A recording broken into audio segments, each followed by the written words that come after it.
If it's just classroom management. Yeah. Oh, it says I'm talking. How do I... Oh no, I did not want my character to look like that. Oh, I have... Oh, you can if you can find like the house, there's a place to change what you look like. There might even be a button to skip to it as well. Okay, I just need to figure out how to... Oh, there we go, off. Yeah, I it's making panicked sure when I I'm not saw that and pressed blasting escape. anything. Oh, we're laggy. I need to lower my settings. Hold on.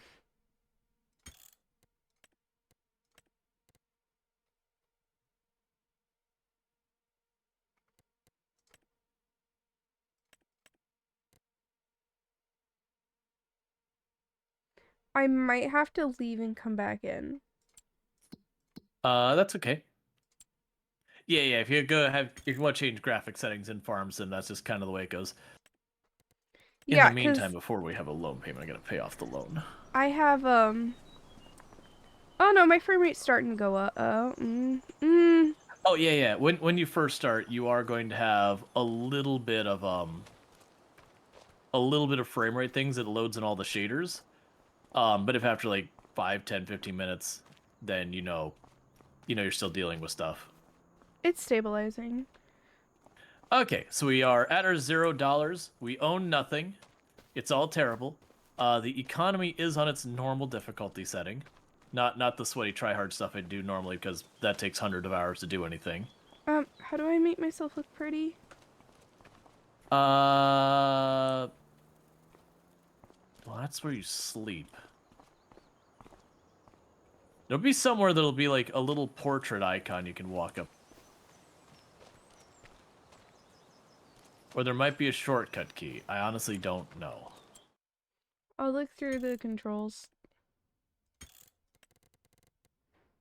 Oh, it's over here. It's where I'm at. I figured it's gonna be somewhere on that first house. But yeah, you can change your username and change your appearance. So the little portrait icon, I believe it'll be either your E key or your R key or something like that. Where's the icon? Do you not see it like right here? No, I see nothing. Oh, hit escape, Okay. and the second from the bottom left, there'll be a thing that looks like a house with 3 people in it. Yeah. Click on Farmers Inc. and you'll have something like Join Farm or something like that you can choose. Oh, I see it. I think because I guess that's technically my property or something. I don't know. How do I do this? You'll have some button to interact with it. I think for, let's see, QWE. I think it's the R key for you, I maybe? got it. Yeah, it was R. Okay. I always have to like mentally translate it from Dvorak to QWERTY.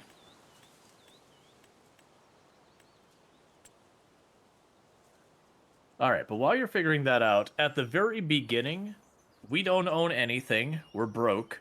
So we have to take contracts to make money. And the downside is the contracts at the moment, not the best. But that is just what it is. Oh, it's not like Um, logging and stuff? well, we can do that pretty early on. We just need to. Well, never mind. Here's some more contracts showing up right now as I'm looking at it, so that's perfect. But basically, what we do is we do a couple of contracts that'll let us get chainsaws, that kind of stuff, and then with the chainsaws and that kind of stuff, we get more options and we build from there. This will also be good because you haven't played in a long time, so you're gonna have to remember buttons and all that, and that'll give you a chance to figure that out. The big thing to notice is when you go the contracts, you'll need to borrow items to do stuff. Don't just accept, or you won't have the equipment to do it. Mm.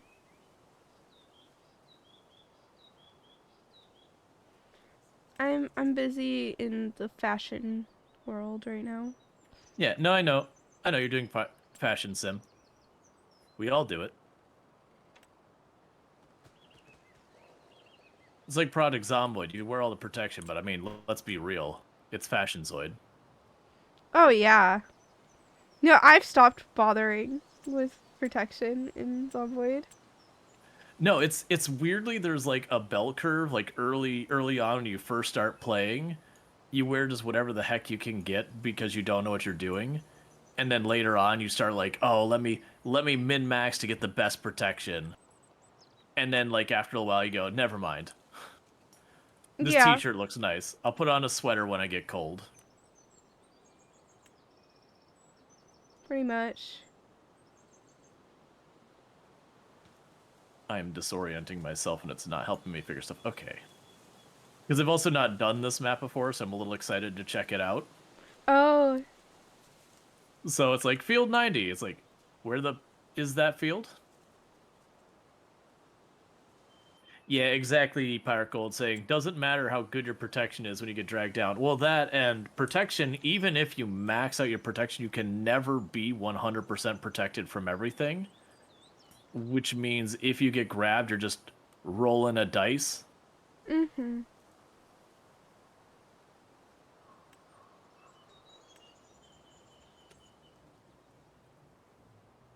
Did you know you can press backspace to change the color of stuff in the character creator? Oh, yeah, yeah. No, it took me a while to figure that out because I'm bad at reading prompts that are like really big and directly in front of me. Not even memeing. I actually am terrible at it.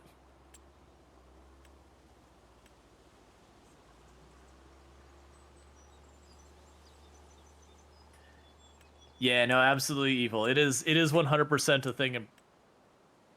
Oh, did I just drive to the edge of the map and just slam into the invisible wall? Cool. I obviously took a wrong turn. But yeah, I know it's a thing. Like genuinely, when it comes to actually choosing clothes and being the smartest about it in Project Zomboid, if you're getting cold, more clothes. If you're getting hot, less clothes. That's what you care about. Where am I? What am I doing? I am not even remotely in the place I thought I was.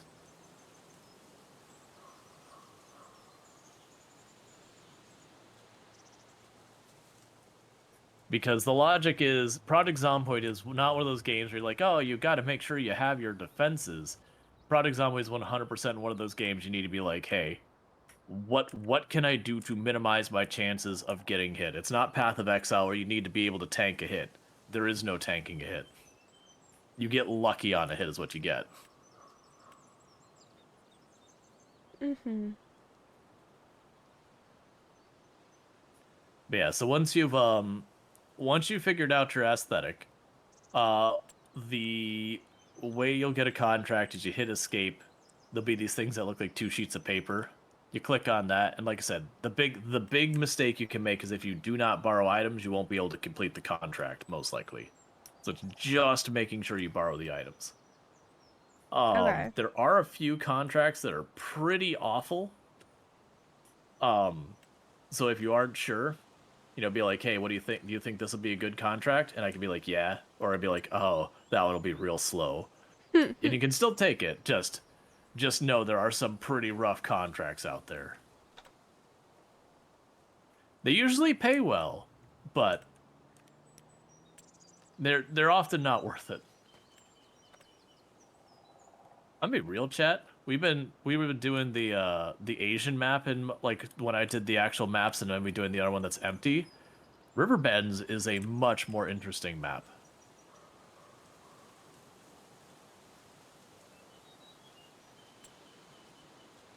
Okay, I think I'm done. Cool, cool. So yeah, so if you hit escape and it's about halfway down, you see like the two sheets of paper. Okay. Now I see a whole list of contracts there, and you could accept any of them. The big thing is again to make sure you borrow items. The mowing contracts are all real easy. The harvesting contract, let's see what that is. What are you harvesting? Canola is very easy, so that's a I'm good gonna do this one. $5,000 mowing one. Yeah, yeah, that'll be an easy one. Big field will take a little while, but that should be good.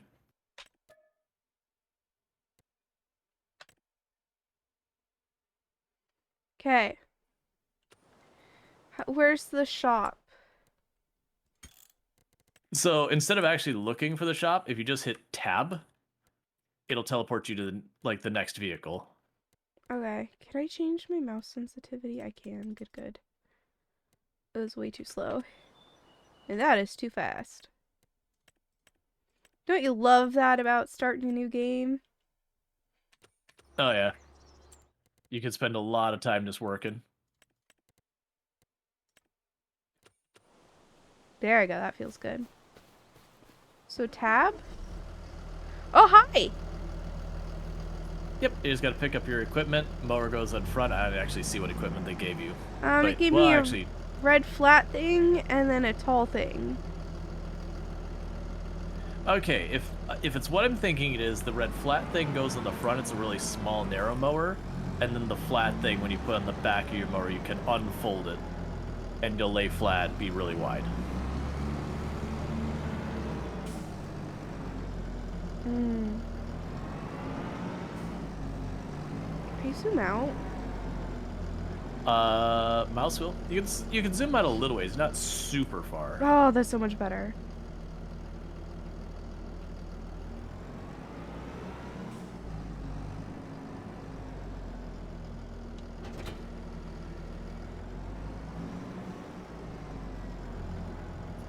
But yeah, for those who haven't seen the shared thing now we've got with the stream together, so you can actually see both chats going on, as well as we now share viewership. So like, if I pull in 100 viewers and all that, Suwey also gets those viewers counted, and vice versa. It's only in the search feature, but yes. Yeah, it's mostly just Steam directory. Like, Steam. I'm not gonna get ad revenue. Yeah, stream, Twitch, that thing. How do I know where You know, it doesn't mean like we get ad revenue for the viewers on the other one, and it doesn't mean we get, you know, other stuff like that, which is fine. I understand if they did allow that, people would game the crap out of it, Mm-hmm. and then advertisers wouldn't advertise on the platform anymore.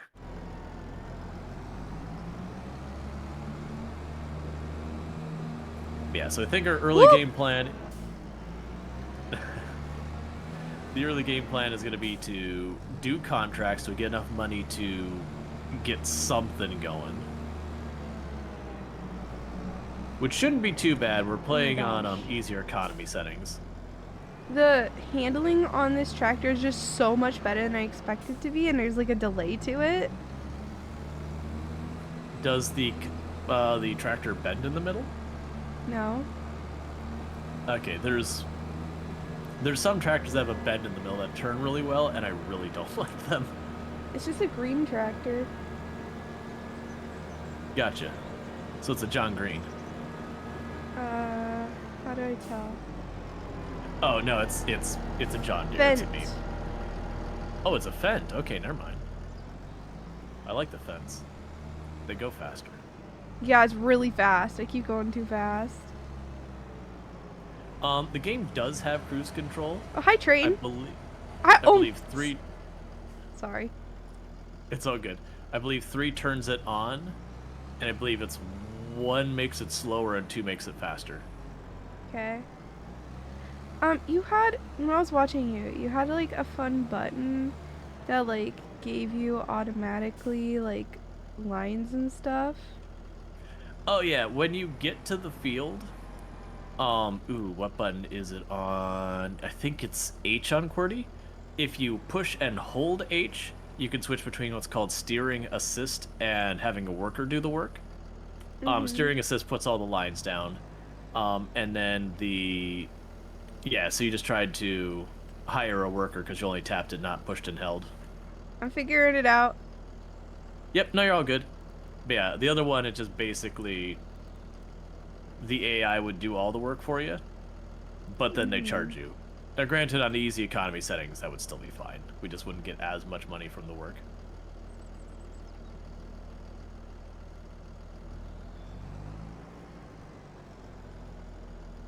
Oh, I see. Oh. And we made our first $1,600.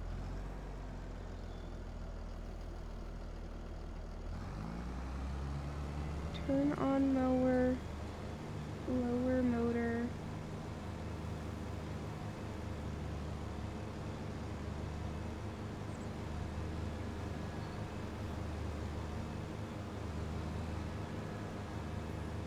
It looks like we've got some really big harvesting contracts that will actually go relatively quick, too.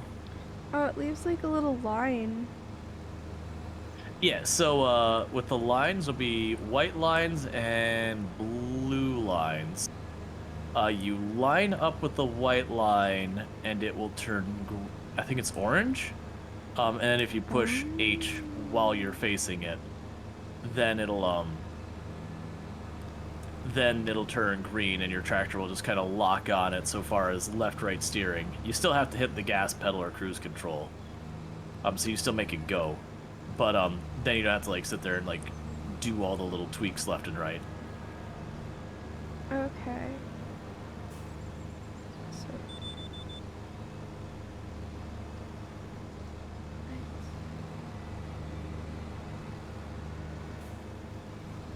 don't worry, chat. Don't look at my work here. Right. Oh.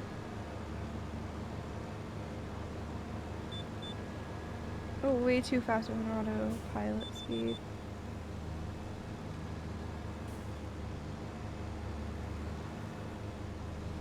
But yeah, and then when you like, and you're in no rush. When you finish your job, the harvesting jobs I've taken, the two of them, those jobs are actually pretty good for two people.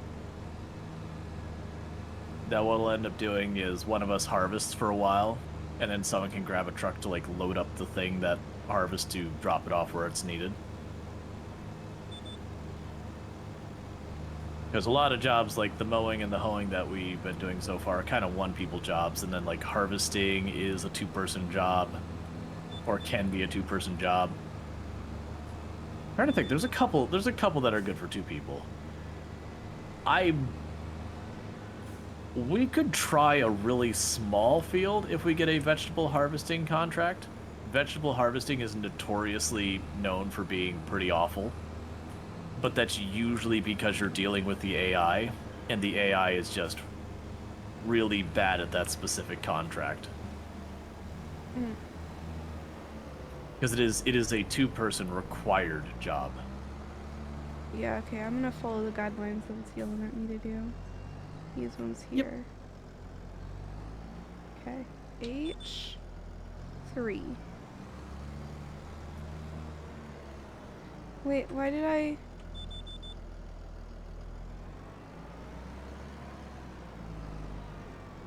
What happened to my mower?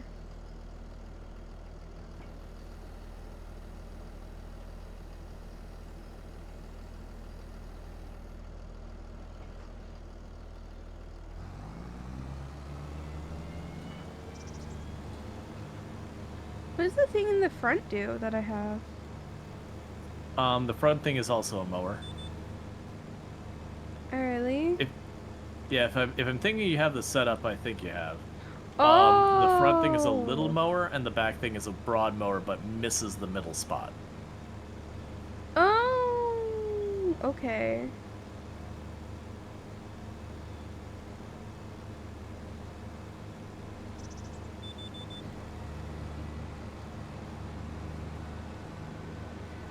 Okay.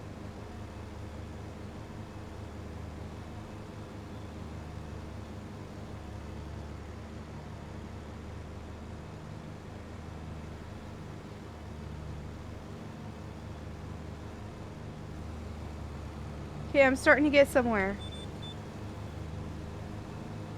I mean, I see 4% done, so you're doing the thing.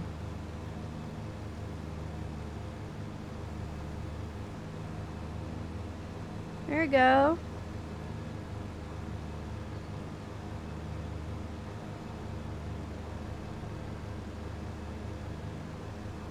I figured it out. Do I get a cookie? I mean, we get pretend money. Oh. Okay. I'll take it. How are we already sitting at ad being about to start? Oh, it just took a while to get everything going.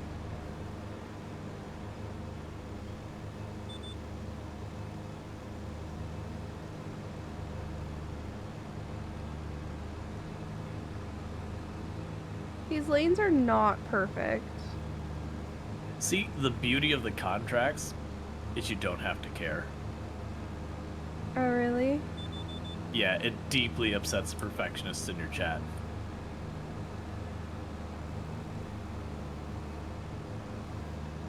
Like, just zigzag all over the place, miss corners, all that, and just watch everyone get slowly more and more frustrated. And it's like, yep, you finished it. And you're like, yep, quality work right there. Missed about 1/10 of the field, but you know, who's keeping count? Oh, okay. Got it. Got it.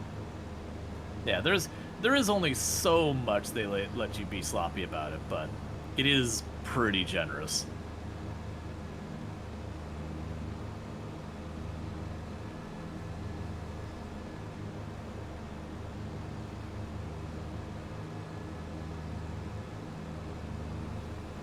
Okay, I think I got it. I'll just manually drive. Yeah, the GPS takes a little getting used to. It's really nice once you get the hand of it, but like, there's certain jobs that are fast enough. They're like, ah, whatever. And then there's other jobs where like, okay, I actually do care about catching all of this. Like when we're doing our own field, it'll be like, no, we do want to harvest this all. I want all the money.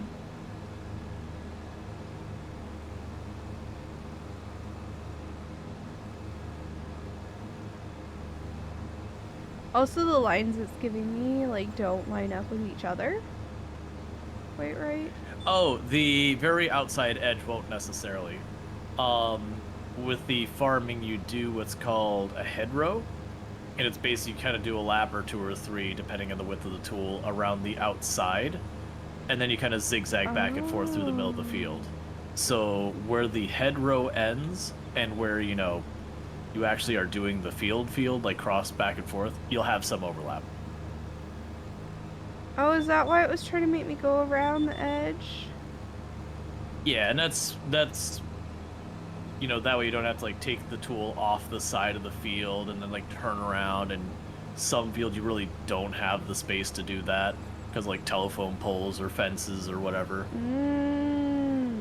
Okay. You don't need to do that, but like there are cases where like, oh, this field's like really up against this fence, so I guess I'll mow around the outside there. As long as you hold D. I'm not pressing anything right now, personally. Yeah, so you don't have to hold D. Basically, you hold D to select the thing, and this is talking to chat on it. And then once you select to put on steering assist, all I have to do is point it at that. Once it like turns orange to let me know that's the row I'm on, I can just tap D once and it'll follow it. And hey, it's Alana Rama raiding into the stream together. That's the words I'm looking for. Words are hard. You're very good at words. I do hope you had a good time. You were playing, I thought I saw it was RimWorld, but I'm also second guessing that.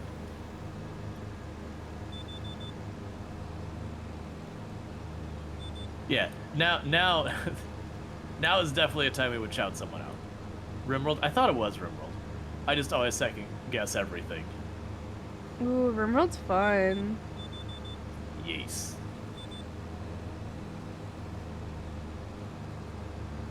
Thank you for explaining to me how this works, Raul, because I was so lost. Oh no, it's absolutely like that's the thing. Absolutely new with all of that. Like, and I get that. That's so before stream, so he was like, "Hey, is there a tutorial I should play before this?" And I'm like, "There is a tutorial. It's also bad."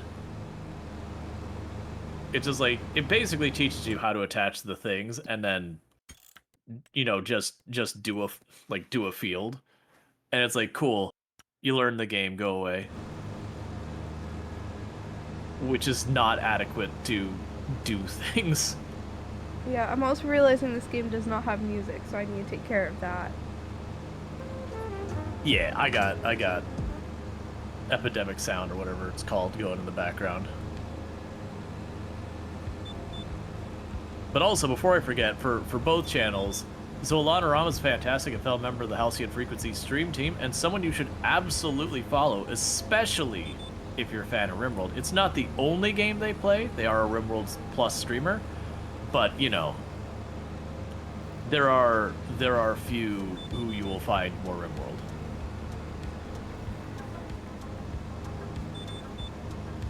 Oh, gotcha. So Lanorama's doing a hot potato inspired one where rehabilitating all that. Yeah, Oh, we did that. Oh no, I watched you Yeah, do it. Yeah, I was gonna say I did like an extreme on the rehabilitation side leading up to the hot potato and a little bit after, and that was sweaty and frustrating in the fun kind of way because RimWorld addictions are horrible. But it was fun. I did a good number of runs. I'm like, you know what? I don't think I can handle these social fights anymore. I just need a at least pretend to be functional colony for a little while. Ooh, no pause. It's hard.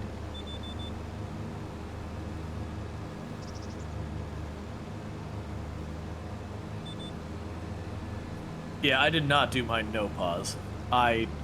No pause has always been one of those things I've generally avoided. I think it's fun, the challenge and all that. It's just one of those things, like, there's certain challenges different people are into, and that's just one of those challenges I'm like, nope. It's so chill.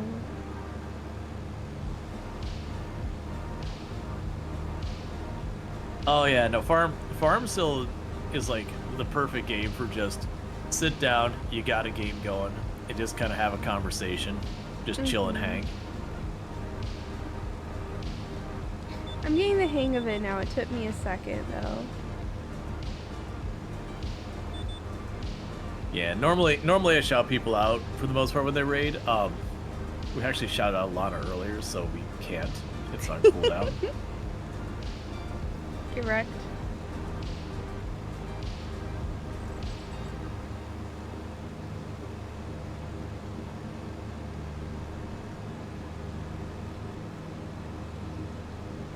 What did you do? Yes. Oh.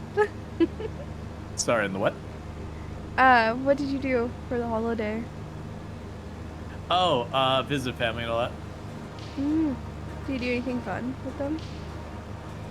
Ate a lot of food. There was some gifts and all that. Played some interesting board/card games and all that. I think the highlight is there was a game similar to Apples to Apples or like Cards Against Humanities, but it's something called, I think it was something like The Patriarchy. Oh. It was that if it had like very heavy feminist overtones, but was wonderfully cursed.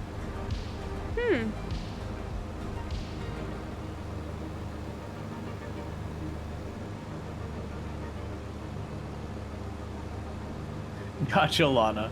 That was actually one of my mod shot you. I was like, did I miss something? Is she here? Yeah, that's all fun times. How much playtime do you have in this? In Farm Sim 25,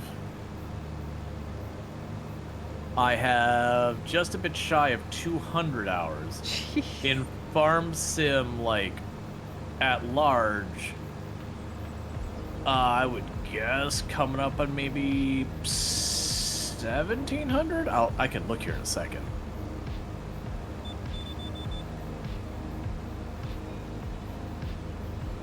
This is hour 1 for me.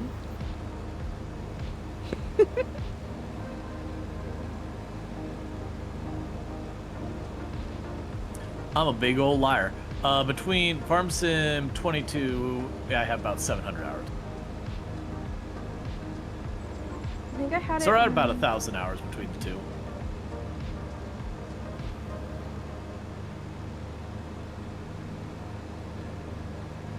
Oh yeah, Roll is a great teacher. And you know, he's getting that praise from an actual teacher, so not I am job searching though. I do not want to teach anymore. Yeah. Honestly, like I never like viewed myself as someone who would be a teacher. I just was like, oh, hey, there's an opportunity. The door is open. I can't find a job anyway. Let's give it a shot. Teaching is rough, especially when you're dealing with younger people where you have to like really classroom manage. That is one thing I'm fortunate when I was doing my formal teaching, which was in class. I was dealing with people at the college level. If you were a troublemaker, you got kicked out of the class, and that was just the end of it. Yeah, classroom management is why I'm quitting. Yeah, I mean, like you're teaching while also simultaneously being a babysitter. Oh, it's mostly babysitting. Like, these kids also, they're so far behind. There's so many kids who just like don't understand what negative numbers are or how they work. And I'm over here and I'm supposed to be teaching them trig.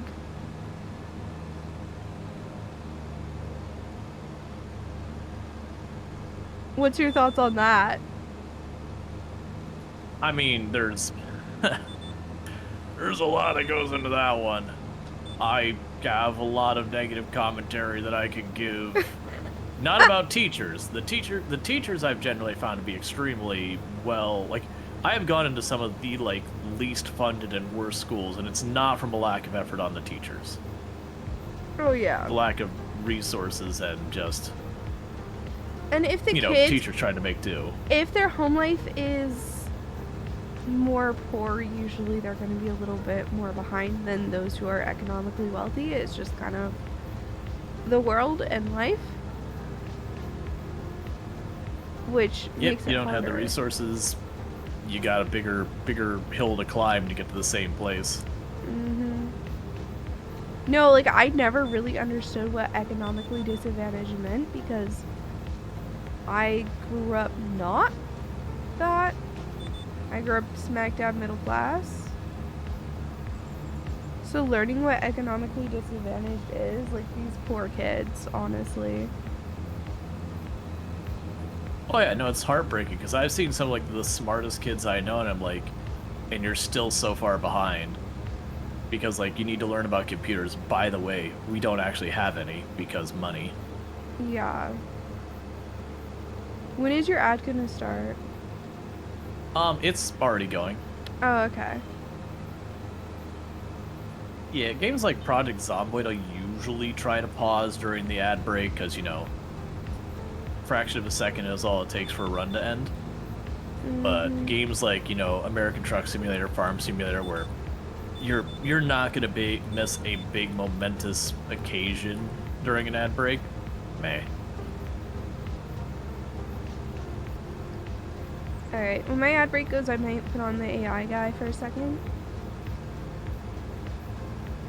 That's no problem. Take good breaks, take what you gotta do. Because I finished my tea right before stream. And I also need a snack. I forgot to eat right before stream. I don't even know what I've been doing. I have no idea. It's... No one in my chat called me out about, not eating food that I've been provided. Were you provided food before stream? Oh, not today. But, like, there's lots of times that I'm, like, in the middle of things. Yeah, so technically you just finished the contract. Yes, the field's not done. It's just the way it goes. They give you that much margin of error. Okay. What do I do now? So now you're going to pull up that 2-page thing where you took that contract. And you'll notice there's like a new and active. Like on the top. Yeah, you got it. Okay. Got that money. So do I come join you? Yeah, if you come join me, I'm actually just filling this up for the first load. Hi. Manually. I did not park that well. Let me adjust it. You can move that trailer under this thing. The big arm. Yep, and you'll go till either my truck is empty or yours is full. I'm pretty sure I will be empty first. And then your choices are you can kind of like hang out until I have another load if there's less than 50% full. or you can drive that to wherever it needs to go. Okay. Which should be marked in the map. Yeah, it's just up the road to the east of How do us. I leave my truck here? E hops you out. Thank you. I'm gonna go stand on the edge of the field and go on BRB. I will be back in a second. Cool, cool.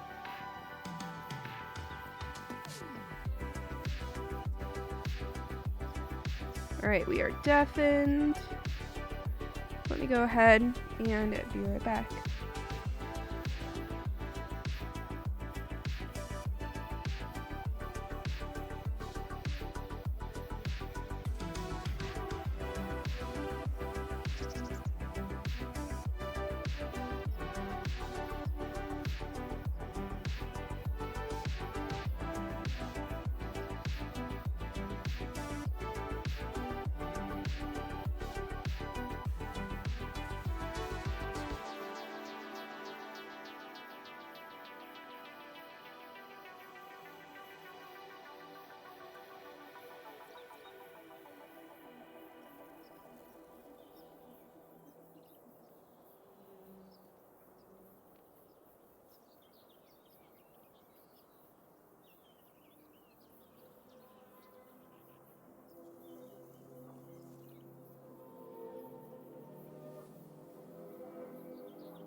%70–80% full, so that they can just keep going without stopping. Hey! Can I help Hey, how's it in going? any way? So right now, like, you can follow along if you want. I'm only about 30% full, but you know, it's more fun than just sitting there. I'd rather start another contract, honestly. Oh, that's no problem. You can start another contract.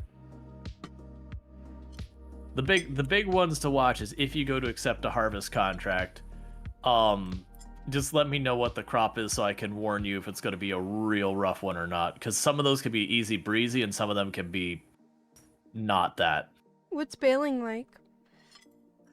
Baling, you have like a little thing you drag behind your tractor over like loose grass and all that.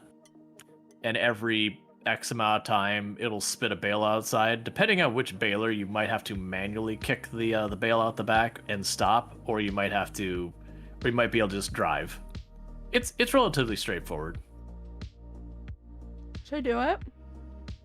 You can give it a go. I know some of those contracts, if it's a really small field, can get problematic just because you don't get enough stuff to do enough bales, and so you can actually get into a situation you can't complete the contract. This one's pretty big. Yeah, you'll probably be fine. It's also good to experiment with a bunch of the different things. That way you can be like, oh, I like baling. Oh, I don't like harvesting carrots. Oh, I like this. Oh, I don't like that. That way when we go to set up our own field to be like, okay, cool. We enjoy working on this, so let's do that. Versus those carrots can go die in a fire. We're not doing it. Dude, I feel like the auto speed is so high. Oh, if you just hit 3 and you don't have a piece of equipment down, yeah, they'll go full speed. Like they will go as fast as that piece of equipment is allowed. You get something like the semi truck or something like that where you can get to like 50, 60 miles an hour. You can do some damage so far as just trying to turn and rolling it over and all that. Oh gosh, I am bad at directions. This is not gonna go well for me. Oh yeah, I've already gone like the wrong way and just gone off to the edge of the map like twice now. I just get thrown off. I'm like, oh, I'm facing that direction. We're good. And then I pull it up and then I look at the compass and confuse myself for no reason. Which is weird because usually I don't have that problem. Oh my like God. I'll miss turns and stuff like that because I get distracted. Direct opposite way I meant to go. One other cheeky nice thing that is a little bit of a pro tip for people playing this game is when you're doing the contracts. With the harvest contracts, you can harvest the entire field, and even though you only need like 80-ish% of it to quote unquote complete the contract, if you take the time to harvest all of it, all the extra produce above what is required, you get to just profit. Like take the profit of that completely. So it gives you a nice 10-20% bonus on top of what they actually tell you they're going to pay. Okay, which way do I want to go? Left. Oh, and on this map, there is a ferry. If you want to take the ferry across the river at some point. Ooh. Or barge? I don't know what you'd call it. A flat boat thing that you pull your vehicle onto, it takes it across.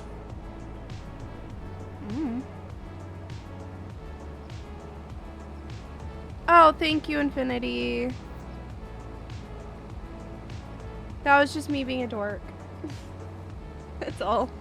We've all done it. I've been especially bad lately, but I think that's just me not being in the flow of streaming because I've been teaching. Being on break is so nice. I don't want to go back. Yeah, one thing I do hear from the people I know have been teaching for a very long time is it is always like the first year or two is the roughest, and then for some they like that's just it. Like they go, nope, I'm out. Which fair enough. And then you have some that's like they kind of learn the patterns, learn different ways to manage their students, and yada yada yada. That they kind of start figuring out what does work and what doesn't work for kind of the students in their area. And it's not you don't deal with issues, you always will. Just that they're a little bit more manageable. Yeah, I don't know. It's just, yeah, I'm also not an assertive person by nature. Oh yeah, no, and you kind of have to learn to do that with students or they'll walk all over you. Yeah, and it's oop, oop, oop, oop, oop. It's so exhausting to me to try and be assertive.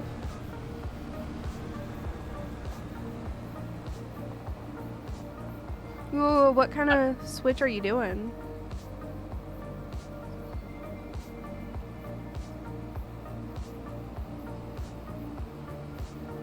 I teach high school math at like a very poor, underprivileged school.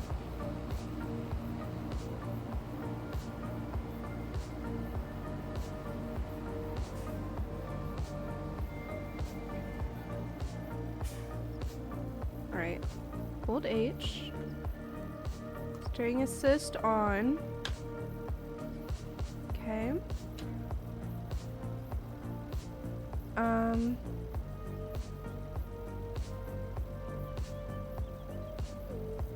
So just press B.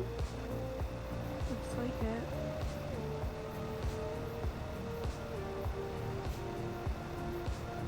No.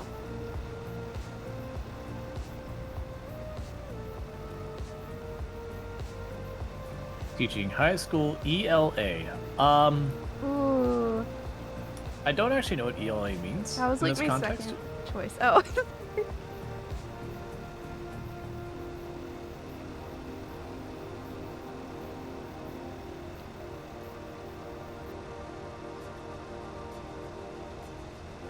Small town to a bigger small town. Ooh, all boys? That sounds so hard. Oh my gosh. Good luck. I feel like the all boys versus not almost depends on age group, whether that's like harder than co-ed or not. Because especially if you get to like teenage years and all that, I feel like co-ed in a lot of ways have become more of a headache, especially like middle school versus younger. I feel like having the all boys is probably worse. So I have classes that are like majority boys. Let me tell you, high school boys are a pain in the butt. They're little knuckleheads. Yep. No, I believe that. Like middle school, teenage teenage years, those kind of things. I can see boys just making themselves way more difficult in general. Yeah, I don't recommend it. Oh, if you have discipline and like admin really supporting you, that makes all the difference. I do not really. Like, admin will support whatever decision I make, but the thing is it's like class by class, especially with phones, which is just like. It's a thing. Yeah, those are things you need. You need a higher, more broad level, like this is the school stance, good, bad, or otherwise. Yeah, we don't have a school stance on phones. Like, admin's like pushing us to not have the kids on phones, but they're also not doing the head work to like make that happen. Gotcha. And every teacher has their own phone policy. Yeah, and that's definitely one thing I feel, and this is a thing I've seen failures in lots and lots of schools, whether it's phones or whatever, it doesn't really matter. The specific issue is highly inconsistent. You know, this is okay, this is not okay.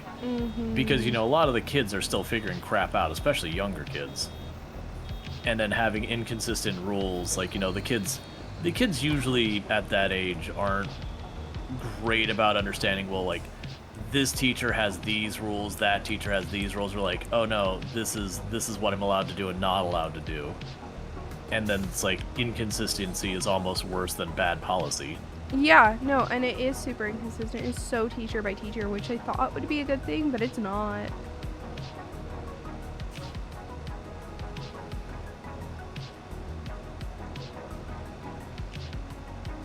I don't know, I've heard that like this is in the district the best admin in terms of like just the best overall, and I still am struggling hard. Yeah, and I mean, there's a reason there's high teacher turnover. Yeah. This is known for having the best admin because they're a bit more hands-off. But yeah, also I've had problems where like I'll get a complaint and then like my boss will not tell me what the complaint is. They'll just tell me, "Oh, you got a complaint." And it's like, "Okay, how do I fix it if if you're not telling me what it's about though?" Yeah, I don't like that. You know? No, it's interesting, Kiwi, that they have in New Zealand they have a national-wide phone ban in schools with limited exceptions, and now you have a school that just, they're like, we don't care, that's policy, we're just meh.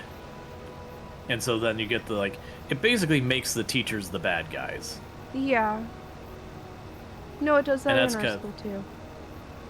yeah, no, that's kind of the same thing. It's like even outside the education use case, when you have like the front line, I'm going to call it, but people who are directly interacting with, the quote unquote customer, as in this case the students, and they don't have the support from behind house. Like they get to be the villains, they get to be all that stuff, and they don't have the resources to have teeth or anything behind any of their actions. And it's just really not great. Because then when someone does get upset, you just have, like, some manager, some admin, someone who's going to be like, oh, no, don't worry, we'll work with you. And it just makes you seem like a jerk, even though you're just enforcing the actual policy. Yeah. No, that's pretty much it. Yep, not in the education I didn't run into that, but I have run into that in a lot of other places where I interacted with again, mine it was customers, not students in that particular situation. I mean, students are customers. Yeah, I mean, in college level, they literally are. They are quite literally paying to learn. Yeah, no, it's just, I don't like it. I want to go do project management, but there's like no job openings for that, so. Yeah, no, I hear you. With my background in software dev, that's a place that's not doing good right now. But I'm starting the job search back up. We'll see how it goes. It hurts to be looking at job boards again, but. Yeah, I mean, it's always a difficult thing, like the conventional wisdom of, like, don't quit your job until you got the next one lined up, and there's more nuance to that than that, but it's rough.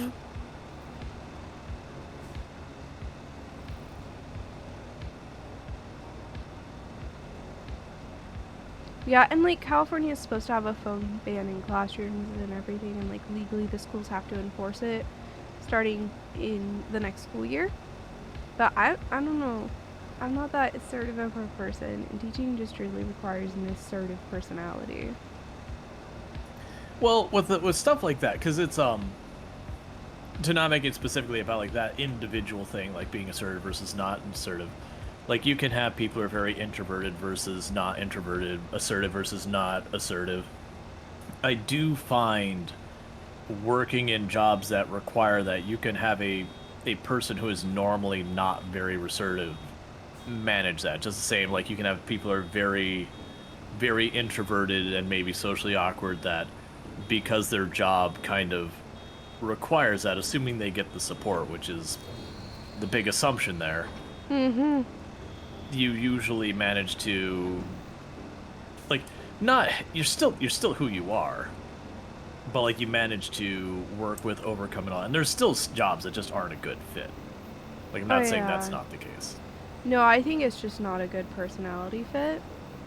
Yeah. And like everyone's saying like, oh, like to me they're like, oh, you're really smart, you can do this and all that, but it's like, it's not coming naturally. I didn't plan to do it, and it's absolutely exhausting at the end of the day. All I can do is maybe play games if I have the energy. That's not always true.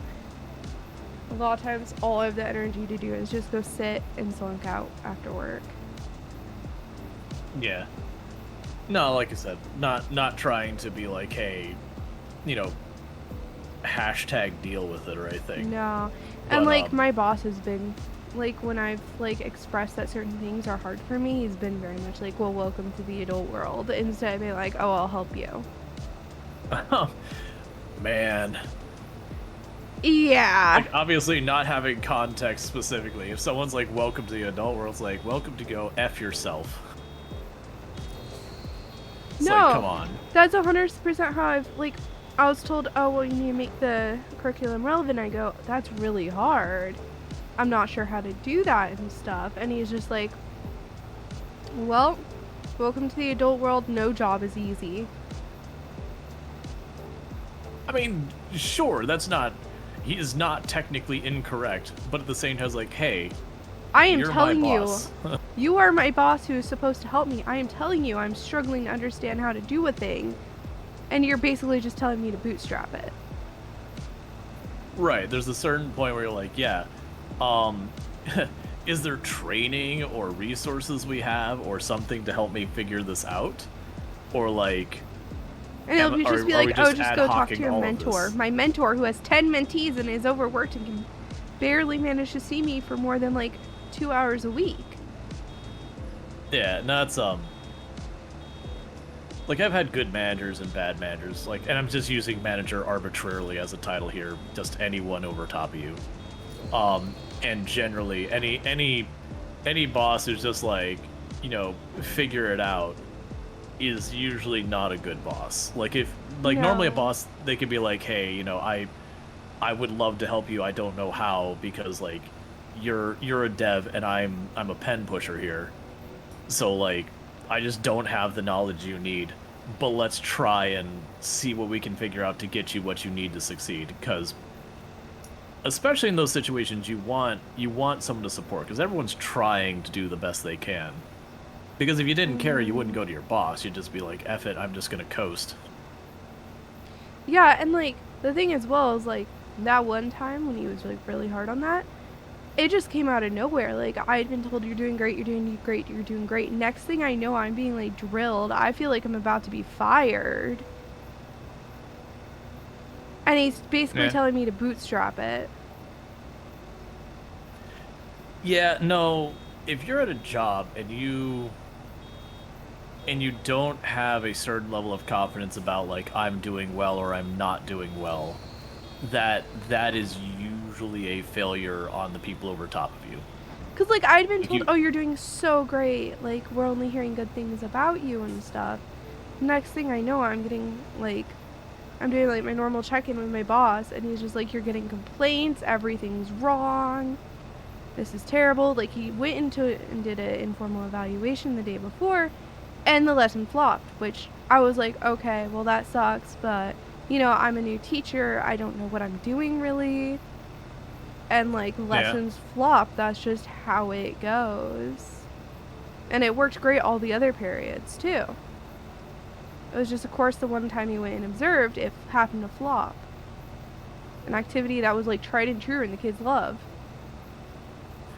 Yeah, no, there's times, like, for those not into teaching, it is very much, you can go into a class, you can do a lesson and it lands. You can do it on a class, like a different class, same lesson and it lands. Do like yet another one and it lands. And it can even not be like the students. It can be like, hey, there is something currently going on in the broader world that's distracting people, good, bad, or whatever. You know, new movie came out and everyone's just thinking about the movie. They're not focused.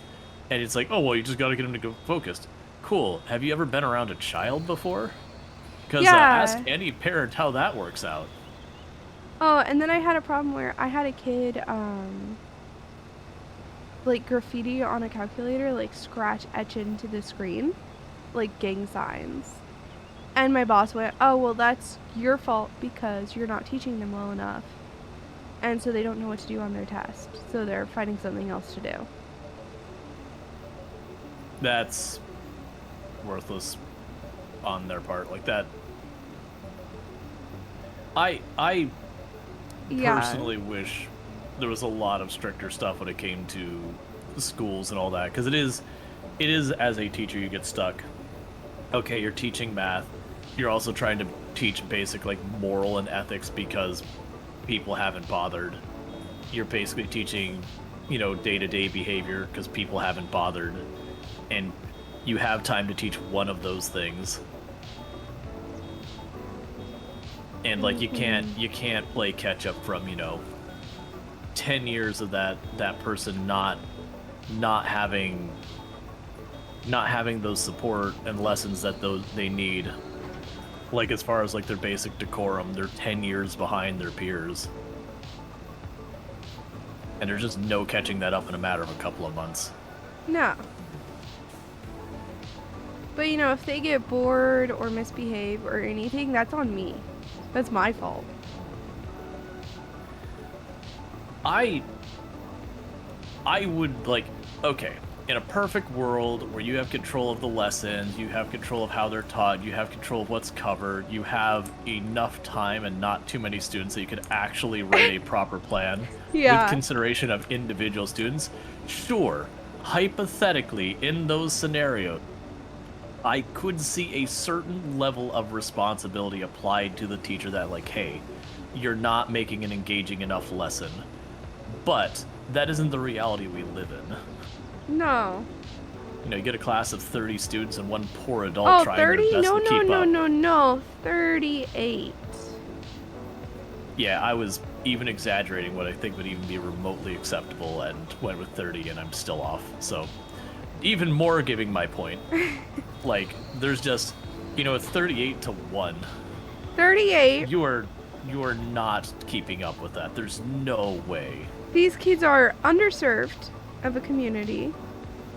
Most of them they might have their times table memorized. I'm lucky if they do. Okay? I'm teaching them trig or geometry or whatever it is at that time. Up to 38 in the classroom. And any misbehavior is my fault. I don't have a teaching credential. I just barely have enough stuff to get an emergency credential. I just happen to take enough math and I have a bachelor's degree.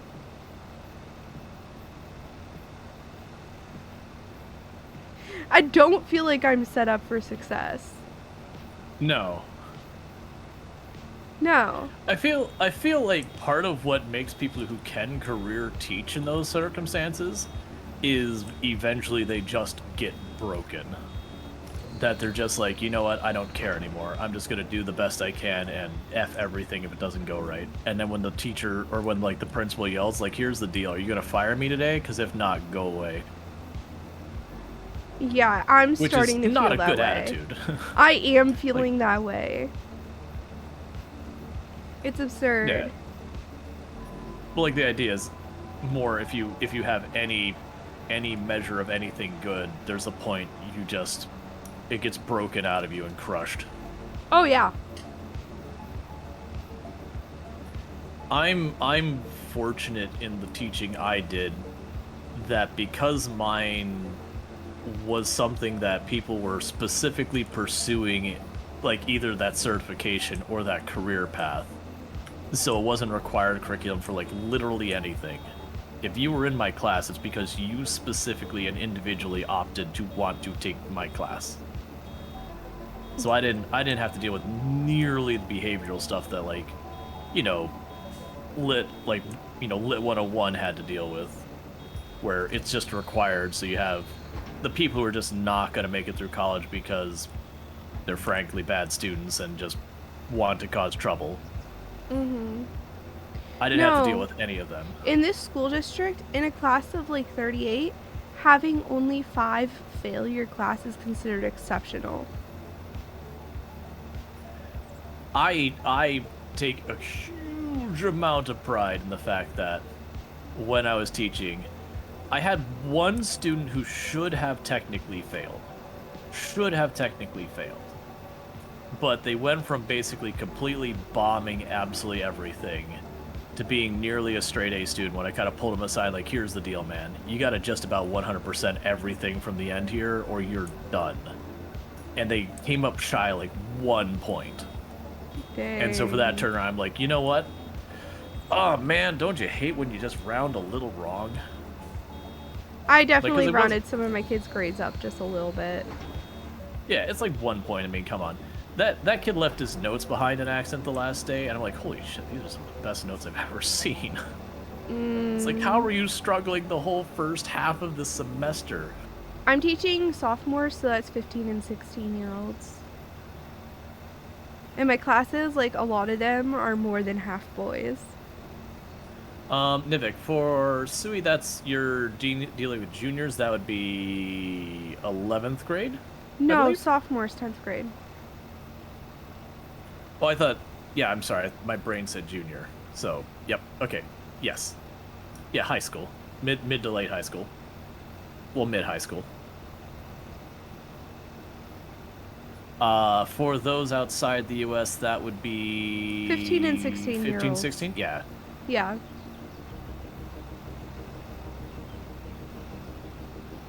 Yeah, Tova, exactly. That was my whole thing. Imagine he puts in all that effort and gets right to the finish line and just narrowly doesn't make it.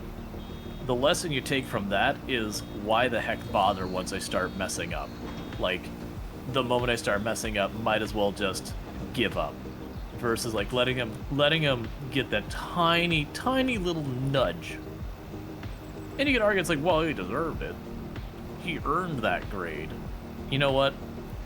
I am very adamantly that assessment-based learning is the absolute worst, form of education you can possibly come up with. We only do it because it's one of the few ways we can quantify things, and there is Mm-hmm. there is a certain value in being able to go say, hey, is this school actually doing a good job? How do we measure that? And realizing there is just not a good way. So, unfortunately, we have to use a bad way. Yeah. But from the learning side of it, it's punishment-based learning, which is the single least effective form of learning. But for me, I was always really, really good at testing. So I had like an unfair advantage just because I was naturally good at testing. Oh yeah, I mean, I would say there's nothing wrong with doing tests in general. It's that your success or failure is measured by your testing. Mm-hmm.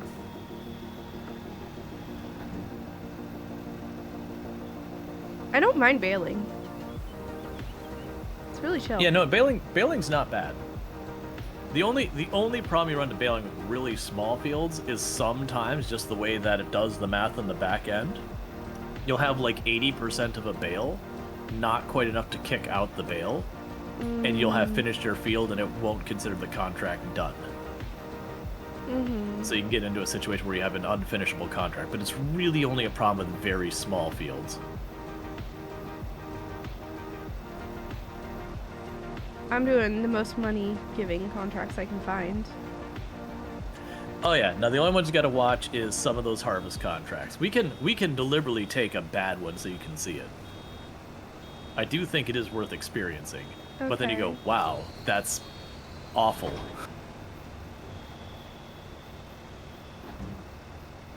But yeah, and also Tova, to that extent, he just about aced his final exam, the thing that covered the entirety of the material of the course.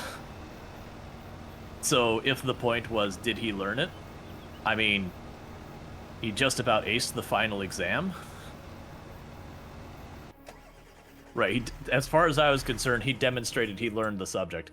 That was because my courses were for certification. I always had the open rule that if during the time you were in my class, if you actually went out and got the certification, like you took your exam for the certification and got it, you get an automatic A in the class because you did the thing, you did the end goal of what the class is for. Yeah. One time in a math class that I took, I was sick during the final. And so I was sitting there with an A minus in the class, one of the absolute best scores in the class, right? I go out completely flunked the final just because I was sick. And it's funny because I literally went to the teacher like before that, and I was just like, I don't know, I just have a bad feeling. What if I fail the final? And she just goes, oh, you're not going to do that. You're going to be fine. I believe in you. And I was just there like, I almost failed this class. Here, I'm pretty sure that's gonna fill that up on you. Yep, so you're full. Where do I go? So if you pull up your map, just south of us, there'll be a little circle around what looks like a little icon of a factory. Mm-hmm. Yep, that's where it goes. And honestly, by the time you get back, I'll be pretty close to done, and that'll be not 1 but 2 contracts done. Because I am using another little pro strat where if you have 2 contracts use the same equipment, you can lease the equipment from one contract. As long as you don't complete it, you can just use that equipment for the next contract too. So you can save money on the lease. Big brain. Yeah,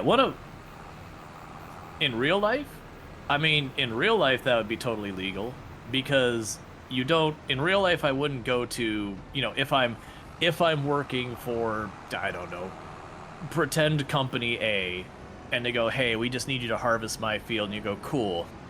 I would lease the equipment myself, and it might be, well, so that's the thing, it depends on your actual contract, but more than likely I would be the leasing group from a third party, because if I'm leasing the equipment from the person who is hiring me to do their stuff, I feel like that is getting into what would be potentially very murky legal waters. Like, it's probably okay, but if things go wrong, it's one of those things where you get a bunch of lawyers together, not because you need to have a big fight, but you need to figure out what even the rules are.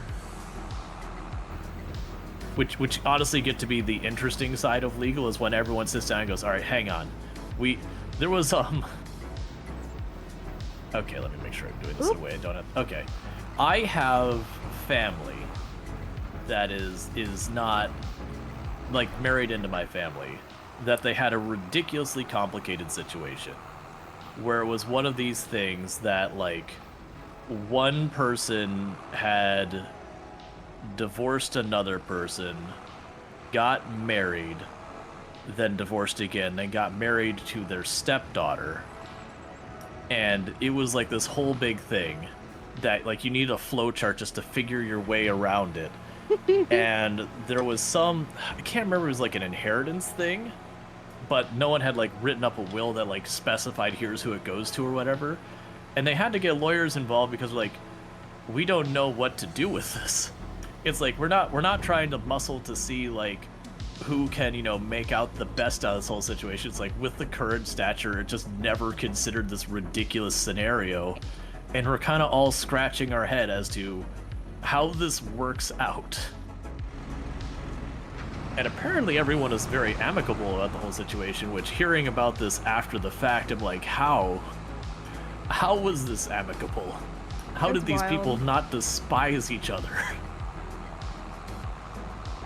Like, you'd assume there'd be so much drama in there. Mm-hmm.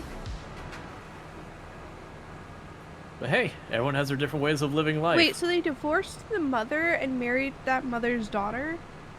So they had been married once, and I don't know what actually happened with the first relationship, whether it was like a divorce or passing on or whatever, for sure. But then, you know, they remarried. No problem. You know, stuff happens. Mm-hmm. And then, you know, the two split and married the stepdaughter. So not their own kid, but, like, the kid who, like, got married into the family. And there was more to it that I'm forgetting, but it was definitely one of those ones where you're sitting there going, wait, hang on. Is this like, are you gonna do, like, I'm my own grandpa song kind of thing? Like, what's happening? Yes, correct, Tova. So it wasn't their biological kid, it would be their stepkid. That still feels really weird. Oh, no, it's definitely 100% being like, alright, this does not feel okay. But I also have no idea what the age range is and all that sort of thing. Maybe they married much older, and then, like, the stepkid was more in their age range, and just they really got along. It still feels super weird and all that, but, you know, slightly less creepy in that scenario.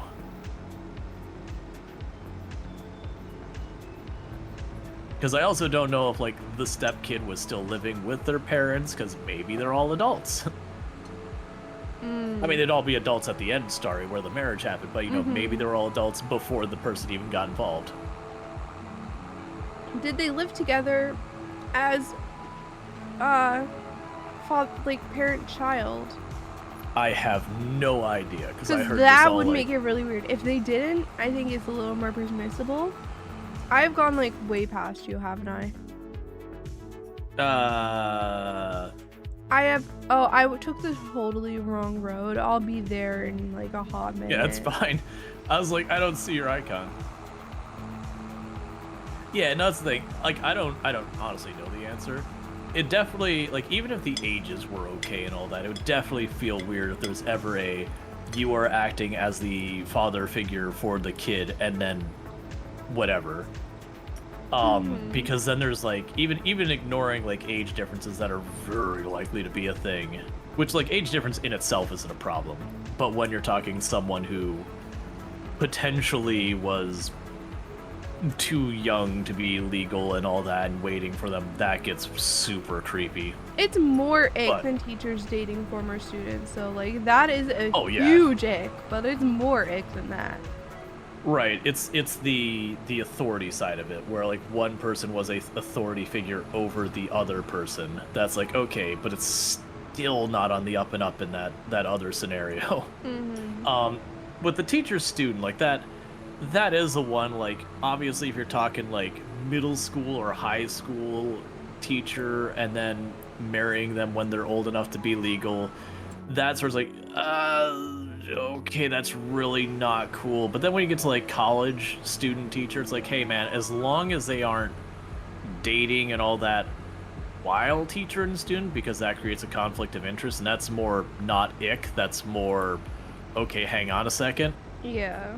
Like this authority, that kind of thing is a problem. It's the same reason why like I actually have no objections with coworkers dating. I think that's totally fine in business. Yes, there can be drama and it can boil over and yada yada, but it's where you meet people a lot of times.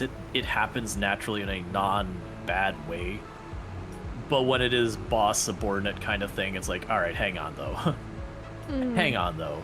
No, that creates a bias and a conflict of interest that can be problematic. I can't remember who it was, but I know when I was in school, I had like friends who were dating who had divorced parents, and then their parents went and dated each other.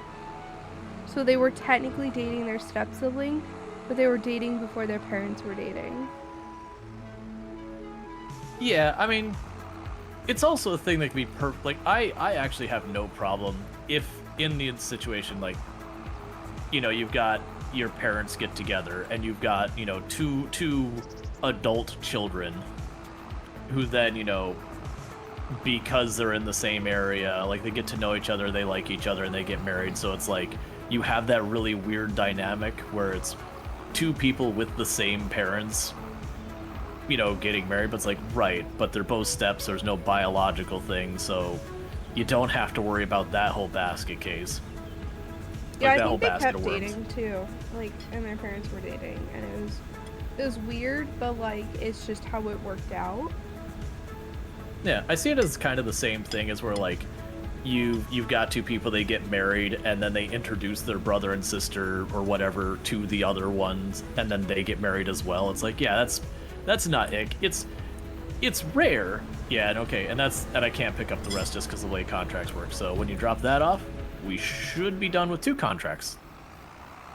And then with that actually gives us a pretty good chunk of change. Oh, you went to a different field. No, you didn't. How am I so, like, turned around?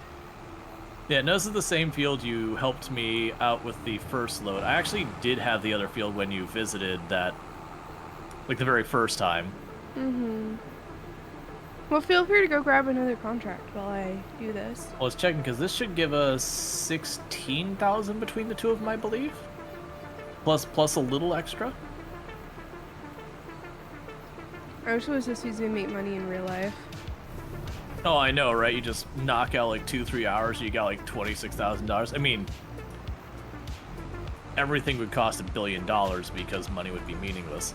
But, it would be nice for the 10 seconds it takes for market correction and all that garbage.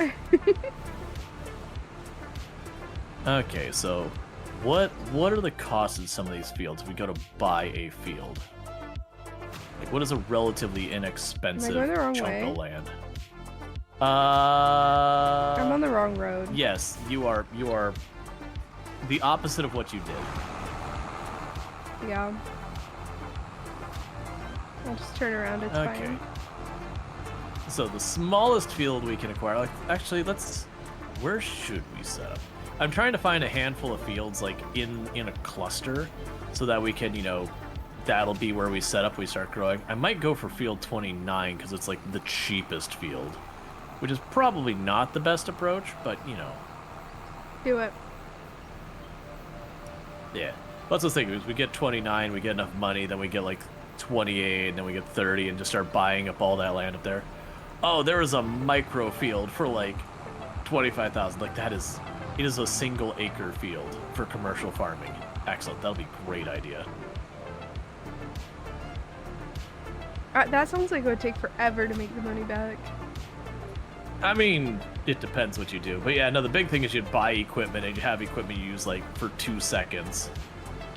And then you gotta do again. So you got 2 more canola. Oh man, there's so much canola.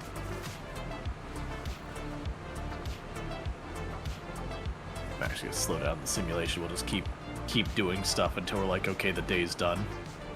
We won't worry about. No, actually, let's to force ourselves to actually advance the months.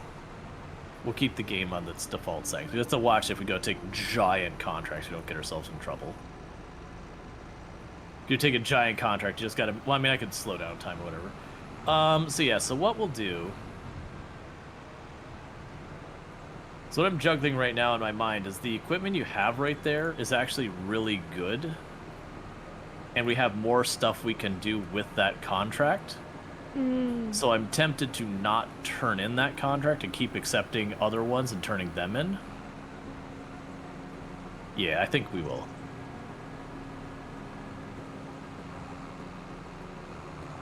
So farmland 65 is the one I need to not turn in, I think.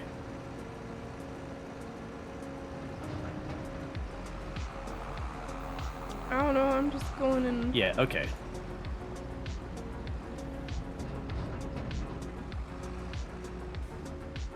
Cool.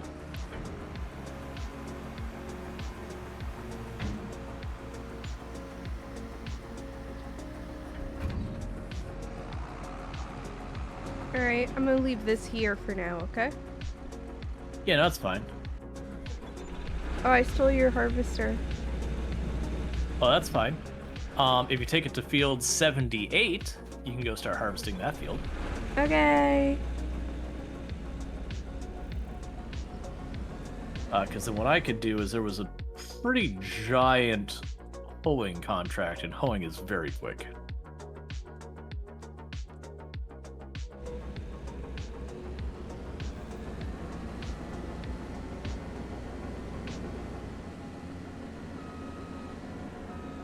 This harvesting tip front is a little hard to... Oh, yeah, there is a trailer, somewhere on the map, yeah, so... It's okay, I got through the idea. hard part. I'm good now. Yeah, no, we actually have a trailer in field 66 that you can load the header or onto it and then drag that behind the harvester to make maneuvering easier. I have no idea where you are. Oh, I see you. You're trying to go to field 78, was it? Yeah, so you take the left in the highway and follow it down. I'm actually going to field like 2 fields over from you. Yeah, I saw.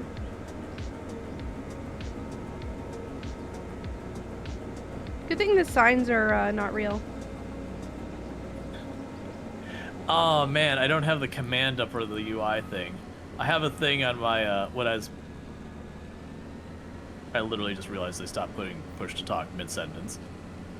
I have a thing I was doing when I was working on a bunch of stuff for like Dare Drop and Farm Sim and all that, that I had a counter that people could put in a command to increase the counter for how many signs I hit.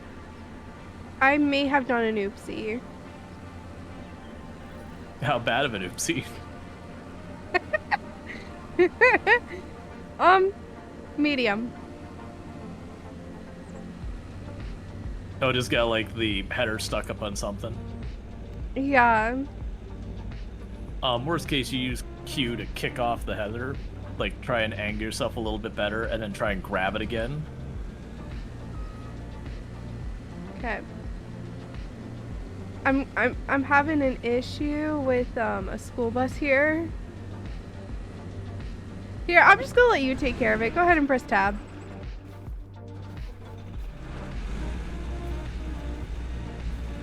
Ah. I see.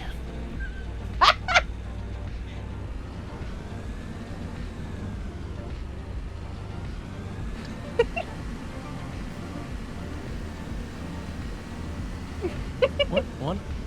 Oh, it's my stupid little reflector thing on the back. The little caution sign is what it's sticking there. Sure is. Oh, that is cursed with that fence.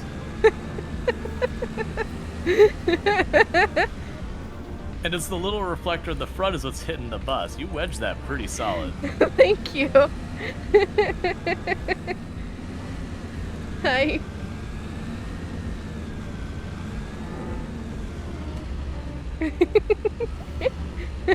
Trying to harvest children. No, I can't do that. I'm a teacher.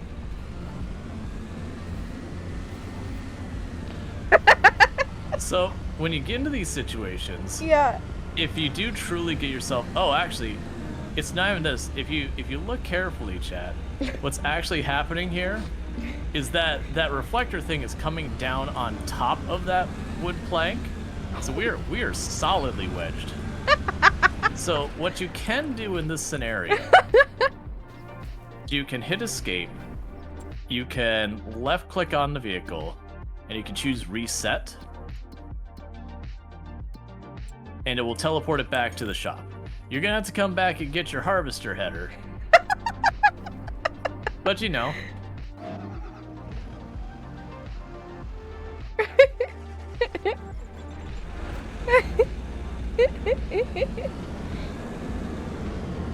Thank you. No problem. Yeah, no, something like when you're like, I have a problem, like, please tell me she didn't just drive it into the lake. Because that's those one you're like, well, there's gonna be a consequence with this one.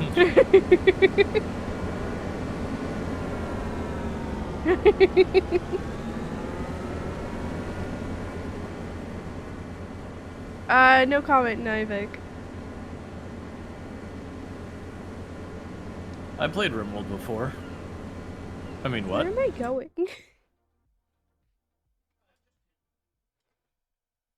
Okay. Do you know where I was when I lost my header?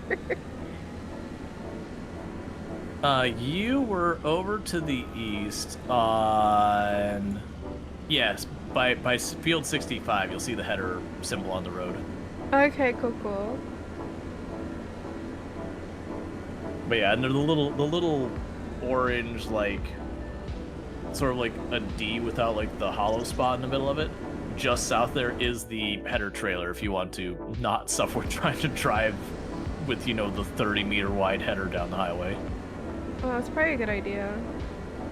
Yeah, it might Considering actually what be I a good just idea did. to grab the trailer, bring it up to the header, and then fight with the header. So where is the... The header trailer is in field 66, sitting in the middle of it. Just south of where the header is. Oh, you mean by 65, the little red thing? In field 66, it should... I mean, on mine it's orange. Maybe it's a different color for you? There's nothing in 66, but there's a thing by 65. Oh, by 65 is the header on the left side of it. Oh. If you go straight down from that, in field 66, there should be some just like literally in the middle of it. Okay. Sorry, pardon me. I'm just navigating on the middle of the road. Oh no. Oh, we're good. I swear, we're good. Am I? Oh, I'm sitting here going, why is this not working? Well, the field we're supposed to harvest is getting mighty well hoed. It's not the field that's supposed to be getting hoed right now. But you know, I was distracted by other things and like, why am I not getting credit? Oh, I'm doing the wrong field. Nice. Look, I was just doing my own version from Independence Day where the guy sprays the wrong field. Oop. Careful, careful, careful, careful. How are you doing? I'm doing good. Okay, good. I will say my social skills have improved since I've become a teacher. It's kind of been by force, but... Yeah, well, that was, my earlier comment, like, not specifically the assertive thing, but, like, I was always a fairly introverted, like, I'm an introvert. I may not present that way, but, you know, that's kind of the work I did forced me to deal. You know, and eventually you get there. So, like, I'm still an introvert, but the joke I usually have, I'm still not doing my job because I'm just driving real fast, not putting the tool down. But, it is one of those things that because I had to take that kind of work that I did have to present and do all that stuff all the time, I kind of got forced to learn to be better at doing, like, the social aspect. So my joke is I'm an introvert who expresses as extrovert. Did I literally just pick this thing up? My God. Just do the job. I'm just, like, fumbling to engage tools and do all that. Don't mind me. Almost 1,000 hours, by the way. It's okay, I threw you off by, show you how wedged I can get something to meet. I mean, so I've definitely wedged things in unrecoverable places before. So, like, that is a thing. I haven't done it in that manner. Usually it's me trying to take a shortcut and then getting stuck on rocks or something where, like, my wheels aren't on the ground anymore. Oh, I was just seeing if the school bus was solid or not. Oh yeah, no, the vehicles in this game are, like, they're immovable objects that happen to move themselves. So, like, you bump into them, you will move. The tiniest little sedan, congratulations. Your big multiple 100-ton tractor means nothing to it. You're just gonna get bumped out of the way. I don't understand what I'm doing wrong here. I'm gonna get out. Sure.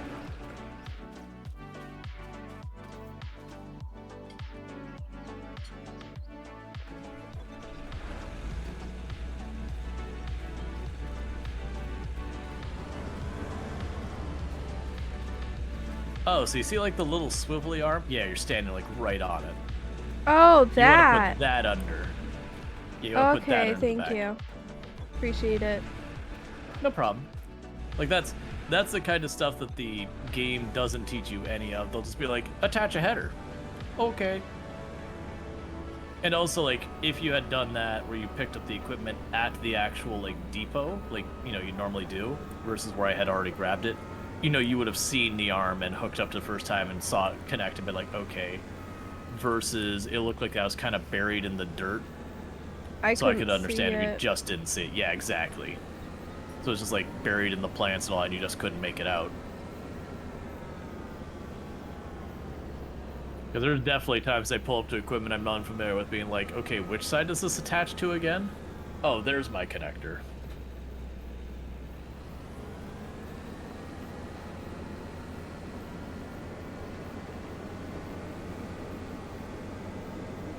Or you start driving through a field and you don't even turn the equipment on. Works great.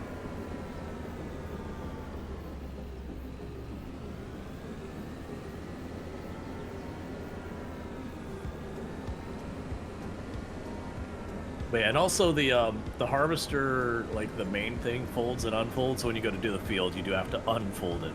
All it does, like, opens the top. So how do I get onto the trailer thing? How do you get the header on the trailer? Yeah.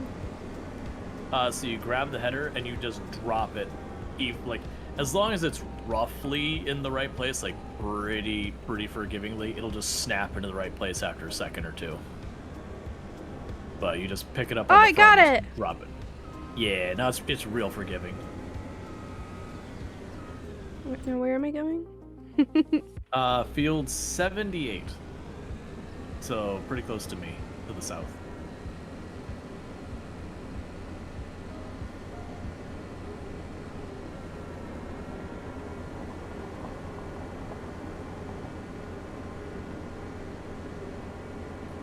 Yeah, so I figure we make it so, like, unless we take a contract, we're gonna fail it because we run out of time. We'll keep the game on its default speed. That way to, like, kind of force us to keep advancing the months. Okay. So that way we just don't grind contracts forever and never make any other progress.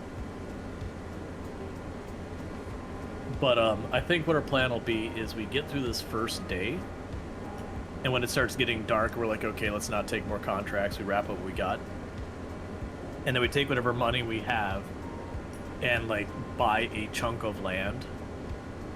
Well, there's two ways we can go with it. One, we can buy the chunk of land. We won't be able to do much with it right away. But we can either A, buy the equipment so we stop leasing it, which means for most contracts we'd be making an extra $1,000 because we won't lose that money to leases.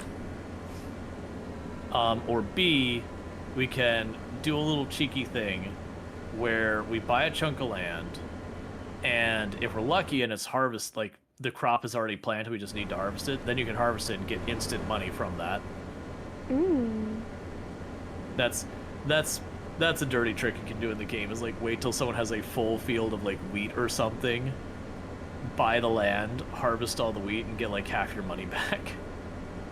Nice. But now you own the land.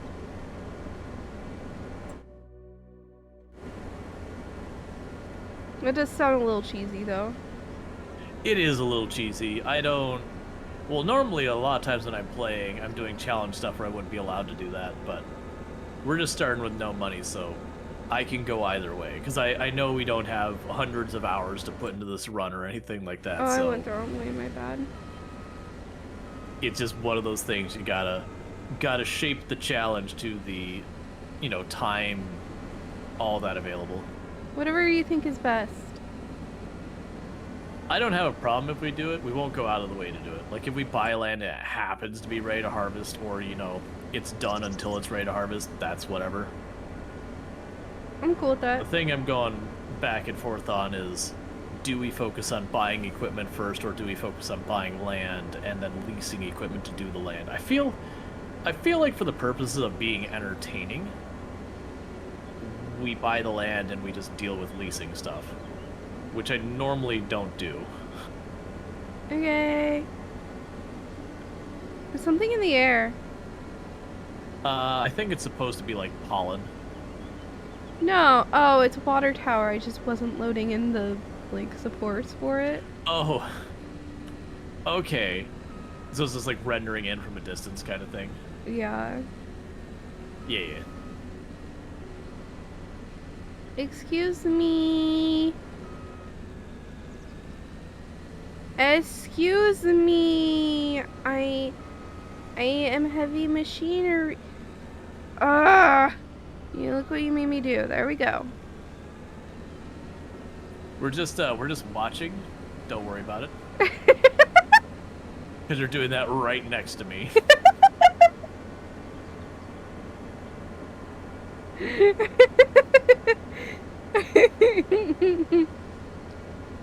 You weren't supposed to see that. And to our right, we have a giant harvester running down a truck.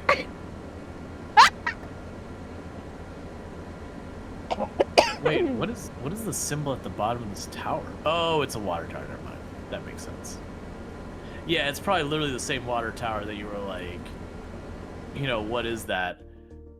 I was just like, I saw the little icon on the bottom where you can fill up water. I just didn't see that it was a water tower. I'm like, is that like a radio tower? What is that? I wonder if it's... So that's the water tower you can build yourself, and if you do, you get free water out of it, because the idea is the windmill pump, runs the pump that pulls up the water. Mm-hmm. I wonder though if since we don't own that, if it's still free. Hmm. Well, do you have to worry about watering our crops and stuff? No, so the things you end up doing, like if you want to like min-max your crops, is you need to either plow or cultivate a field, which is just digging up the dirt and turning it over and yada yada. And it's an either or, not both. Um, and then from there you would go and plant your crops, and you would want to fertilize it.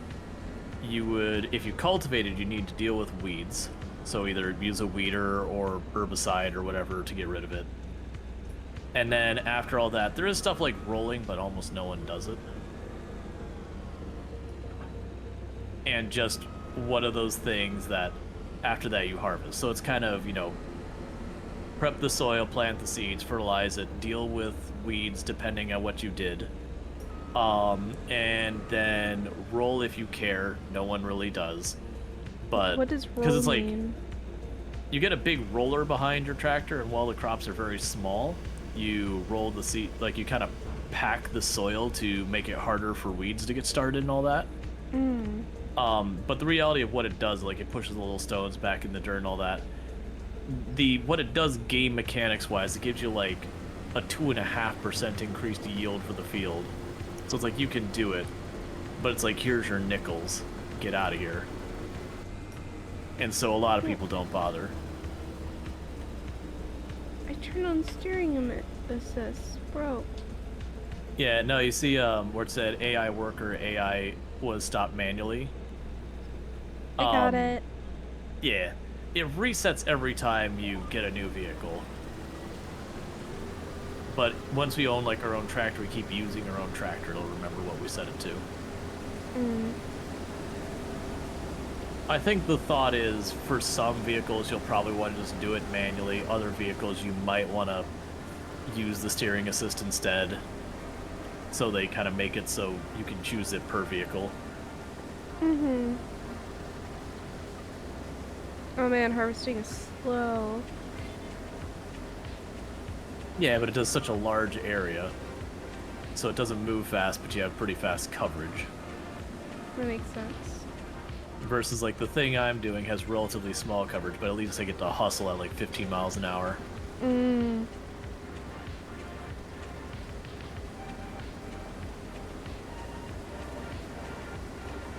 What am I harvesting? Canola.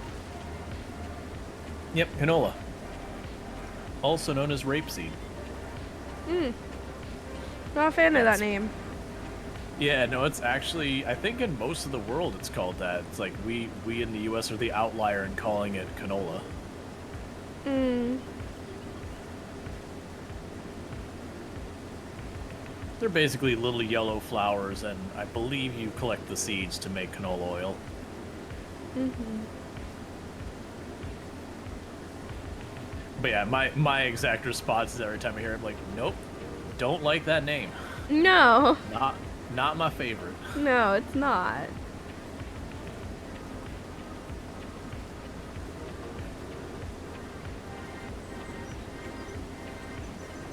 I will say the lines are very nice. Oh my goodness, it's such a wonderful feature for this version. Mm-hmm. I don't think I could go back to not having it now. Yeah, so in Farm Sim 22, people had mods that did the kind of the same thing. There's the GPS mod. The thing about the GPS mod was there was a lot more setup to it. Like, it could do more than this one does, but there's definitely something to be said of pull up to field, hit the H button, profit. Mm-hmm. I'm gonna have to get snacks soon. Dinner's ham tonight, and we started it, like, we didn't realize that was gonna take like 2 hours to cook. Yeah. And so it's not gonna be ready for a hot minute. Because we're doing our Christmas dinner tonight. Because Gotcha. boyfriend's dad was out of town on Christmas itself, and he just got back. Gotcha. Is there a time that you would want to wrap Oh up for that and no, all that? we're not gonna eat together. It's okay. Gotcha. Plus, like, I planned this first, and we're very much the sort of people where if someone had something else planned first, that takes precedence. Yeah. So if they wanted to do that, they would have needed to communicate with me much sooner.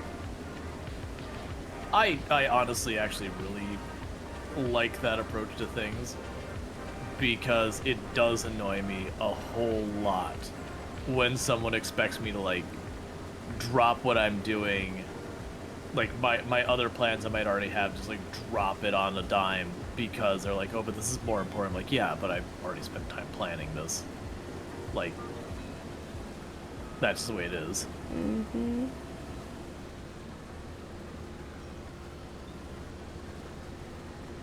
Yeah, plus they're, like, very much respecting me having me time right now because, like, I'm the only one with a job right now. So they, like, do baby me a bit because I am, you know, keeping us alive. Yeah. Yeah. And they're both working on getting stuff going. It's just, like, time sink type stuff. And so I'm giving them the opportunity to do that. Yeah, no, and people understand right now that there's just not as many jobs going around for the moment. Yeah. Plus, like, they supported me when I was doing college and then I spent 3 years job searching. So it's only fair. Yep. Yeah. No, a lot of time when I tell people about it, though, they get very judgy, like, well, why aren't they doing stuff? And it's like, they supported me for 3 years. They can take a break. We can take turns. Not every single person needs to be working at full steam all the time. Right, and it's also, oh, what button is it for you? I actually don't know the default button to put out the arm. Does it enable straw swath? Oh, pipe out. No. It's O.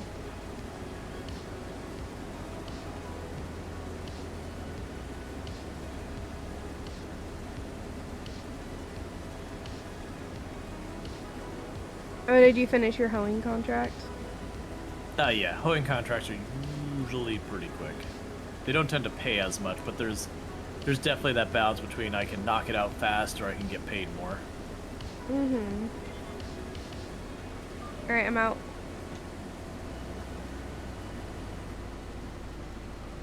Sorry, my bad. It's all good. I just start going for the next line.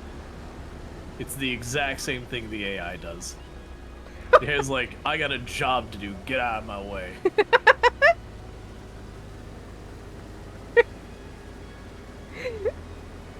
So you just get out of its way. Yeah, no, whether you want to get out of its way or not, you're getting something. Dude, this is so perfect though, the way that it just like drives for you. It's perfect. Dude, I wish it was a CC in real life. Or is there stuff that does this in real life? Oh yeah, no, in real life there are tractors. They're usually pricier ones, but there are tractors that, you know, they have the GPS, you do a little programming in advance and all that to like draw out the field and everything. And just you get it to its start point, you hit the button, you still keep an eye on it. Like, you can't just say tractor go and just be like, yeah, it's fine. Just let me let this millions of dollars of equipment go running around the field and just not even watch it. I mean, I guess you could. What? Is it the same as fancy embroidery? That's so cool. Yeah, it's just GPS enabled because big machine.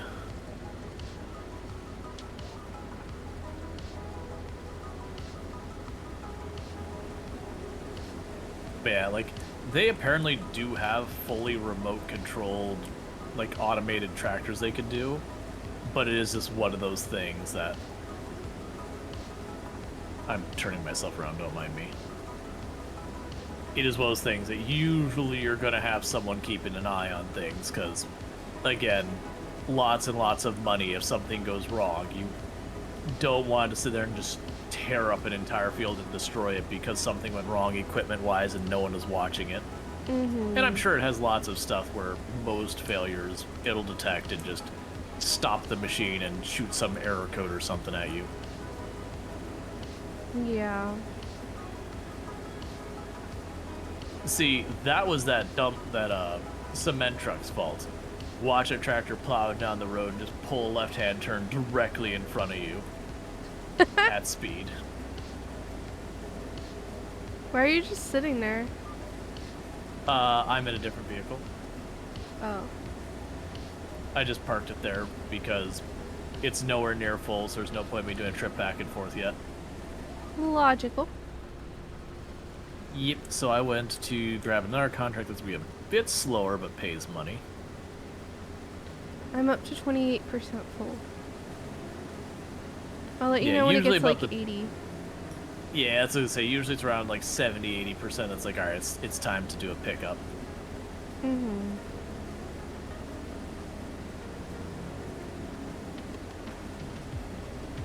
I will say harvesting is like really chill. Oh, hi. Yep. You're lucky I can't remember what button's the honk button. I was planning to do it, but I was like, man, I don't remember what that button is.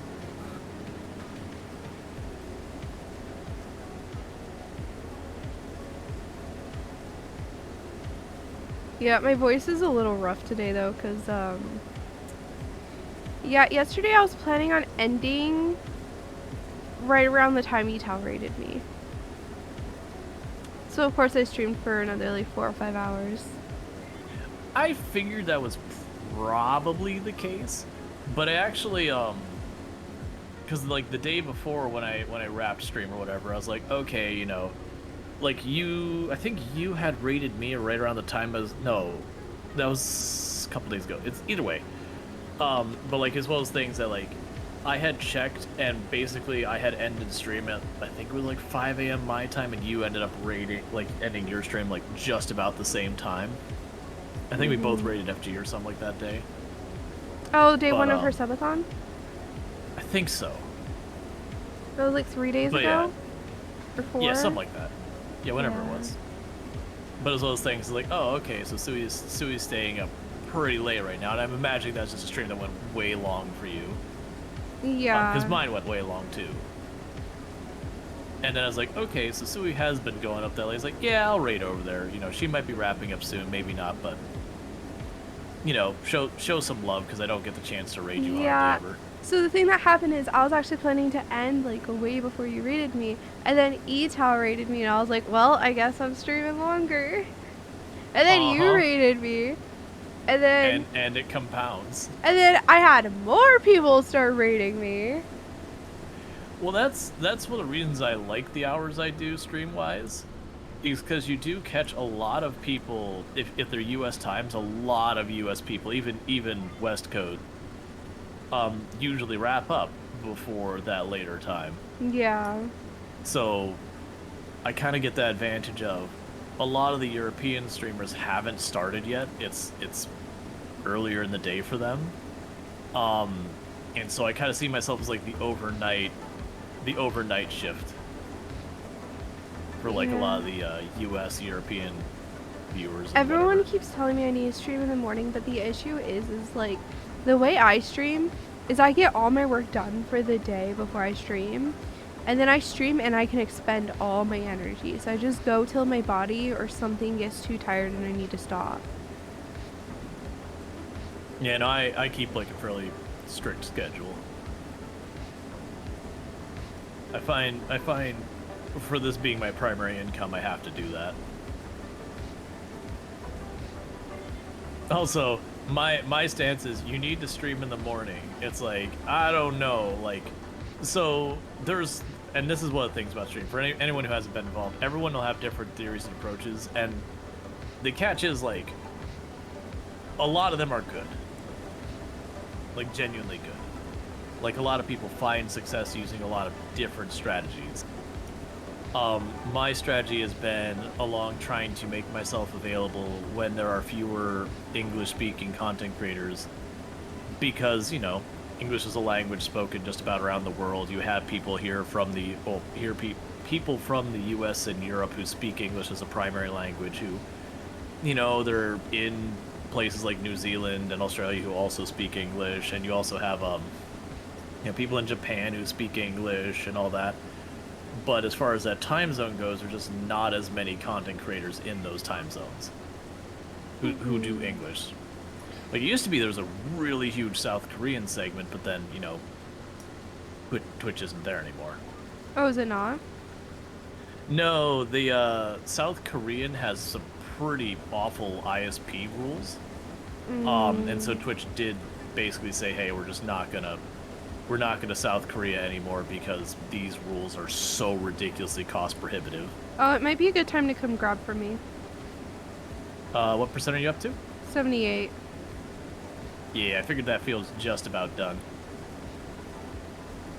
If you want to just take it to the trailer right behind, you can just drop off directly, and then, Okay. you know, the field's done. Because this contract I grabbed is going to be a little bit slower, because I didn't pay attention to how big that cultivator was, so...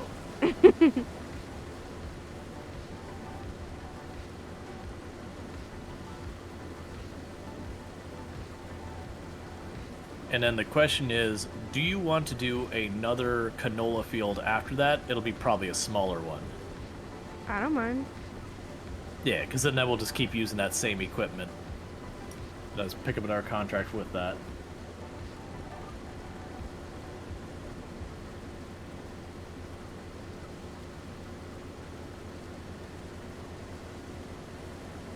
I'm just curious when it's going to tell me that I'm done. Oh, it'll only go up to 80% when you've been harvesting, because the last 20% is turning into goods. But it's still letting me harvest more. Oh yeah, no, harvest it all. We get paid extra for anything that goes over the amount they expect. And for a field that size, it'll probably be a good, like, $2,000 and some change. It's one of the big benefits of doing the harvesting contracts is you can effectively get more out of it than originally advertised. Makes sense.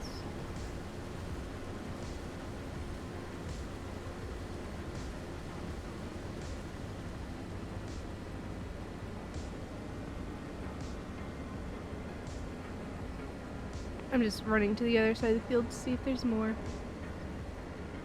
There Yeah, did we. you and Archu played My Time in Sandrock the other day? Right? Yeah. Yeah, noticed that.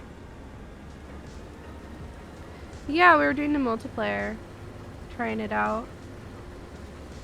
Yeah, no, that's, I didn't end up getting, like, I enjoyed My Time at Sandrock. It's just one of those things that, like, it didn't seem to super resonate with my channel, and I think something else came out as well as one of the things like, alright, well, you know, it's not getting the numbers I need to keep it around, and something else happened. You know, the typical streamer garbage. Mm-hmm. No, and I don't focus on that streamer garbage stuff because it's a hobby. Yeah, no, exactly. The difference between I'm doing this for fun, and if it happens to throw a little money my way, great, versus, you know, I got bills to pay. Oops, oops, oops, oops. Everything's okay. Alright, but circling back to the morning thing. So I mentioned, like, my strategy around, you know, deliberately choosing the overnight to you know, like, for, like, New Zealand viewers and all that. But, like, streaming in the morning kind of thing does mean, like, sure, that's, you know, quote-unquote better hours for you as a content creator in the sense of more convenient, whatever you want to go with. But, then the negative is, yeah, while there are many more viewers on Twitch as a platform at those times that are English-speaking, there's also way more content creators in the time frame as well. Honestly, I think the best time is the time that I can make consistently. Well, exactly. Whatever your consistent schedule is going to be the best Oh my for gosh, you. why is the drop off on the top of the map? Ugh. Sorry. It's all good. I was just surprised it's way up there. I don't know this map well, so I'm still learning where different things are. You eventually learn that there's like 2 or 3 places different things get dropped off, so you can pretty easily go like, okay, you know, I'm taking this contract, I'm probably gonna have to turn it in over there, that kind of thing. Yeah, but the other ones got turned in on the south side of the map. Yep. No, there's different things. Like there'll be one that'll probably just be like your general like market, and then you'll have one that'll be like the oil, you do the oil factory and blah blah blah. Some crops really only have like one drop off point. Some crops will have several. Mm. Yeah, I figure if we give you one more canola contract that's smaller, and I finish up this one, by then it should start getting dark in game.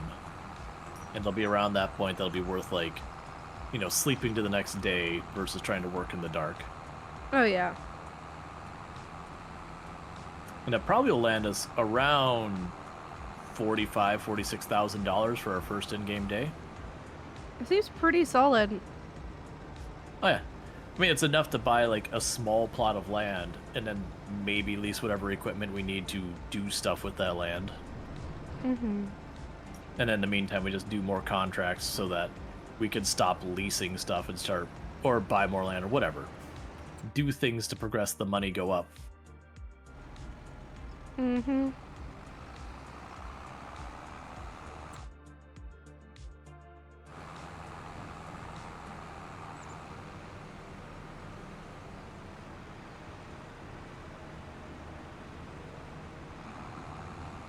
I'm gonna try taking the boat.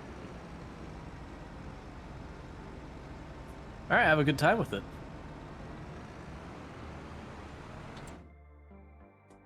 Yeah, absolutely. Money go up gooder. Yes, he's Bigger number, better gooder. go burr.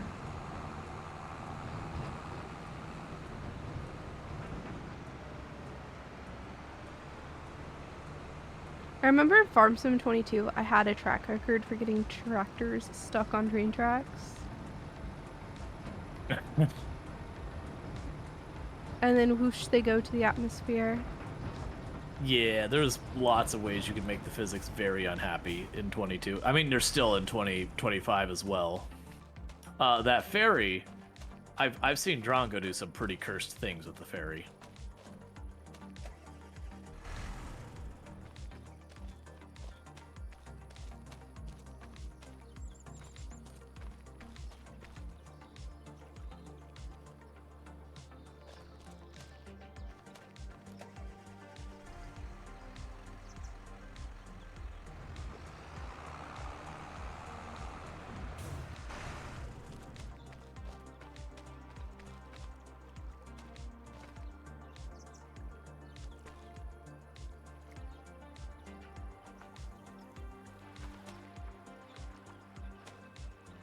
Fairy, come over here. Can I swim? You can walk through the water and all that. Like it doesn't kill you or anything. There's no life in this game. If you take your vehicle through the water, there is water that is deep enough that your vehicle stops vehicling. And then there's water that's shallow and you can just drive through it. It's just not like State of Decay 2 where it's just like all water is shallow enough for you to just blast across it in your car.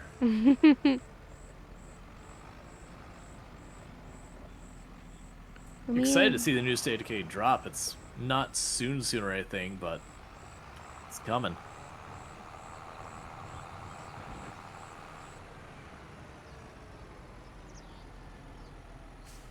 How do I make it go?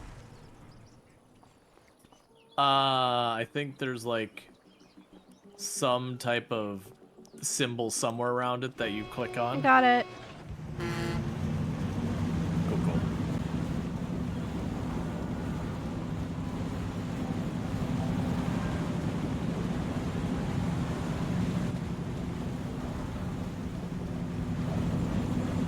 happens if I drive while it's moving? I don't know if it'll let you. No, it will not. The wheels turn, but nothing happens. Yeah, the curse thing I was watching Drongo do is he put like the front wheels off the front and then start having it go. Oh my gosh, no. And physics would get a little cranky sometimes about that.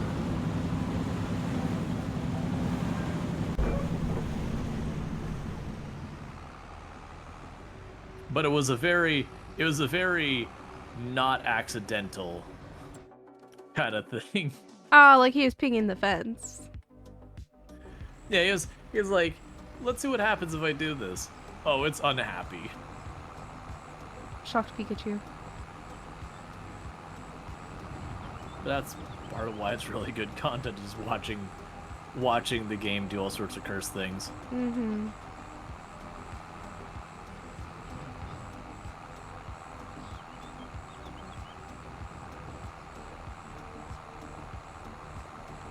Going up to the top of the map's kind of annoying.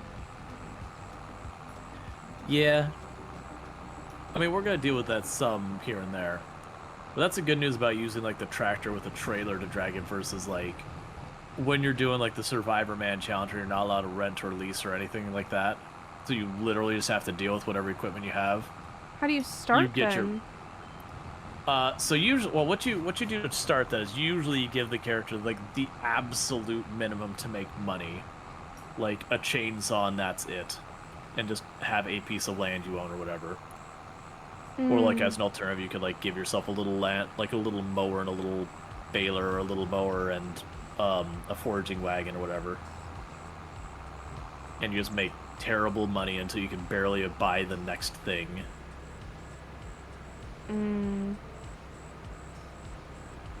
Yeah, versus like those are runs I typically do, but it's well as ones that takes hundreds of hours, so it's like we won't be doing that.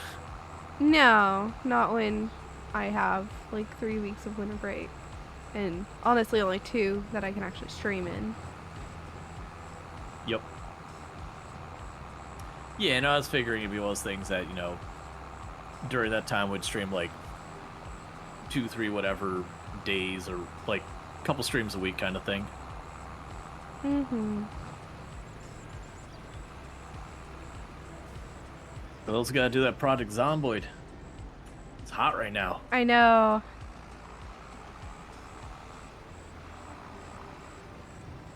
Yeah, I'm probably gonna have to take tomorrow off though, just because my voice is dying. Oh, that's no problem. Like I wasn't figuring we were gonna do like 4 back-to-back days and then be like, okay, we're done. No. When do you want to do next? Gotta figure that out. Like I know it's not gonna be tomorrow, and the 28th I know my stream is gonna start late, and I don't know what time, so that wouldn't be a good day. I have something on the 28th already. Okay, well that's no problem. Makes that easy. All right, so you finished that contract. Do we want to do Friday, or do we want to wait a bit? Maybe do like Sunday or Monday. Give me a moment to actually look at anything. I have to reflect with my calendar kind of thing. Okay, so I have another canola contract for you, field 16. Okay. And I think by the time you finish that, I'll probably be finishing up with this field. And if one of us has to wait, that's fine. We can drive the truck or whatever. Mm-hmm. There'll be a little bit of that where, you know, one of us will be wrapping up the thing for the day and the other one can go twiddle their thumbs for a minute. It happens. That's where we stand by the other person and just judge their work the whole time. Perfect. Doesn't work as well with the GPS anymore, though. Because Yeah. we can't judge like how wavy the lines are. True. It was so funny to judge before. Okay, so let's see. So tomorrow you said you had stuff, so we would Oh, go rest. so like I was trying to take a break kind of thing. So I'll do Project Zomboid tomorrow. The 28th, I don't really know my hours, so I'll probably just do Project Zomboid that day. I'm not playing the Um, zombie game. Farm the boy. Farming for content. Like every other animal channel. Okay, field Yes. 16. Where's that at? I think it's to the west. Yeah, about halfway down. Well, about a third of the way down the map on the far west. Oh, I see it. How well do I have him trained? Oh my gosh, yeah, you've really trained this cat. There's a thing where if Suwey hops on the bed, the cat will walk over to like where my collarbone usually is. I taught him to walk up the bed. So he'll walk up to me, like on top of me. Who's almost dead? Ooh, slow. 4 minutes out. Okay, just let me know when I can. This is the type of game where I can go whenever. Yeah. Sunday doesn't sound terrible. Okay. Because that way none of us have weird scheduling stuff to go on. Yeah, I might be having to kick the cat out in a second here.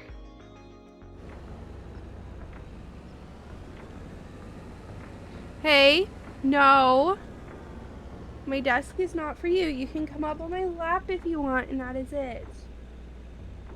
You want up on my lap. Typical cat being ungovernable.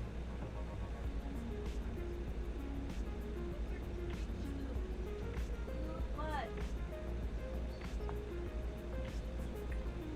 Okay. Ow! Claws.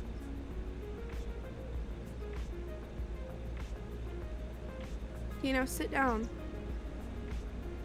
Sit down. I'm like trying to push him over. Ow! You're cold. His little ears are really cold.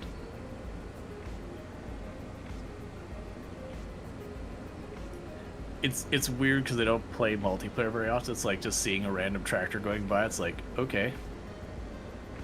Especially when I stopped, because cat. Yeah.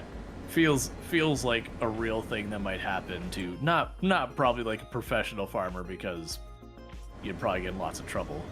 But you know, like the person keeping the family farm and like puts the dog or the cat in the cabin, and you know the animal starts getting excitable and you're like, no, can't get out here. Like, I'm doing my thing, it's dangerous. Hi, BP. He's closing his eyes. I'm giving him the pets. Be in the cabin. Be in the cabin, so you just see the harvester veering all over the road. What was it, the Onion News way back in the day, just being, you know, 3, I don't know the actual kilograms, would be like 110 kilogram, that's probably sounds way too high. 3 90 kilogram men running away from 1 ounce bee. And you're like, fact. I hate bees, man. So glad I can play this one-handed right now. Well, To deal with cat. yeah. He's not the most trustworthy. I mean, it's a cat. Now he's headbutting my mic.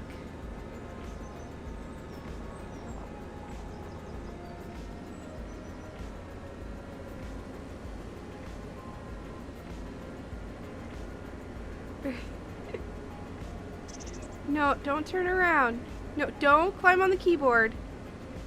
Hey, I can't see anymore, buddy. No, I can't see when you're there. Cat gives zero care I about any of these things. cannot see right now, buddy.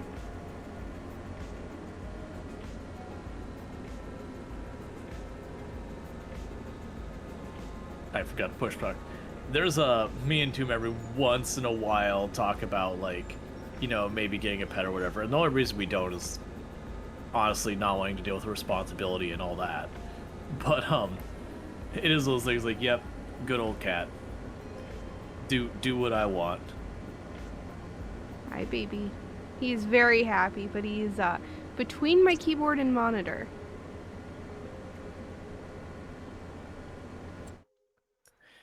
Yep.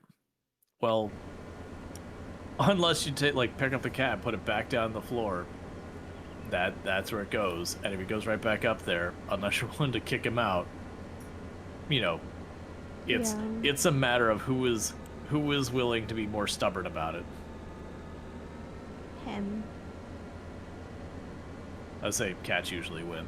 I feel like I'm about to get attacked. I think I need to kick him out. Or are you airplaning or are you not? What is going on with you? If you lay down, you can stay. No, we're just gonna jump on the keyboard and rub against the mic. Okay. Give me a second. No problem. Come on, buddy. Come on. You got a tweet? Meow, yes, yummy. Come on. Like, we'll say, I do think for the next one I won't take the contract this late in the day. It's fine, like, we're already committed, but, like, I'm getting there. We'll get yours. Yours should go relatively quick. Oh, I just got him out. Okay. I'm gonna, get out of the car, because I need to go grab food. Alright, the harvester's, like, most of the way there. Yeah, no problem. When I finish this field, I'll hop over to that. Alright, I'm just gonna mute, and I'll just, have it so everything can still be seen and heard on your end. No problem. But yeah, now we're wrapping up culting this field. We will pick up that harvester whenever we're done with this. I do think the next day we're not gonna take it. We'll probably have like 4 p.m. be the cutoff. Ooh, I changed my plan. I'm going to immediately jump over the harvester because I literally just forgot I have. All right, because I need to go to this harvester and I need to do this now because just notice the weather forecast has rain next and you get penalized in your harvest amount during rain.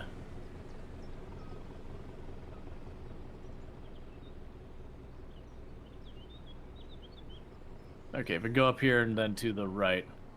Oh, this harvester's lights suck. Cool.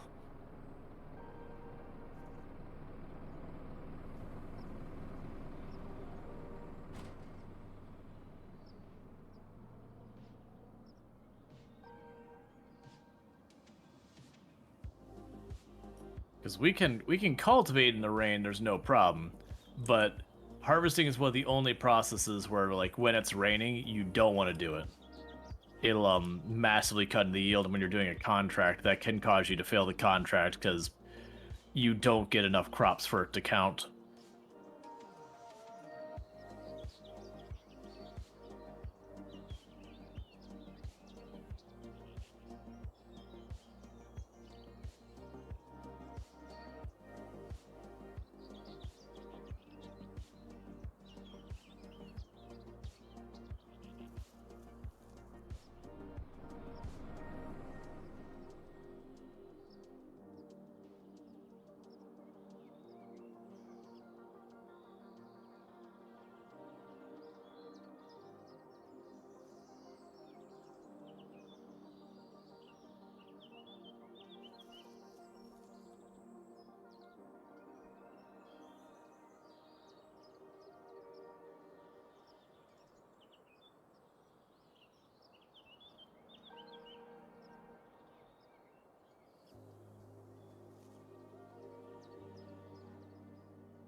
So what I did is I handed the harvester over to the AI while I finished this field real quick. So that's gonna cut a little bit in the money we make on that one, but that's okay. But that way, that's already going. Hopefully, before that rain kicks in. Yeah, slow down time as well, just to try and make sure that gets done before it starts raining.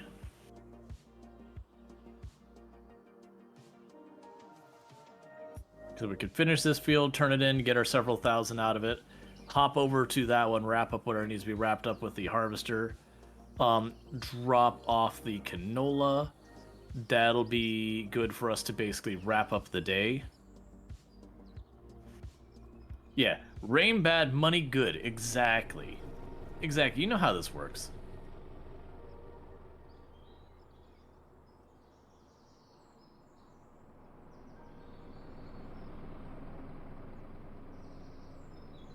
But yeah, so you'll notice with the AI working, our money in that top right there should very slowly tick down.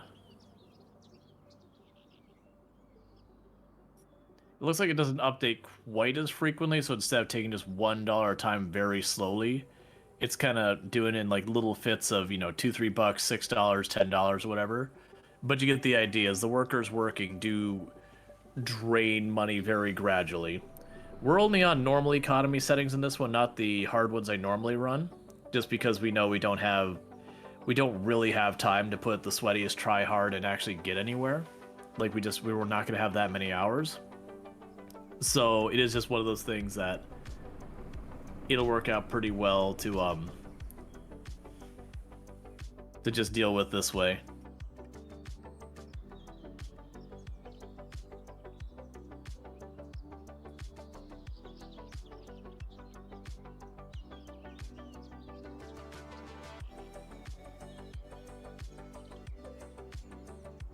Yeah, no, I'm not going to bother changing the settings between turning on and off the gas. Yes, it takes more money to have the gas, like, auto refill, but the microwaving and remembering to do all that, meh.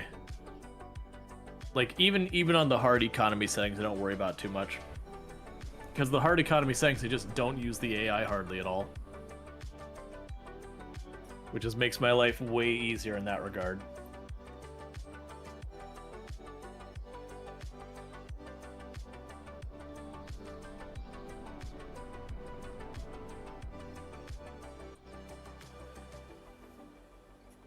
Alright.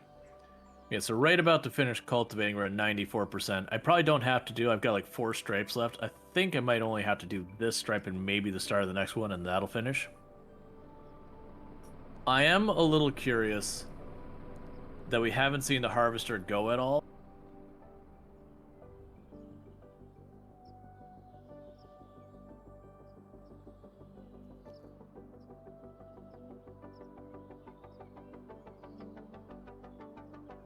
I just need to watch him.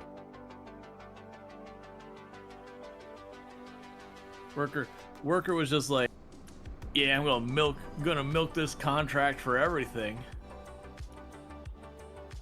Gonna milk this contract for absolutely everything. Gonna get every dime I can out of it. Oh, boss is watching. Better get back to work.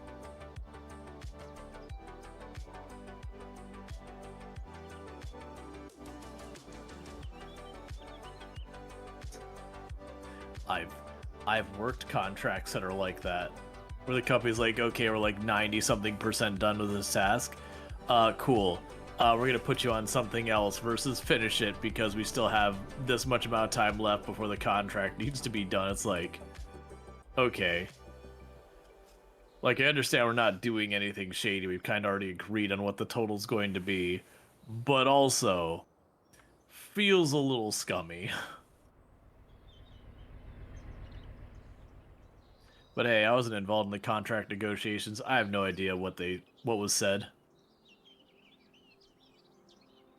And you have to do that, because you also have the contracts that, like, okay, this will only take us so much amount of time that go long, and keeping them consistent where you kind of pad the number out, like, 30% or so, to sort of accommodate for what you don't know is going to go wrong, just really helps to make sure everything's in a healthy place.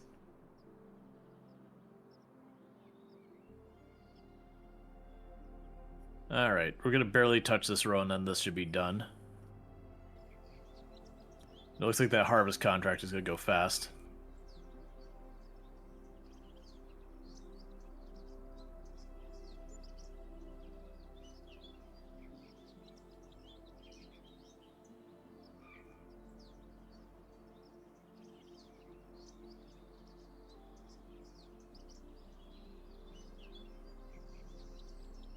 All right. Yeah, that's part of the reason I chose this one is it's still 2,000 something bucks it's gonna make us plus whatever we get out of this, like from the canola itself.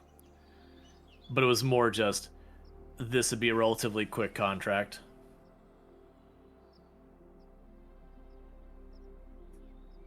But yeah, considering at 80% it does stop. Like that's when the field's done harvesting. Um we're already almost halfway done harvesting the field, just a bit shy.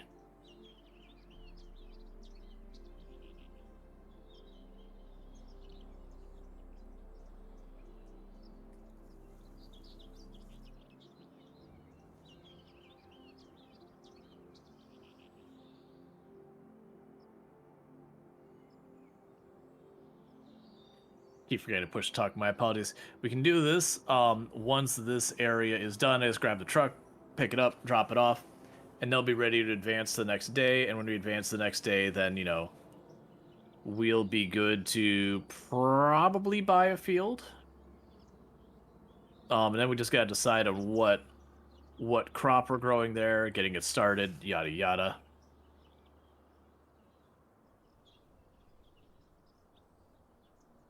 Which you probably won't do anything that's like super annoying to work on. Like we probably won't do like sugarcane or grapes or olives, because also grapes and olives pay horrifically in this game. We'll probably do a pretty standard crop to begin with. Get that first field going, because that way it has like the most generic equipment that's across the board. We'll also likely try and target something that we can plant sooner rather than later, so that we can get our own stuff going pretty early on versus depending entirely on contracts for everything. Because the contracts are fun and all, but it is one of those things that's like usually I try to get through the contracts relatively quickly. Like, and we'll still often take contracts that's like, oh, that's just a very lucrative contract while I'm waiting for other things to go on. It all depends. I'm treating this as a very different playthrough for Farm Sim with the collab part.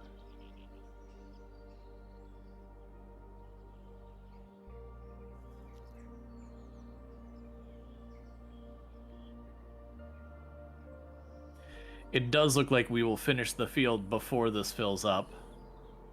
Depending on where the drop point is, if the drop point is way closer to where we're at, I might just drive the harvester, just kick off the header, drive the harvester straight to it.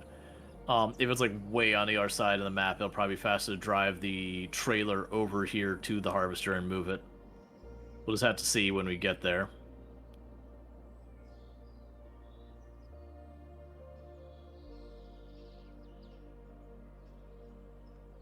I'm back. Welcome back. Dinner is so good. Oh my goodness. Smashed potatoes and honey ham. Sounds like fun. Alright, do I need to bring this back to field 16 for you? You mean the trailer, the truck? Yes. Okay. Yeah, the tractor or the trailer would probably be good. I don't know where the spot is relative to here.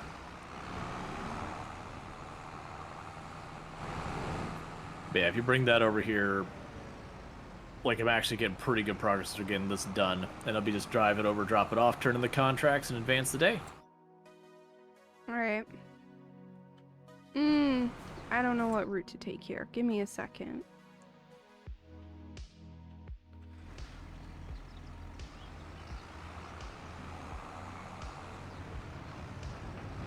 Well, actually, be pretty good because what will likely happen, a couple of minutes before my ad breaks happens, I might snooze that once or twice just to line up with the day flip. That way I can quickly use the restroom and everything. And then with the start of the next day, you can take a contract or two work on those. Well, I mean, you'd start a contract. I'm not going to be in the restroom for a half hour or anything. Mm-hmm. But you can start with those, and then we can figure out, like, buying a plot of land, what we're going to put on it, that kind of thing. Mm-hmm. Oh, this is such a good dinner. I'm managing to still go the wrong way. I'm just going to cut through these fields. Oh, do it. It's not our land, we don't care.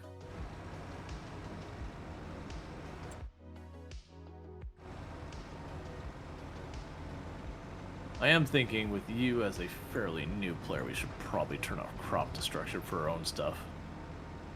Yeah, that'd be nice. Yeah, because normally I play with that on, but I'm like, man, I could definitely know I backed into my own fields and destroyed stuff when I was new. Probably turn off field stones too. Nobody likes the field stones. That's not true, but most people don't. Do you have to like? The lime and weeds and all that's fine. Do you have to go and like break the stones up and stuff? No. So with field stones, you get like this really little like trailer thing you drag behind your vehicle, and it just picks up the stones. And then you take the stones someplace else and dump them out. It's just the issue is it's a really small trailer. It doesn't move very fast, and there's like no better upgrades. It's always that same little trailer.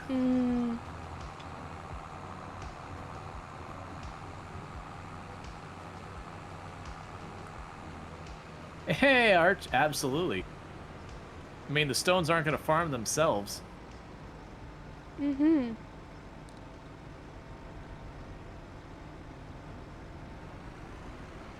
How's it going, Arch? Those who don't know...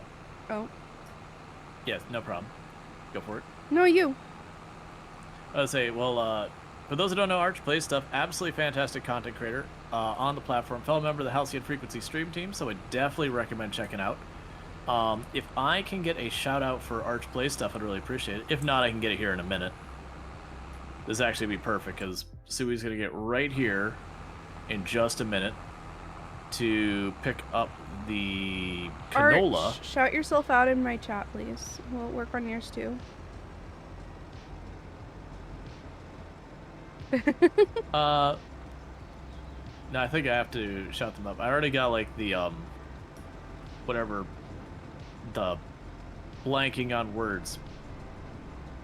The thing that dumps all the canola out into the trailer. The pipe. Yeah, the pipe. That's the one. I already got extended. You can just roll right on under there. Hi. I mean, I guess that works.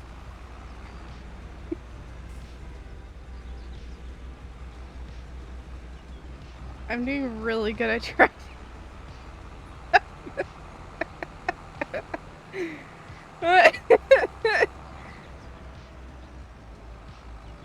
Raul, what do you think of my driving? Here.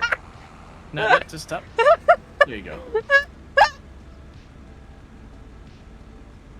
Suwey is not a farmer. It happens. But yeah, so again, check out Arch Play Stuff. Fantastic content creator. Drop file. Plays lots and lots of indie games. Recently been playing some My Time at Sandrock, among many other things, so definitely check them out. What is it, cat? He's sneezing. Alright. All you to drop that off. Oh. Uh-huh. Do you want to do it? Because I'm really bad at driving and I take forever. No, that's fine. You sure? I mean, I can let you do it. It's totally fine. Here, I'll get out of the vehicle. For you. Okay, so let's see. Wait, can I, like, sit on top of your vehicle or in there with you? I think it'll just knock you off. I honestly don't know. You can try. Hold on, don't drive for a second. Alright, I seem to be wedged on pretty good.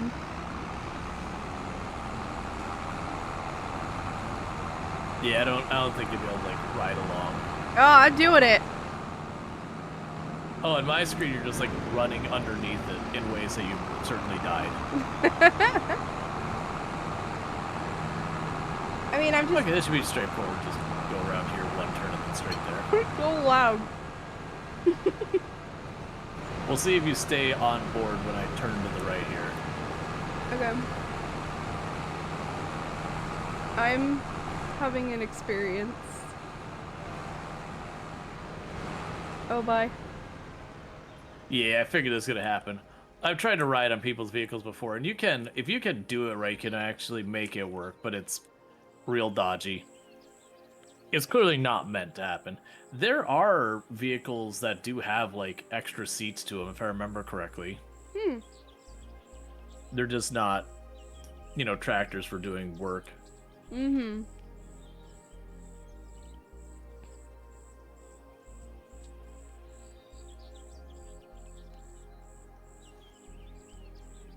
Let's just watch Rawl Drive on the map. See, you're like already there. I would be like less than half the Oh, distance you had the there. cruise control turned way down. I was like, man, how heavy is this that we're driving slow? It's like, oh, cruise control's turned down, which makes sense. That's fine. That's what mods are for? Yeah. I mean, for doing a collab, just kind of whatever. I usually have like one, I don't run many mods to start with, but even on top of that, if we start getting a bunch of mods involved, then I have to be like, okay, go download all these mods, make sure we got the right version. It's not the hugest ordeal, but it is just another layer of complexity, especially since in the past we have different versions. Sometimes FarmSim wouldn't detect the version difference, and it would instead load to like 88% or whatever it was and just sit there. I don't know if that's still a thing in FarmSim 25, but I know that was a thing in FarmSim 22. And you have people asking, it's like, hey man, why does this never load past 88%? It's like, oh yeah, check your mod versions.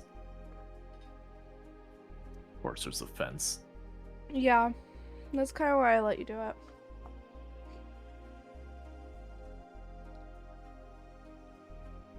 I was just gonna cut through the yard and all. I was like, fine, I'll take the road. I'm also enjoying my dinner. I figured as much. It is good tonight. It is so good. Where am I? Oh, there we go. I was like, where am I taking this? Looks like someone's house. It's like, oh, it's right next to the house. Okay, there we go. Like a little barn with a silo.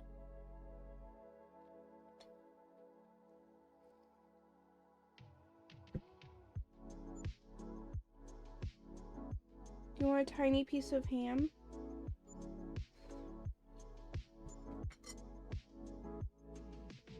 And all contracts done are just shy of $58,000. Where is the sleep spot on the map? Alright, let's leave. Come on. Oh my gosh, chill out, dude.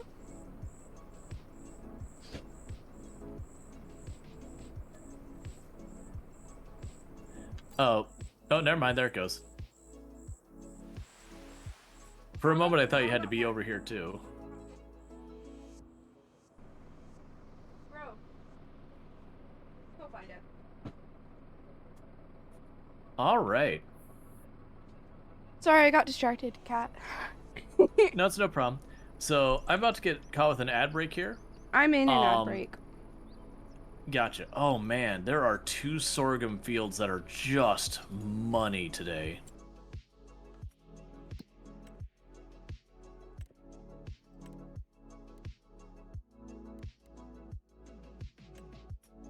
So I went ahead and accepted those. I'm gonna have to take a break here in just a second to use the restroom and all that. So I did accept the 2 sorghum contracts that are gonna be a whole lot of money, and they should go relatively quickly. Okay. So that basically, like,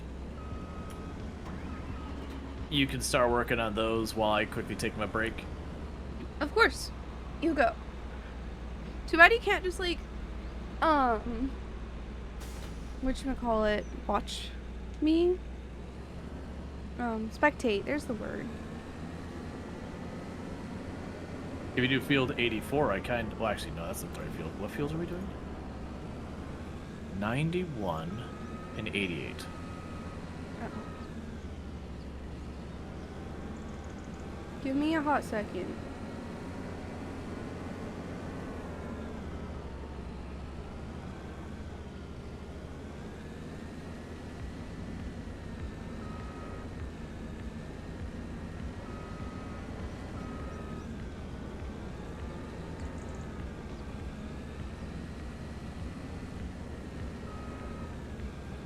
I could just watch you, but I think by the time you get over here and all that, my ad break will be done. So I'm going to go ahead and quickly do my little ad break here for just a couple minutes, and you will just get what you can done, and I'll be back when I'm done with that. All right, I'll be back in a few. Mm-hmm.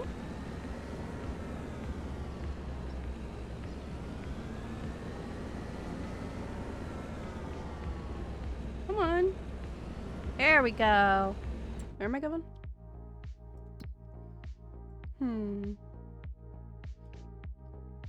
wonder if Rawls chat can still hear me.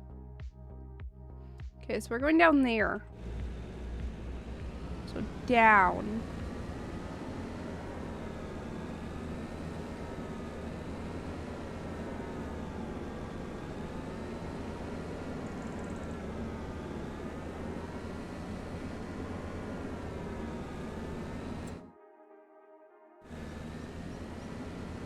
Our general vibe here is down.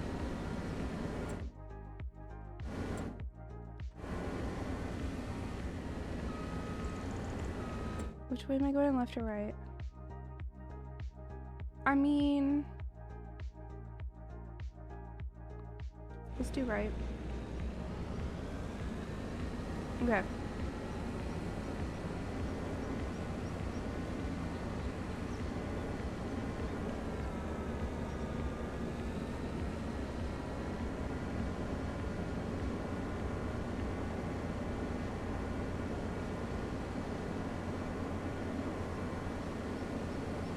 We'll go faster because now it's like kind of a straight stretch.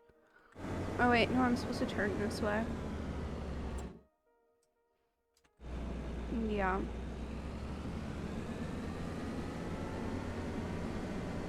Oh.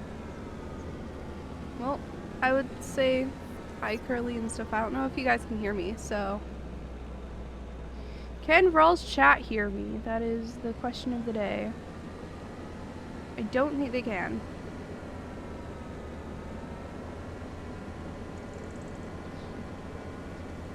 Looks like he did things correctly and I cannot be heard. Oh, you can hear me. Thank you for rating Raw Curly. Hey, it's all good. He just went on BRB, so it's gonna be a hot second. But yeah. He's collabing with me. I'm Suwey. Thank you for rating Raw.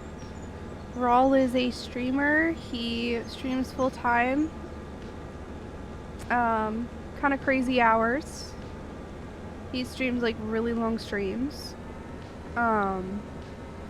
He's like amazing at Project Zomboid. Thank you. Ron? Is that how you say it? He's amazing at Project Zomboid. He like actually had a world record for a while, which is pretty cool. Rungor. Oh, okay. And I'm back. And hi everyone, no. popping in here. Oh no. Rawl, do not look at my stream whatever you do.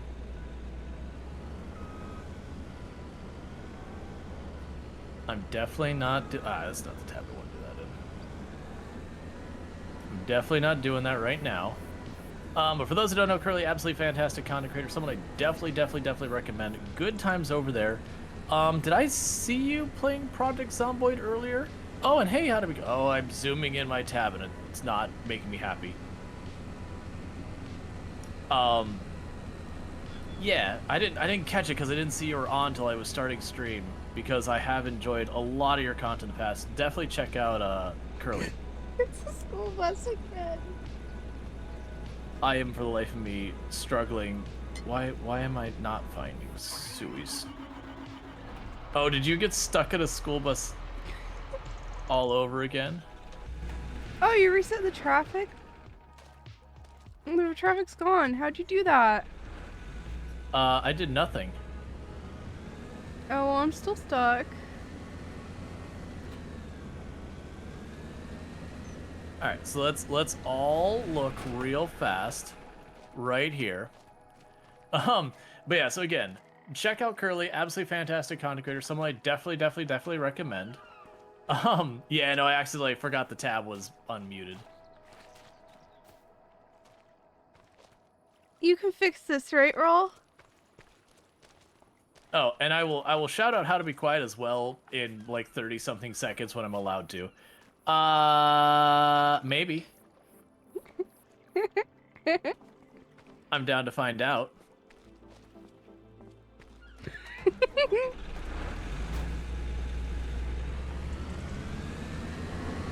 What? That was easy. What?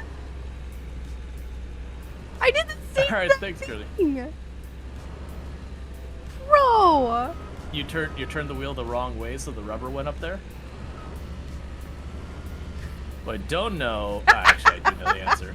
I do know the answer to this one, is we're just gonna ram the trailer back.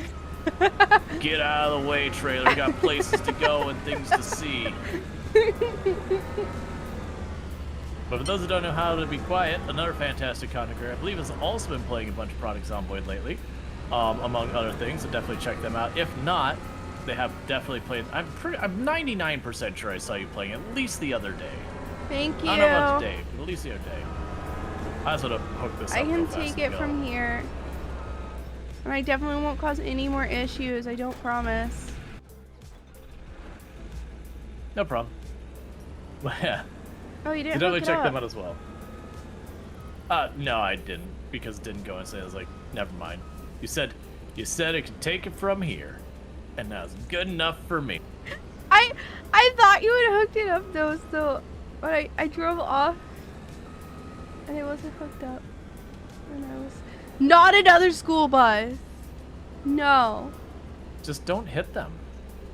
No. I'm a teacher. I have to show the school bus who's boss. I mean, that's probably fair.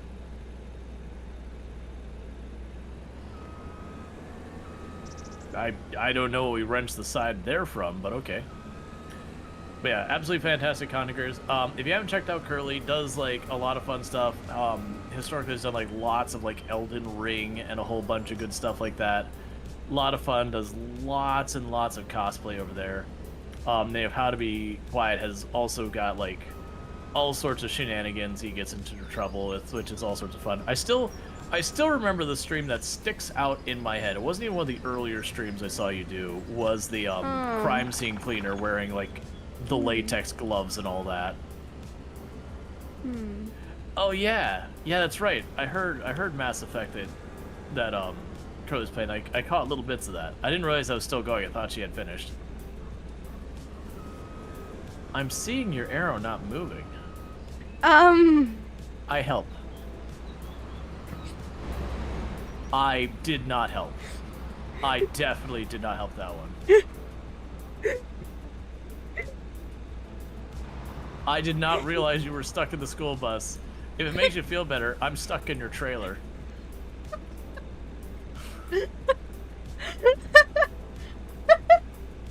I'm just gonna get out and let you fix this mess. Why are there so many school buses in this world? I mean, guess River Bend properly funds education? Dude, where's that? I don't know, considering this is supposed to be a U.S. map.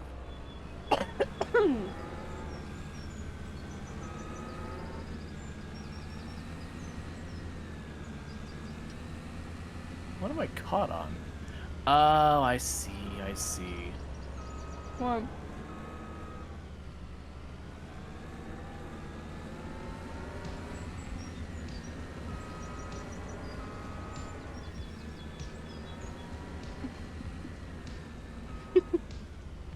This little light post hidden in this tree is going to be the death of me.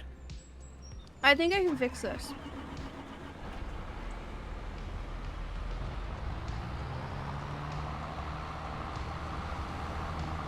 Overall, you bamboozled your truck a little bit.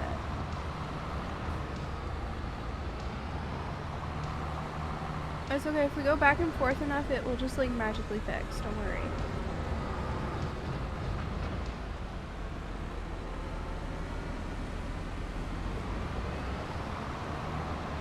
Raleigh fixed it. See? Yep, just working on getting all this sorted out. This is definitely how all of this works, by the way. I'm not sure if you see what like Pro Farm Sim looks like, but this is peak. Oh, I'm wondering what this is gonna do. Come on. I see. I really want to get back to position just to see if they'll like just snap and roll, because I'm curious. The trailer's kind of upside down. Well, right, but it gave me the prompt to be able to do it, and it just barely missed the prompt before, like, I nudged it. And I'm like, I want to see it actually do that. I want to see what cursed physics comes out of that.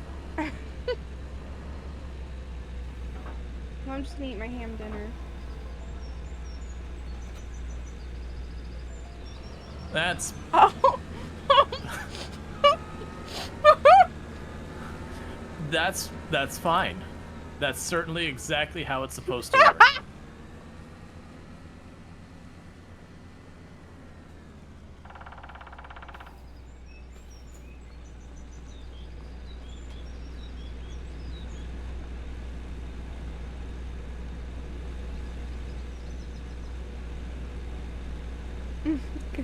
Lady.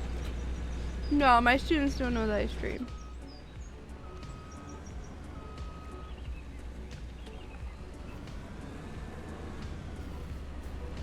So what I'm trying to do is inch this forward enough that the school bus gets out of the way so that we can then fix this.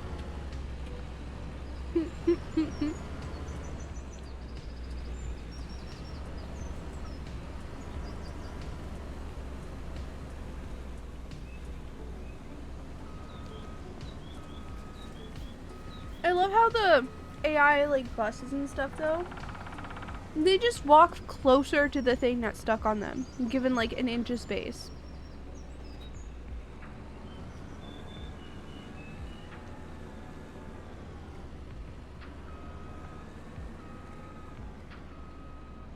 Please go.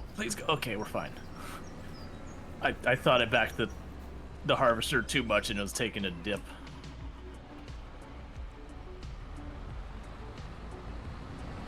I'm trying to get the school bus just out of here.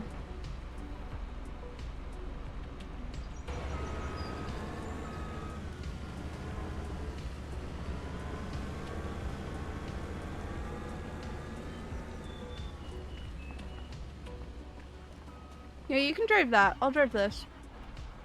Yeah, it's fine. I mean, we're right here. I was actually moving the other thing down this way when I saw you were stuck. I'm like, huh, wonder what she's doing there. And then I saw you tangled up on the bus. Your auto speed is really fast. Oh, I keep it cranked. Look, I'm getting into these wrecks with it low.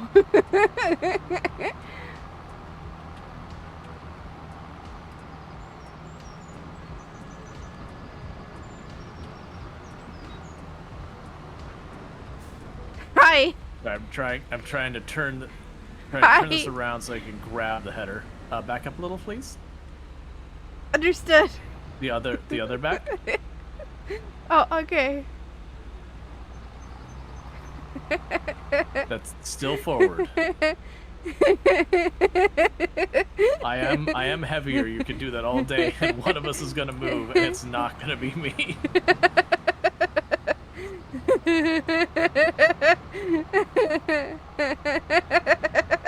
Well.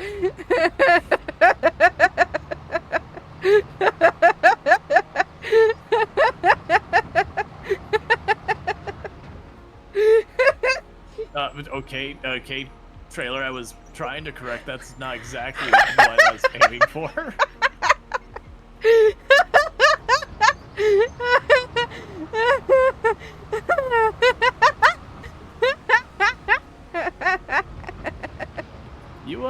You okay over there?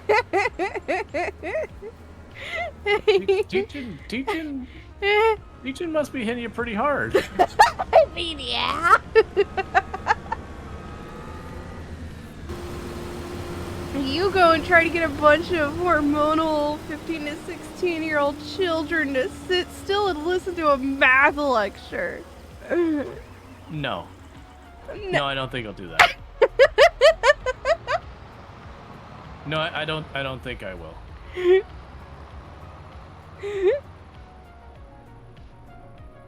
All right, there you go. Harvester's all set up and ready for you. Oh, okay.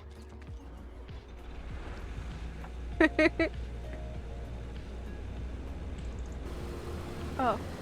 not what I wanted. Is this Farm Sim or Demolition Derby we're playing? Yes. These do not need to be independent things. I forgot what I was saying before all this went up in flames, but you know, that's fine. What was I doing? Alright, so let's see. Do we have any other good cultivating contracts? No, there's just carrots. Those horrible, horrible carrots. I can't have eggnog. Okay. It has malt in it. And malt makes me itchy.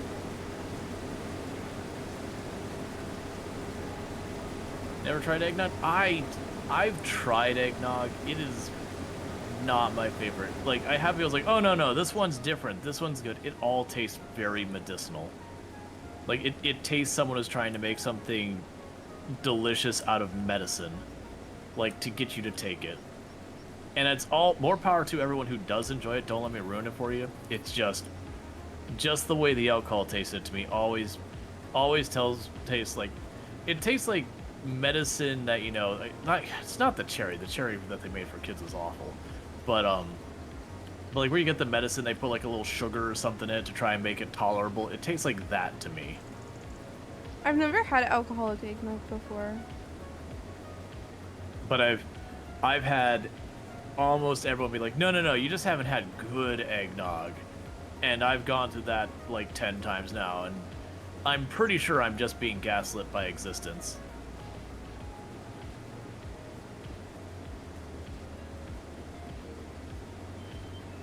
I don't think it's technically eggnog if there's no alcohol. It's something. I just don't believe it's technically eggnog.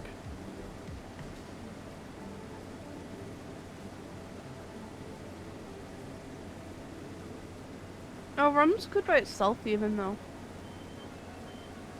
I mean, depending on the rum. Yeah, I like rum.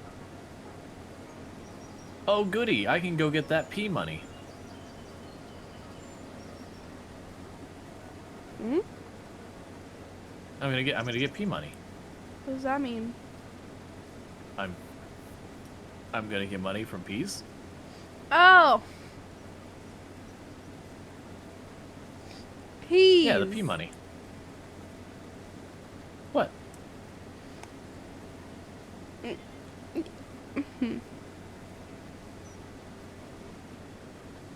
Don't worry about it. I kind of feel like I should worry about it. No. No. Just don't worry about it.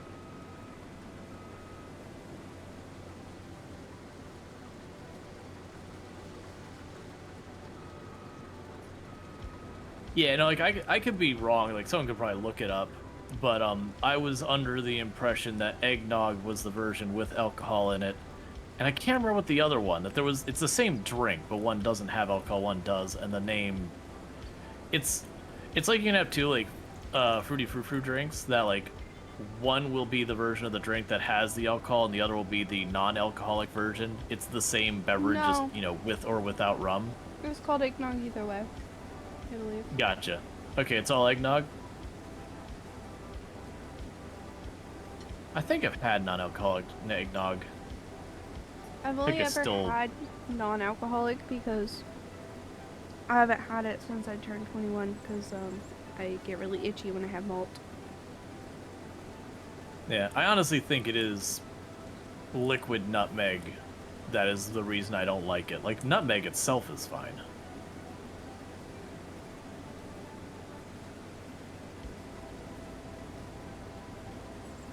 What ridiculous farmer was like, you know where I'm going to put a big field for harvesting?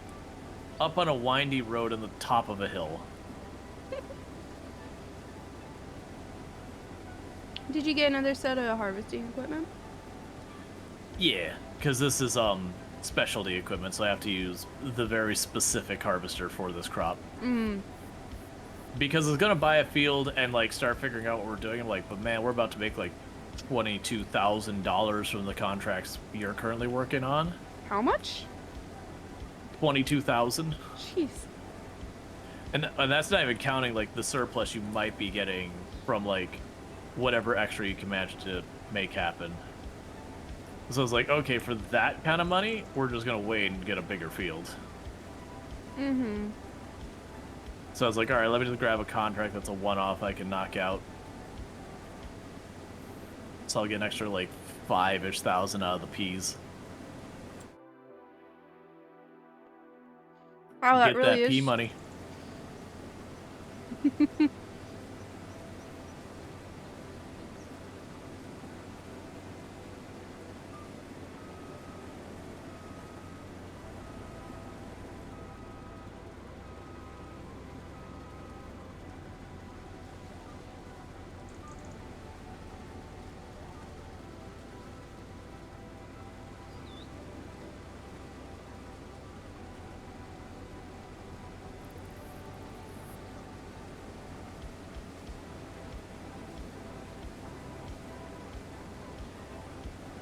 Yeah, no, I don't actually know how good the peas are now. I remember it was a thing that I did all the math of the different crops, and like before, peas were pretty middling. They were just kind of okay.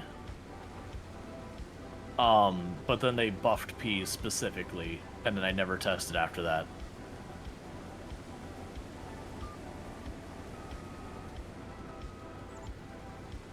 This won't be that long of a contract. It's not a very big field.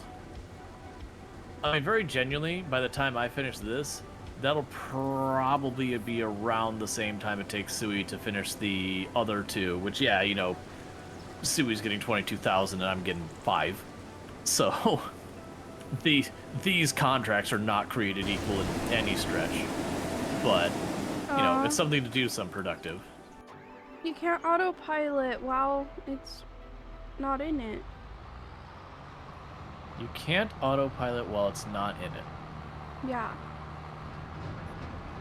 I don't know what you mean. Yeah.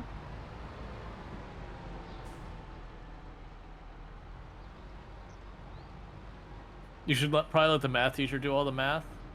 Hey, I can have my horrible napkin math that may or may not be accurate within a factor. It's fine. What's being off by like, you know, 1,000% or something? Oh, don't worry. I'm not like an actual like went to school for math teacher. I saw an opportunity, decided to try it, math teacher. I'm not actually, don't actually care that much about math. I enjoy doing it, but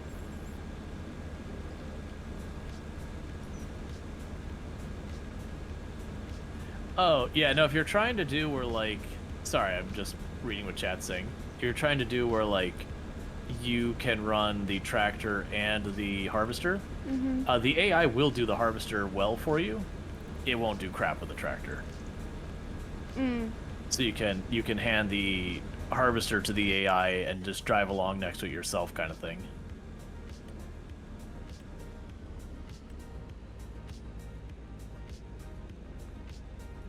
The Okay, AI is of limited talents.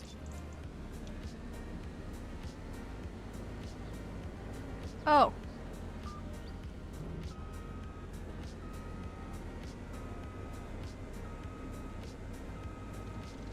I said, okay, I got it, and then I instantly messed up.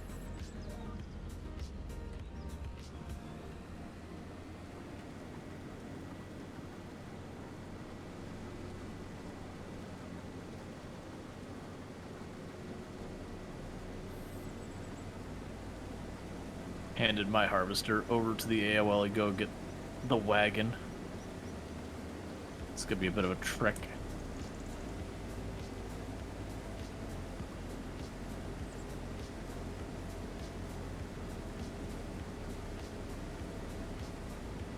Yeah, the grid is really nice.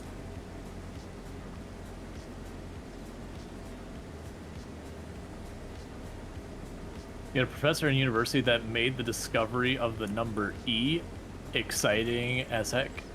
Oh man, I'm trying to remember, because I remember there's imaginary numbers, and I used to remember all that stuff. Use And the remember Fibonacci sequence. Yeah, the Fibonacci sequence. I remember that as well. I don't like. I know I learned it, but if you asked me what it was, I'd be like, "It's the thing I learned in school like 10 years."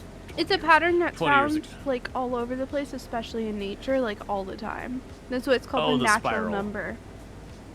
Mm-hmm. The shell. Yeah, yeah, the spiral. Yeah, one of those things like that's really cool. What am I gonna do with this? Oh, it's cool, man. Leave me alone. Pretty much. That's how I feel when I'm teaching math, and let me tell you, it does not fly with modern day kids.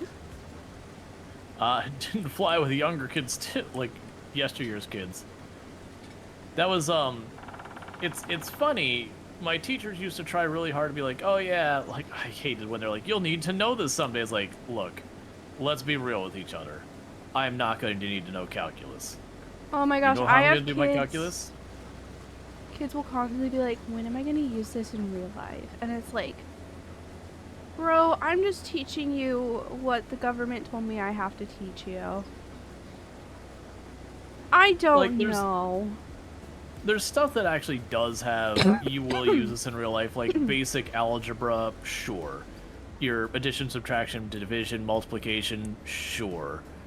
Trigonometry, okay. If you're like a game dev or you're dealing with simulation, I'm on the wrong side of this to actually get this to do anything. Yeah, construction as well. Engineering, all that kind of stuff, absolutely.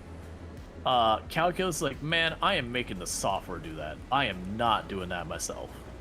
Like, if I'm at something I need calculus, I've got programs to do.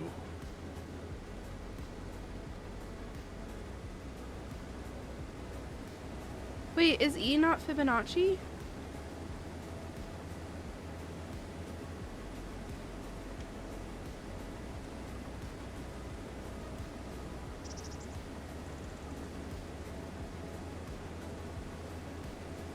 No. Oh, what is... E is the natural number, right?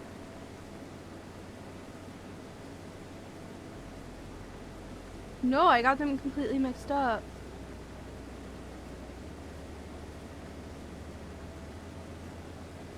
I could have sworn there was a whole thing with the number E and like plants and stuff. Stop trying to drive, AI driver. You're making this worse. E number... No. No, it is the shell. I'm not crazy.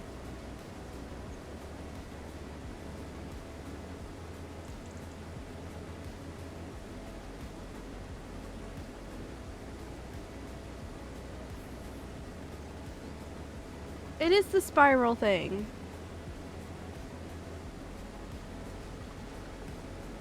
But Fibonacci sequence is different. I got confused.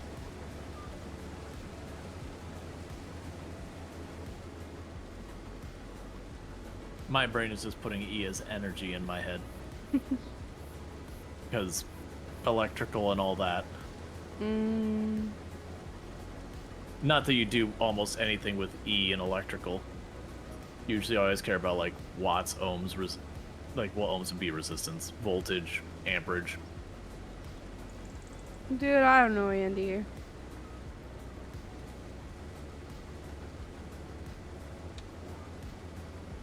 I'm not that much of a math nerd, considering I'm a math teacher. I'm not really a math nerd.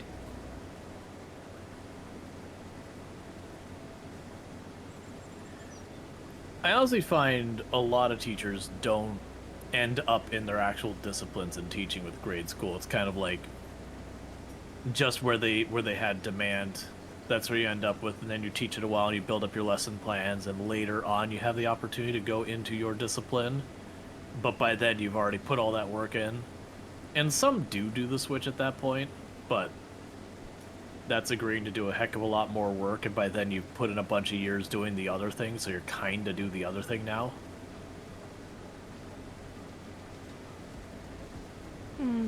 I really don't know what the AI is doing here, and I'm genuinely curious. Where? Oh, are you having them? I I handed the keys to the AI, and it's skipping rows and doing all sorts of weird stuff that I'm just like,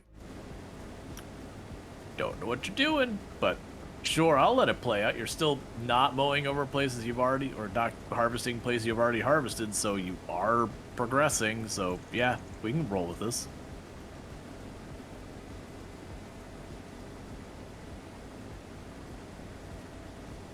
Theoretically, couldn't we accept every single contract and have the AI do it? Yes, you can only have 3 going at a time. But you could do that, and you can make good money with it. Oh, I need to turn the time back up to normal. There you go. I slowed time because I looked at the harvester with the contract I had grabbed for you at the end, and I noticed it was getting ready to rain. I'm like, oh, I need to get this done before it rains because you take a massive penalty when harvesting in the rain.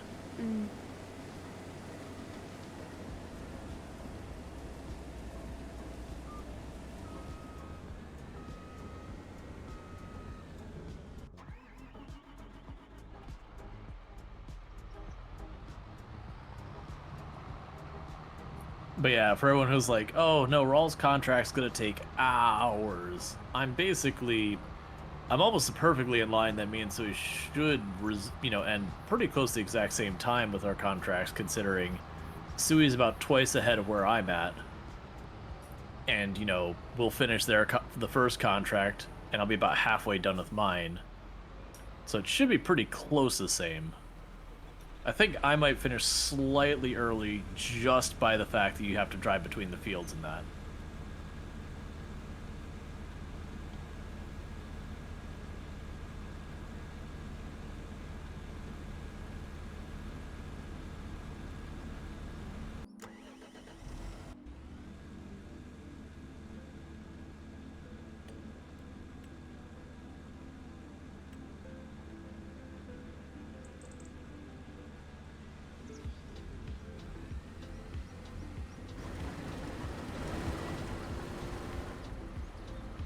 Whoa, whoa, whoa. AI worker, stop. What are you doing? No. I'm taking over.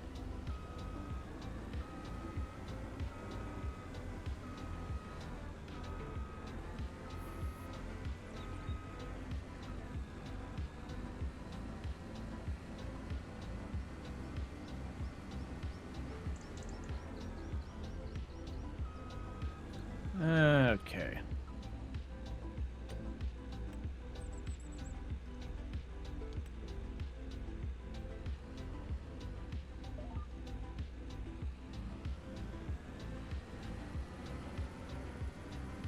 Oops.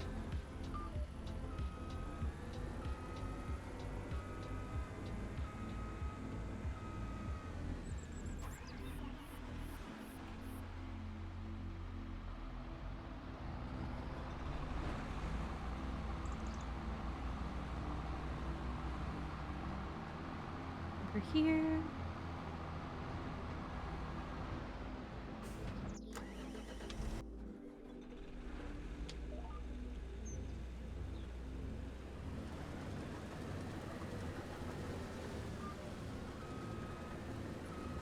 Let's go check 1 or 2 things real quick. Where are you checking? Just some of the stat stuff happening with the stream. Just because I'm curious. We stream together? Yeah. I think it shows you your... Oh no, it shows... So if you look at your dashboard, it shows your viewers and then the shared viewers. So like right now mine says my viewers is 27, shared viewers is 136. Gotcha. I actually hadn't Makes looked sense. before. Yeah, no, that's kind of things I was curious. When you go to your stream summary, it's only going to show your viewers. Yeah, no, it's kind of like one of those things that's curious, just like comparing numbers, doing all that stuff. Just like as doing this full time, I always have to like. Usually, I won't check numbers during the stream, but I know that the stream together numbers probably will only be presented during the stream. Yeah, I haven't seen... I haven't looked too deep, but I haven't seen a way to see the stream together numbers like after. Yeah, yeah. So just trying to compare, like, see all that stuff, you know, for, like, this is obviously doing a bunch of stuff, testing a bunch of stuff, seeing how the numbers are impacted, yada yada. Because, like, there's always those things as a creator you gotta consider. Like, you know, just checking performance, that kind of thing, make sure. Like, this is fine. We're having perfectly fine numbers and all that tonight. Like, it's good. But it's just always wanted to keep an eye on that stuff, because there'll be times that there's stuff I do that I'm like, this will probably resonate well, and then the numbers tell a different story. You're like, oh, I guess we don't do that anymore. Mm-hmm.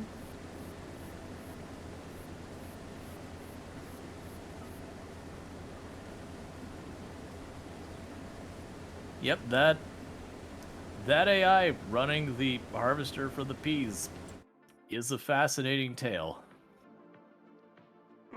It's working, but it like skips a row, goes back a row. I'm just like, I don't know what you're doing, man.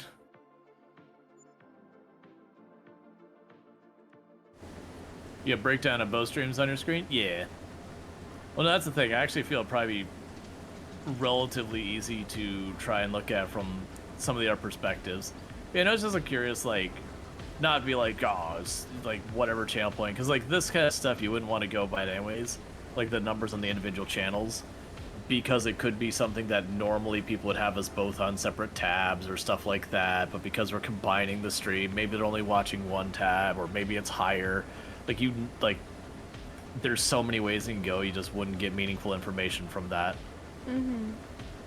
But, you know, just curiosity, like, peek at the numbers kind of thing. I tend not to be the kind of content creator who keeps my numbers hidden all the time, just... Well, I keep it hidden. Oh yeah, no, I think the bulk of people do. I feel like for the bulk of people, it messes with their head in a real big way. It does for me. Yeah. And I think that's very normal. For me, because my background, including doing all the conference talks, there's no hiding your numbers there. When you sit down in a room to give a talk and 10 people show up, you can see the 10 people. Versus, you know, if you sit down and you do a talk and 200 show up, you can see the 200. There's no... You just gotta learn to deal.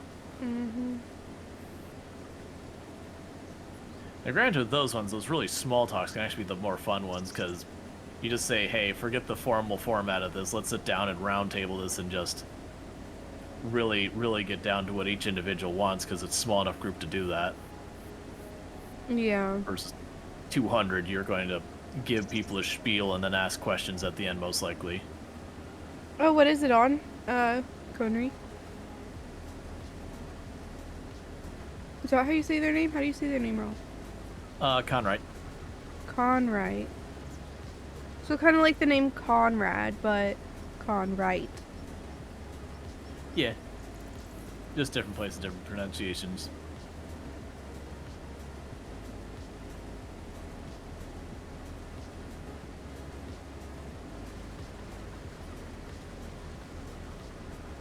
You know, I actually really enjoyed doing the conference thing. There's lots of negatives that go with it, but I did enjoy it overall.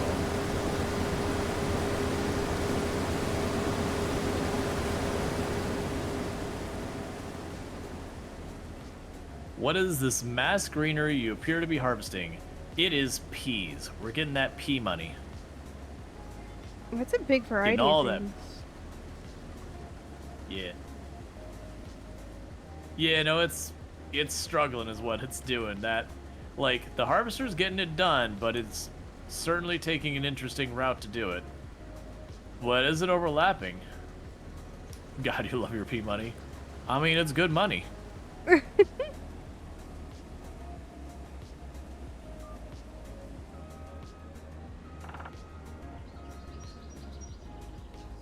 I've learned just to cut off the harvester to keep it from moving forward when I go to top off, because it's got like the saddest, tiniest little ramp for emptying it, so you gotta be like perfectly lined up. And with the AI driving, there's zero chance you're staying in the right spot unless it's going in a straightaway for a long time. Mm.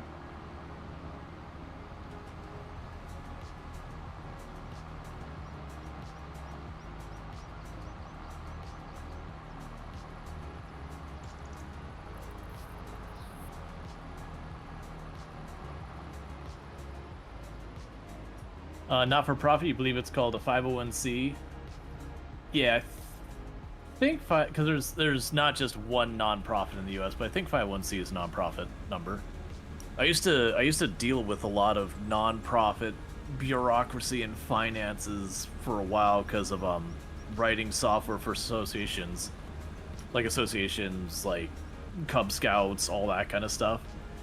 And I had to learn all of that crap so far as like filing and tax documentation and all that garbage so we could make our software do what it needed to do. I enjoyed the work. I do not miss learning half of that.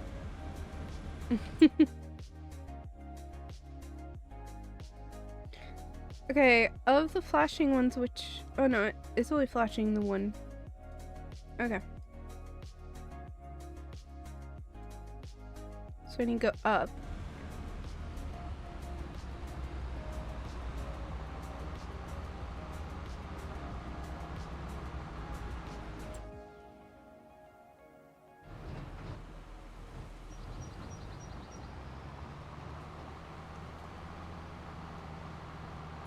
Yep, no, it's just the only one I see is the one on that North River there. Oh, that's interesting. So I see how this works. There's like 4 bridges across the river. You have the far east, the far west, and then one like bisecting the middle. And they got 2-3 ferries that go in the gaps between them. That's not a bad layout. Really sucks if you're on like the top middle there and you need to deliver. Well, actually, even that's actually fine. I honestly don't even think I'd take the barge for half that stuff. Because the time you gotta wait on the barge, it's like taking the road that has all the traffic lights but is way shorter. They're like, okay, if everything works out, it's gonna be way faster. But if it very not works out, it could just mess it up. Larian's going, with the shared chat, can mods interact with both, like, time out someone for the other chat? It only... No. Oh, sorry. Yeah, no, it's all good. Yeah, no. So for say for example, you said something was like, "Oh man, Lardine, that's not cool, buddy," and I time you out.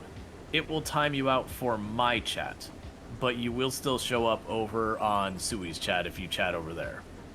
So like what you see on each person's respective channel is controlled by their mods, but it won't affect the other person's.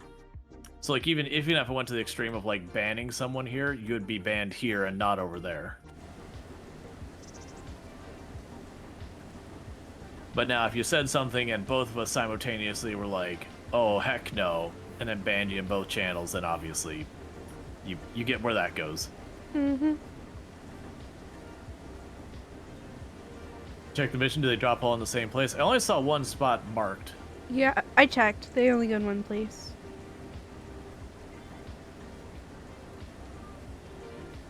Yep.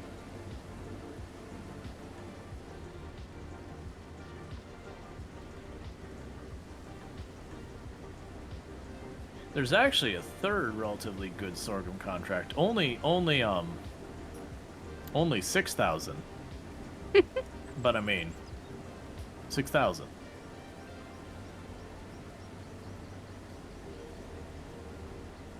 It was pretty fun to watch the bots go to war early days of Combined Chat. They still kind of do, but people have learned to like time out each other's bots and do that. Cause like what's happening here is so if I do XFAM Discord, you saw both of our bots responded, but I timed out his bot, so for me it deleted his bot.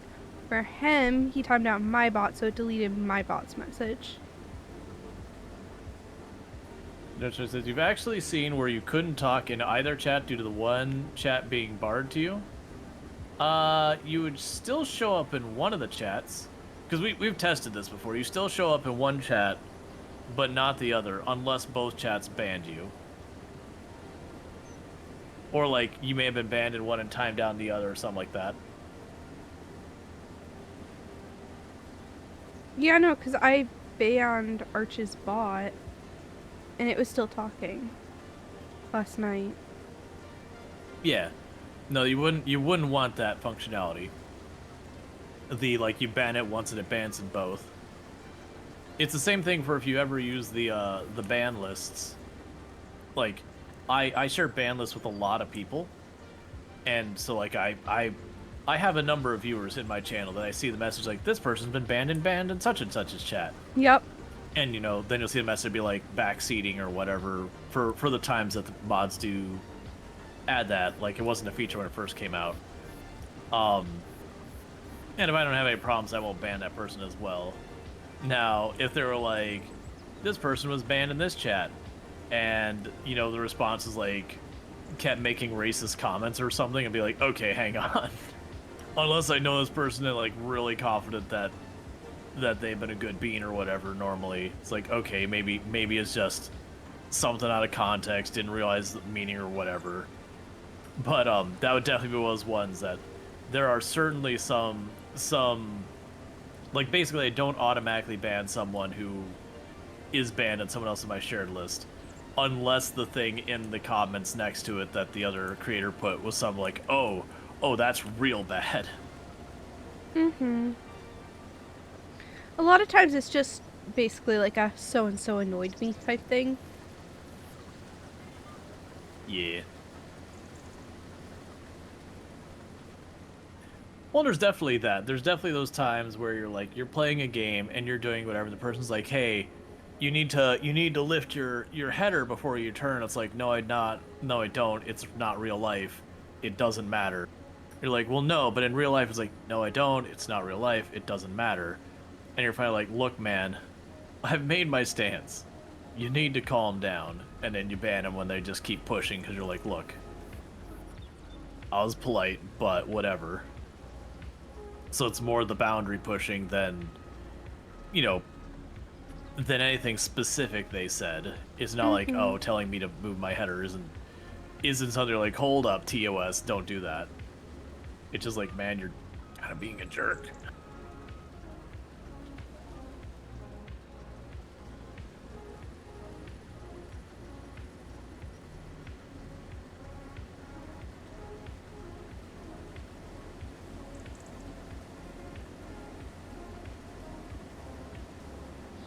That's honestly the vast majority of my bans end up falling into the two things of, one, like I say, hey, like, you know, drop the subject or whatever, and someone just keeps pushing and pushing and pushing, and you're just like, you know what, never mind. Like, you're not taking the hint. You know, you do your timeout, and that wasn't enough. Clearly you're not going to figure it out. And then the other ones are people who come in, they're like, this person's whole point was to get banned here, where they drop in, first-time chatter, say something like, super racist or something, you're like, okay, come on. Thankfully, those are pretty rare. Yeah. No, I honestly expected them to happen more than they do.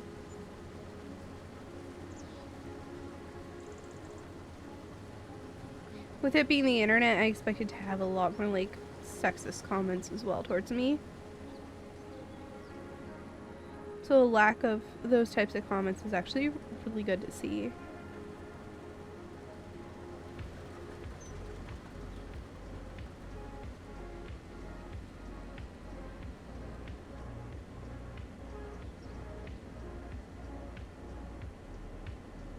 Yeah, well, there's a reason we're on Twitch and not Kick. So you had a bad experience with one streamer who will remain nameless. Yep. Generally speaking, if you start disparaging against our creator, like actually a name, that'll get you timed down and banned in a lot of people's chats. And a big reason for that is actually in TOS that we are not supposed to disparage against other creators. Now, it doesn't mean you can't be like, I don't like name. You probably still shouldn't do that, but it's just one of those things that... One of the best things you can do when someone is, like, not a great person is to not talk about them in general. Because otherwise you're name dropping them and people hear the name. And the best thing you can do is move on. But people swear that you accidentally posted a spoiler, and mind you, they're pretty nasty swears. And when you told the mod about it, the mod basically told me to get a spine. It's not that bad. At the same time, the streamer thought I was talking about him saying those words to me. So he banned from chat. Yeah. I also don't agree when someone's like, hey, like, this person said something mean to me, and you're like, alright, well, toughen up, Buttercup. I am not about that. Like, I see when, you know, someone's insulting or being petty or doing whatever, and you're saying, hey, just ignore them. I'm like, cool. that just means you're into bullying, I guess. It's just kind of one of those things that's like, no, it shouldn't be on the victim to stand up and be the better person. It's like, no, I'm 100% like, if this person's being a turd, kick him out. Be done with it. Now it sounds to me like more was just a miscommunication kind of thing between a bunch of different people involved, which sucks. It does happen. That is one of the things where we have to ad hoc do all our own moderation. That, I mean, we're gonna get things wrong. Again, with like the not naming people, but in the past, like I did work with someone who, creative differences, we'll call it, right? And it was very awkward whenever someone would mention that person in my chat afterwards, because like they were very much part of a mix. It was a mixed community. But I don't talk about them. I never need. Well, I am talking about them, but I don't name drop them ever. Yeah. And well, it's fine to point out like problematic behavior and be like, hey, I experienced this thing, and you know, here's how it's not done and how it's done poorly. But it's only when you're name dropping them that's now it's about them versus the behavior. Mm-hmm. No, because like way back in the day there was someone I did a lot of collab stuff with, but they ended up being pretty manipulative in their actions towards me. So, stopped working with them. As I should. Yeah. Hey, Allison. Have a good and one. That is the plan.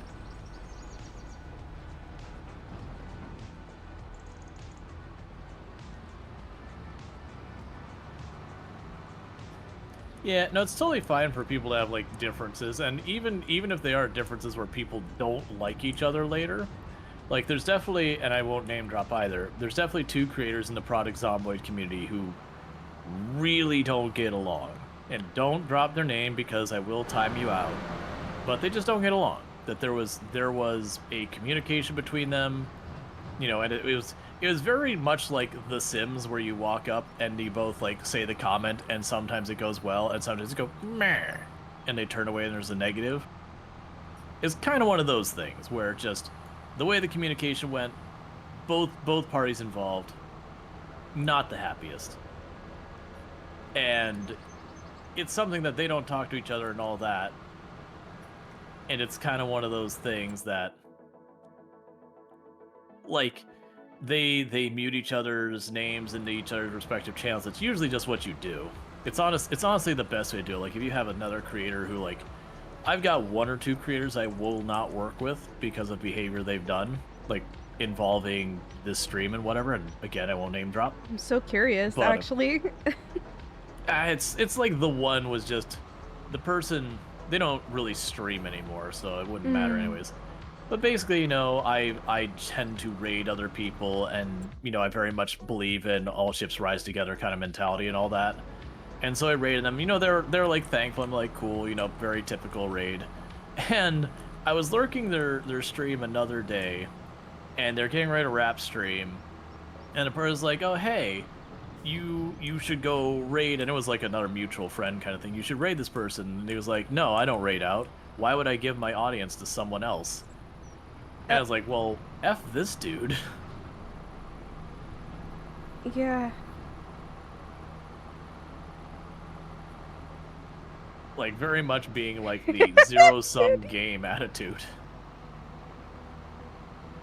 Andy, I was trying not to let anyone know what happened. It's fine.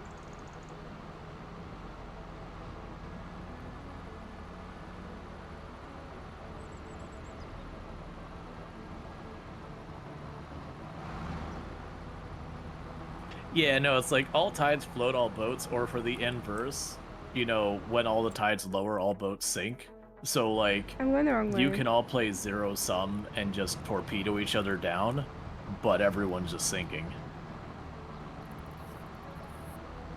Because, like, it is it is a thing that you do have content creators who approach everything as competition. They're usually short-lived flash pan kind of content creators that maybe they do pull in big numbers because right place, right time, or whatever.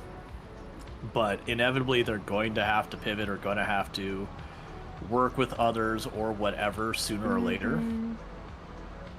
And if you've burned all the bridges around you and you get to that point, no one's going to work with you.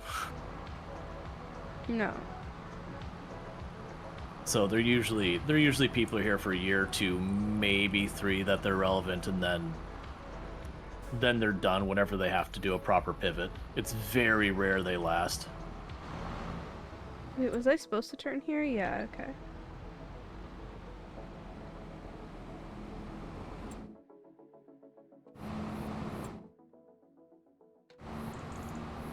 Hey. How's it going? I see you trying to sideswipe me.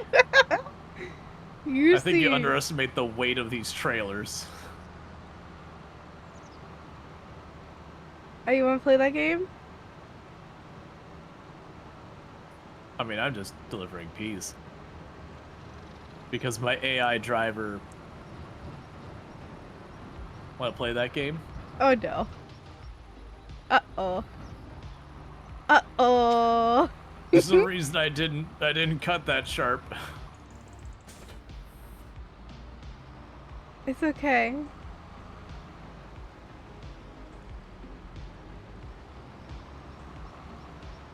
I've learned my lesson taking those corners.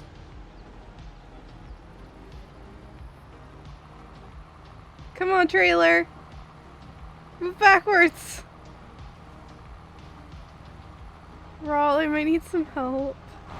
Yep, I'll do that as soon as I drop off the peas.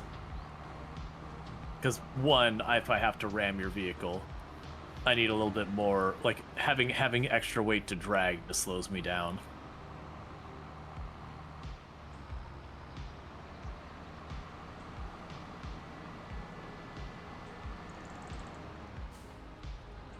Oh no, my worker's tank is full. We're paying them to sit there. Give me just enough room, I'll slam into the back of that trailer and I'll move it.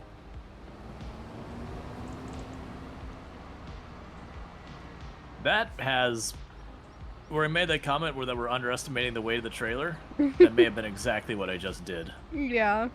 Because I nudged it and that was about it. Oh, it's up on the rail. Okay. Yeah, Because we do not want to reset a full trailer. I had to unattach my car to get off of it. Yeah, no, it happens.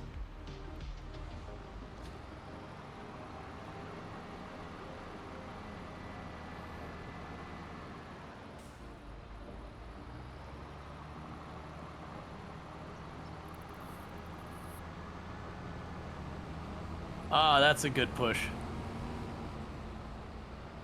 Your tractor's gonna work better than mine for that, because your tractor's like literally twice the size of mine. Oh.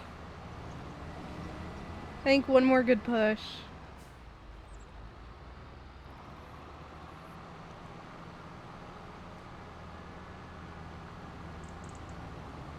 There you go. Alright, now I can work with that.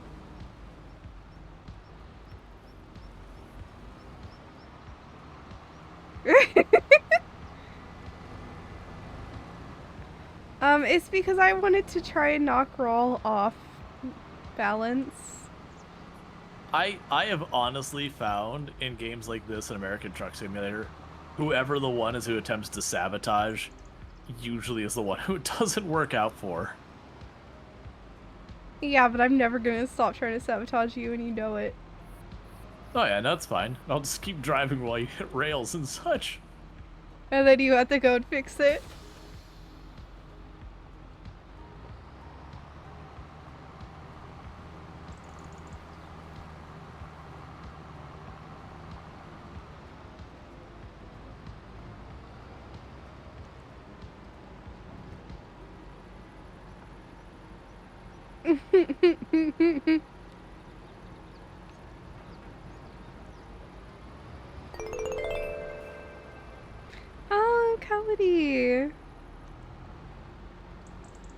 very sweet of you. Thank you.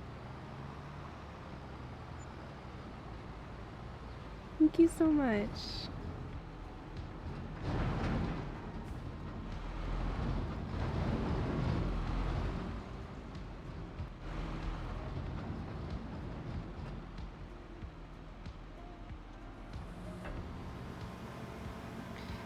I don't know how long we're gonna stream. Honestly, it depends on... I'm pretty sure it's however long my voice holds out at this point. Unless Raw wants to do a split stream.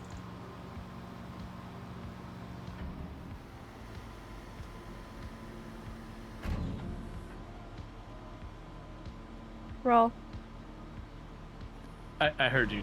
Tomb's here, so... Oh, okay. She's interacting with chat. Oh, is that what's happening with the taps? Yep. Yeah, no, it was Tomb was here, and chat goes crazy when Tomb's here. I love it.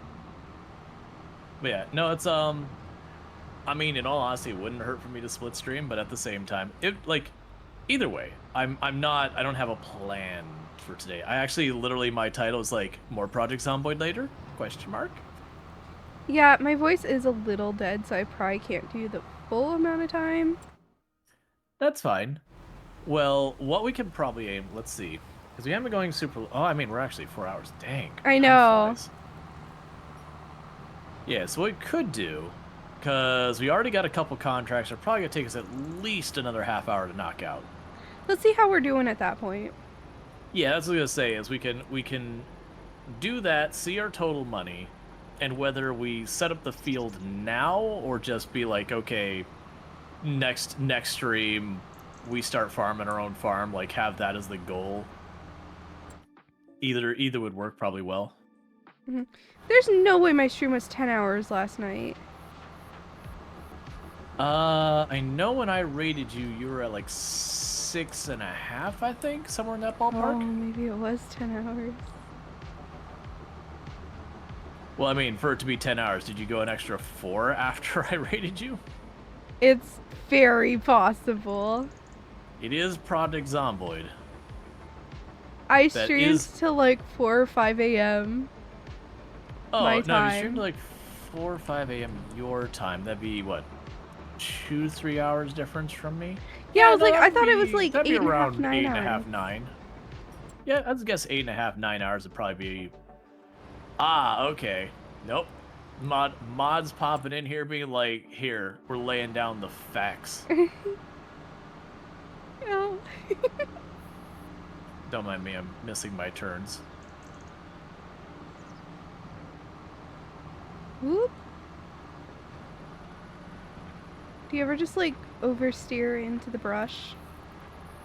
I have done that. It's thankfully been a while.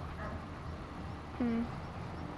But it's one of those things, I've done it a lot of times before I stopped doing that.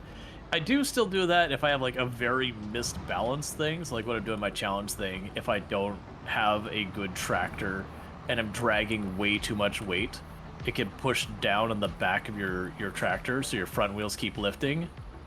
And it's not great. It's pretty terrible actually. Mm-hmm. Yeah, and Allison is like on point. Project Zomboid is one of those games that time disappears. The thing I keep in mind when I'm playing Project Zomboid is I just estimate an in-game day is about 45 minutes. And so, like, you know, if I check the clock and it's been like, okay, it's been 2 days, I just assume I've gone for another hour and a half. And it's got a lot of wiggle room. Like, a short day, real-life time can be about half hour. You can, I mean... it's 1 hour for a day, and you can technically push it longer if you got a lot of pausing going on, but that's pretty rare. Usually it's a lot of fast forwarding that makes it a little bit shorter. Mm-hmm. Like, if your character is, like, just dealing with a lot of muscle strain, so you have to spend the whole day reading. Yeah. Well, I mean, there's also, like, that, yeah, no, if you're reading a bunch, or you have to exercise, or not, like, exercise days, like, if it's just a really nasty storm outside, I'll be like, nah, man, you can't pay me to go outside in this. Mm-hmm. You actually can, chat. I would absolutely, like, I am bribable.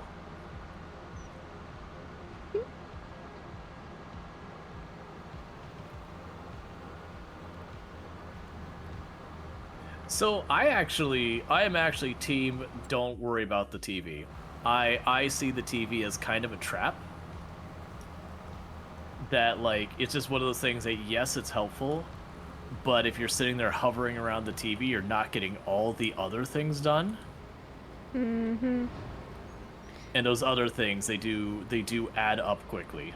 I just have the TV turned to minimum volume, tuned to life and living, and whenever I'm in my base and it happens to play, I'll go watch it. Yeah, no, that's fine. Like, it's also perfectly fine if you know you're going to be doing something in a house and there's a TV right there. By all means, tune in. I'm not saying, like, oh, don't touch it, it's bad. It's just, you'll have people, like, literally, it's like, up 3 hours passed, gotta get back to my base. And you just watch it, like, dude, you know you've walked 2 houses from your house and gone back, like, 4 times now. You've done nothing but hovered on the TV. Getting your 1 or 2 points in carpentry ain't worth it. No. Now again, convenience-wise, it's fine. I also, and I haven't done it in a long time, I used to sit there and take the TVs, and as when I finished in a house, I would turn the TV on and then max out the volume and walk out to the next house so it'd draw the zombies there. I don't think it's a good idea, it's just something I used to do for some reason. Why do you think it's not a good idea? Well, it's mostly you just spend too much time hovering around the TV that there are just more important and better things you could do even if you're not... Like, you've played enough that you know your way around the game. Mm-hmm. But, like, if you're a newer player, even at that level, like, going to the next house and looting and maybe finding a magazine or a weapon or a cooking pot or whatever, to me, that is a better use of your time than hovering around the TV. You know, securing the things you need for long-term survival is going to be far more important for your survival than getting a level in carpentry. Valid. Yeah, or like foraging, which is practically free XP these days.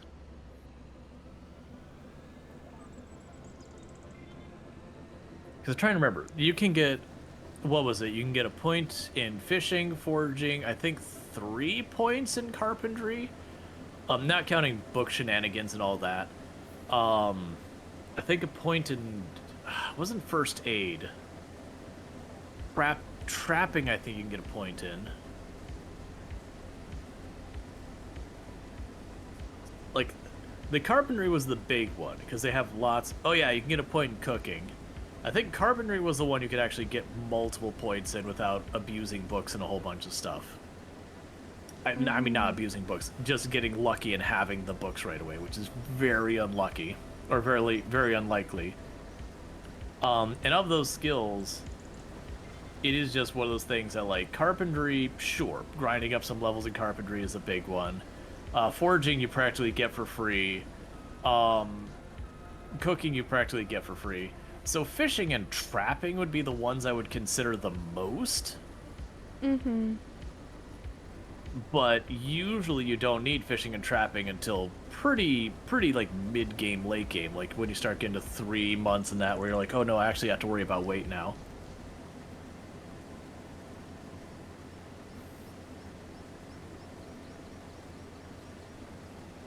Why did your bot delete that message and then say what they meant to say? What? So I got tired of people making cannibalism jokes for literally every game I play. And so I was trying to decide how I wanted to navigate it because, you know, there are lots of games that cannibalism actually is a mechanic in it. Or like us playing Kenshi and one of the factions is literally called cannibals. And so I kind of wanted to discourage the cannibalism jokes because it was more the jokes were being told way too much that I was just kind of getting annoyed by it. So I made it so my bot will delete any reference to cannibalism from the message and repost it with the word cannibal or whatever the equivalent is, replaced with tacos. So, you know, if you were to say that colony practices cannibalism, it'll say that colony practices tacoism. So it was a way of gently being like, hey, let's have some fun with it. Also, I don't want to deal with this all the time. Because it's one thing if you're playing RimWorld or something where contextually it makes sense. I think the thing that finally got me to be like, no, I have to do something. I think it was City Skylines. I was playing and, you know, cannibalism jokes came up. And I'm like, there's no food in this game. There's not, like, there's literally, that's not a mechanic you could do, nor anything, even the reference to the mechanic makes sense. Yep, And it that's was like, I was chat. kind of over it. That's valid. Yeah. The way he described it is we all had that one friend, whether, you know, like choose whatever grade it was. You had that one friend who said a your mom joke one time, got a good chuckle, and then their sense of humor shifted to just your mom jokes. And so here you are, like, 10 years later, and the only joke they ever make is your mom joke. And no matter how many times you tell them, look, man, it's really not funny anymore. It is the only thing they ever say. Oh, I didn't even realize you're sitting here. Oh no, I was transferring vehicles. Gotcha. I pulled up to the trailer to drop stuff off. It just said Suwey on the tractor. I'm like, what? No, I was transferring vehicles actively.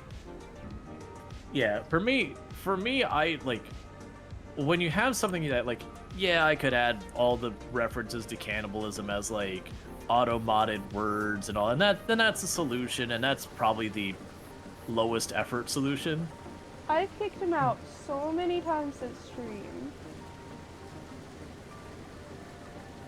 But it's just kind of one of those Why? things. Why do you keep doing this? I've kicked him out so many times this stream, dude. At least take him to bed.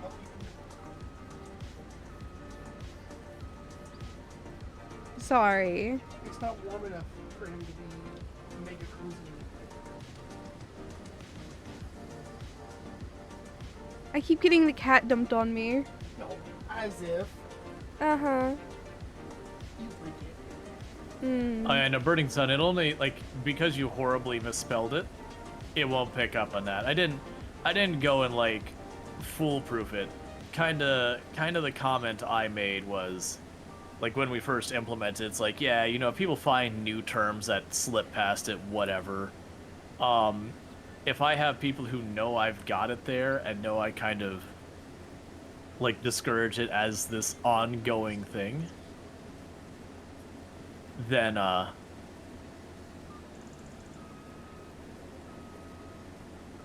I see what you're saying.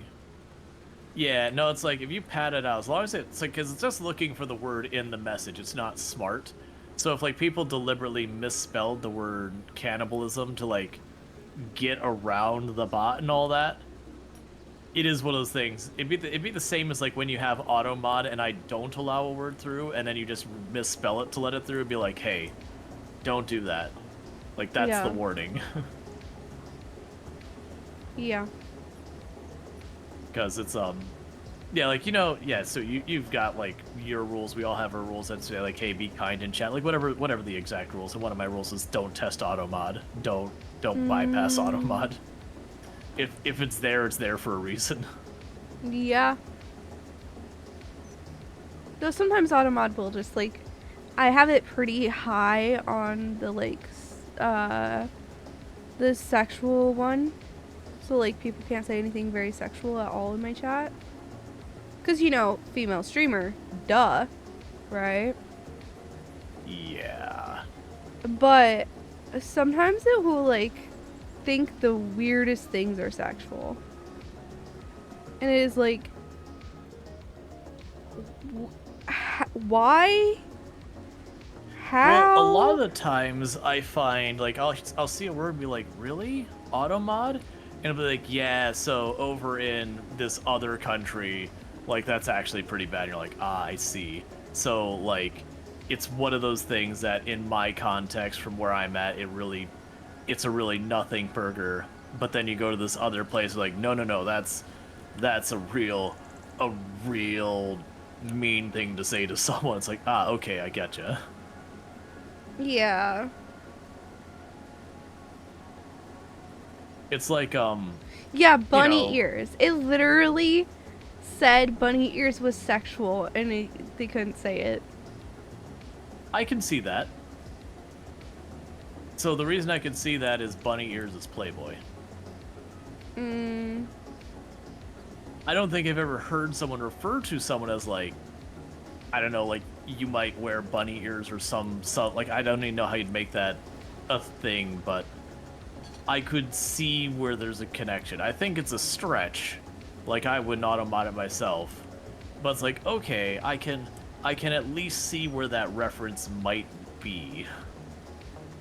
I don't know. Versus I once had the word the pick up and I'm like, what? Like, it wasn't one of those things where it's like the and then like another word. It was the by itself. I think it was bullying. And I'm like, what?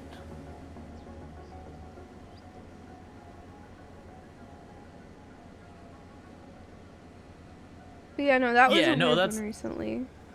Sorry. Yeah, no, it's one of those things, Lady, that it's one of those things that when you have those ones, like you'll have a word that pops that's like, oh yeah, no, in this culture, like that's a real bad insult, and you're like, all right, but it's a common enough word where I'm at that like dancing around the word isn't worth the time. Like it's the usually the argument said is like is the non-insult bad word whatever like the main or at least significantly used version of the word over the insult. Yeah, then I'm probably not going to keep it filtered and automated unless like the bad word version of it is like truly appalling. The thing that I really think about when you talk about this is in the Korean language, a very common word that they say starts with an N. And it sounds like a slur in English. But it's just a common word. Right. So in my particular situation, if I was someone streaming where my primary audience was in Korea and I was like doing something there, I'd probably be just totally fine with the word. Being in the US and the word it probably sounds like, where I've heard people in real life on numerous occasions say that. Oh, my because- students on a daily basis, I'm constantly getting after them. Not with the Yeah, hard so like I R. say- And when it's not with the hard R, you can't really get them in trouble. They don't care. Admin doesn't care as long as they don't use the hard R. Right, but you get the idea. Like for referring to like our channels and all that, if you're dropping that word, 99% chance it's being used in the this person's getting the immediate kick out the door kind of version. Yeah. And so it's one of those things. You just take the context of what the experience is where you're at.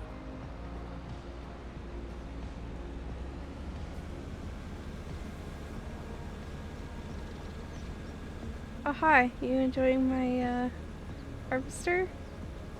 Yeah, well, I just finished my contract of seeing where you're at to see where to help.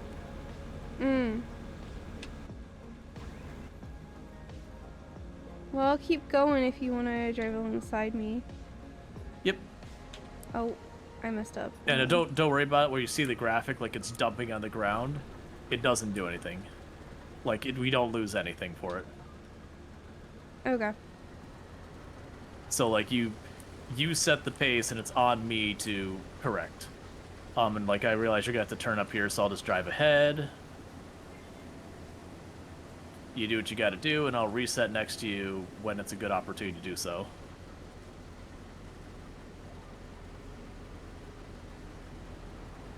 So nice not having to do that part myself.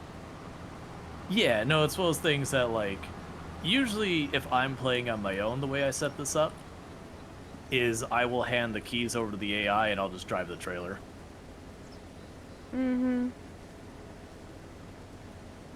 But yeah, since the Harvester is the one that has less control, Harvester sets the pace. I'm going max speed. Well, right. But basically I can turn sharper, go faster. The Harvester's gonna do what the Harvester's gonna do. So it's also the bottleneck of this. I can only go as fast as the Harvester. So it sets the pace. Different world's culture, but still helps folks understand boundaries. Communication is important. Yeah. Yep. And I think that's like one part of being a mature adult is realizing that you need to communicate. but it's hard. Yeah, it's always part of the difficulty as a content creator, because it's not like we have an obligation to make sure our channels are obeying TOS. So like, even if I was okay with a slur, which I probably won't be, but assuming I was, it doesn't matter. If someone reports my channel because we're being awful, my channel can get suspended. So like, doesn't matter what views a person has about words and what should and shouldn't be used and yada yada. Point is, we are required. And I don't think that's necessarily a bad thing for a platform to do that. No.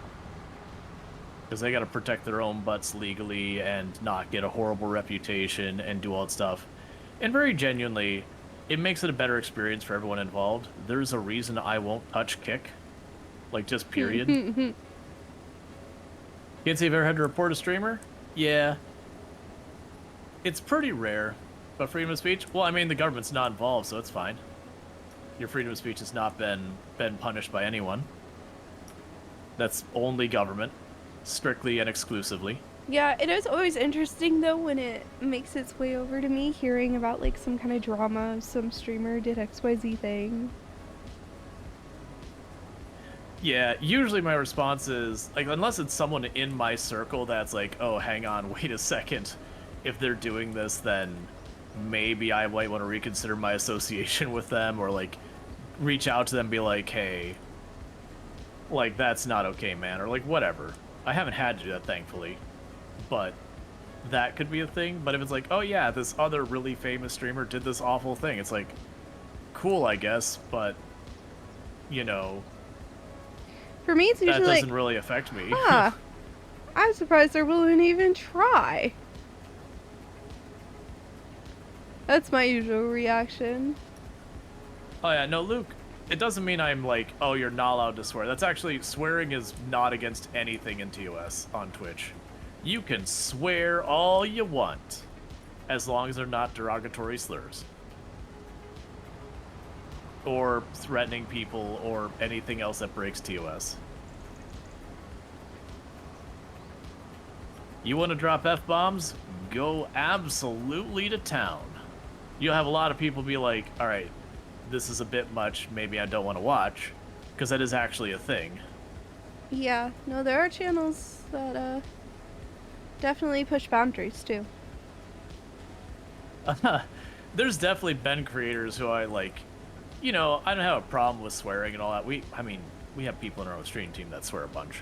But, oh yeah, they don't overdo it though. Right, I haven't had any of those where like, oh my god, please. Like, swearing is fine. But when someone is like, they've said a sentence or two, and there's been like 3 words that weren't swear words, we're simply connecting the other swear words, and you're like, okay, come on, man. There's a limit to this. Yeah. Then I'm just used to not swearing, because my parents didn't allow it. Now I'm a teacher, so it's not really My an option. parents weren't okay with swearing, but that doesn't mean I didn't. And you Oh, know, no. I've been I on the internet did. for a good while. I So, did swear all the time in my personal circles. But I never, like... you learn to filter. Yeah, I have a really good filter because of my parents. Which Yeah, no, it's the honestly same has only thing. helped me. Like, I think it's better to, like, let the kids swear in their social circles, but realize there's a time and a place. Teaching that, I Yeah. honestly, like, highly approve of.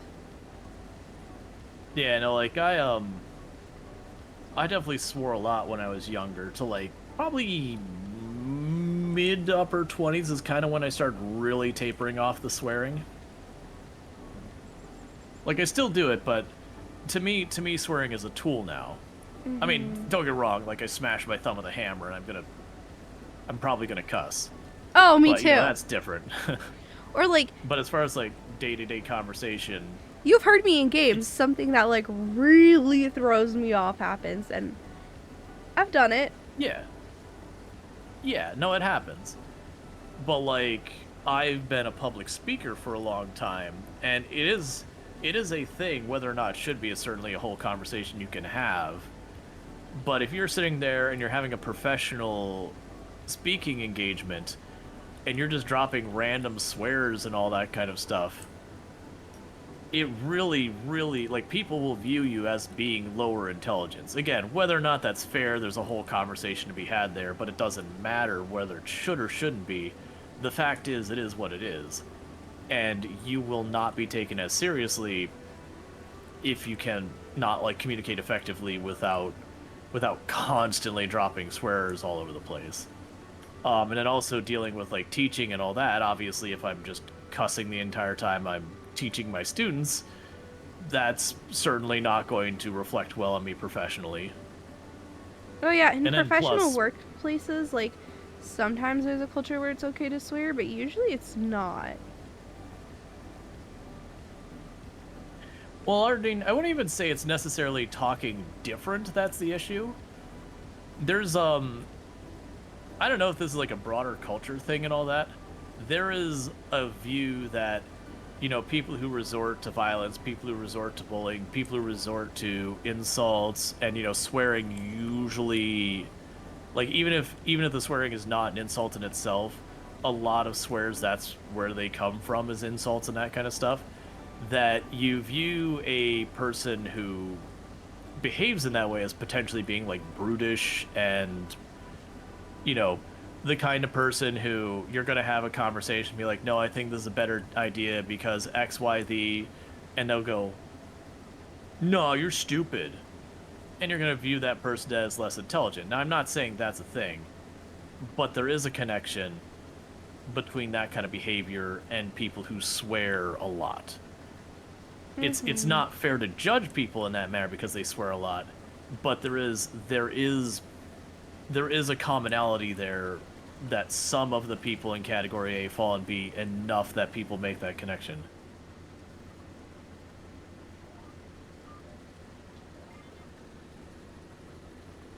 Yeah.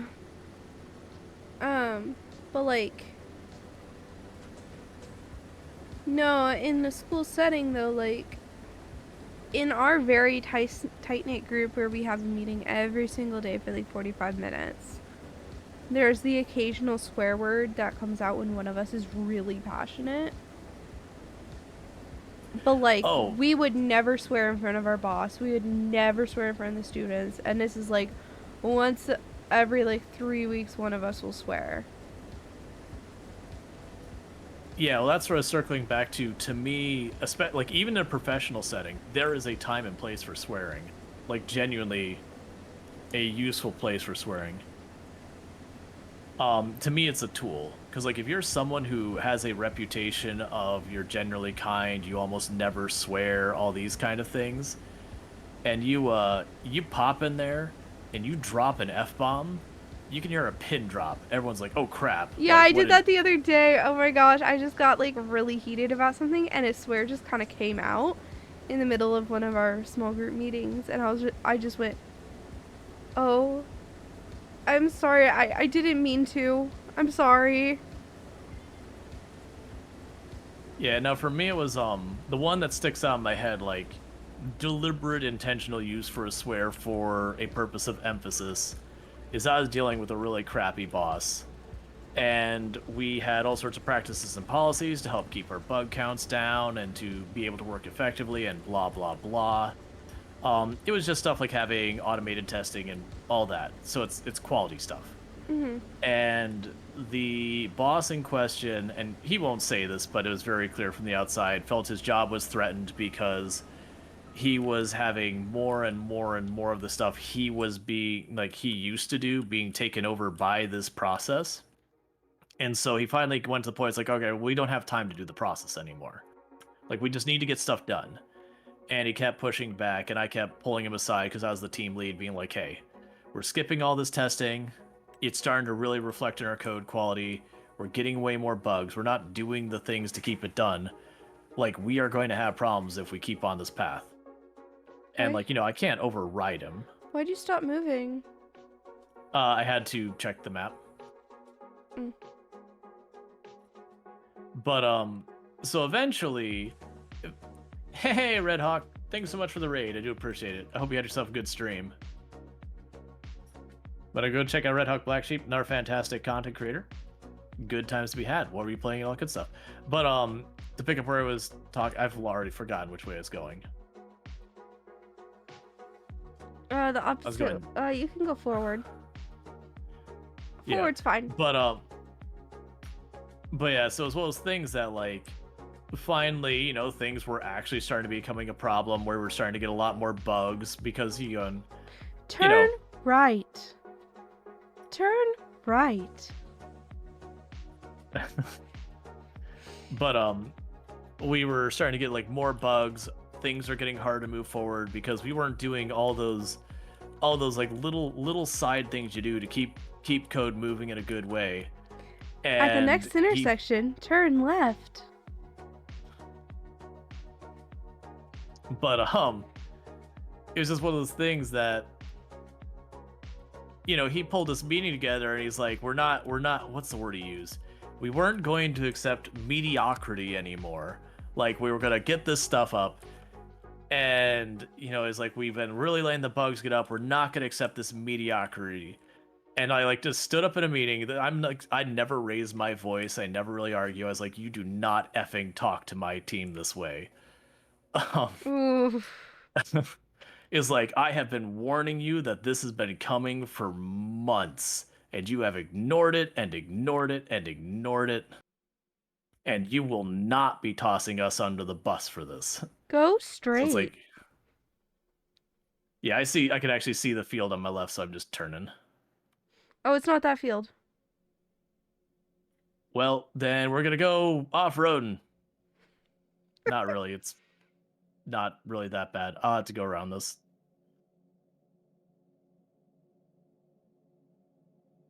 But yeah, no, it was the speed that man started backpedaling when I dropped an F-bomb in front of like the whole team and everything. And we started up the processes we should have been doing the whole time to keep the bugs down.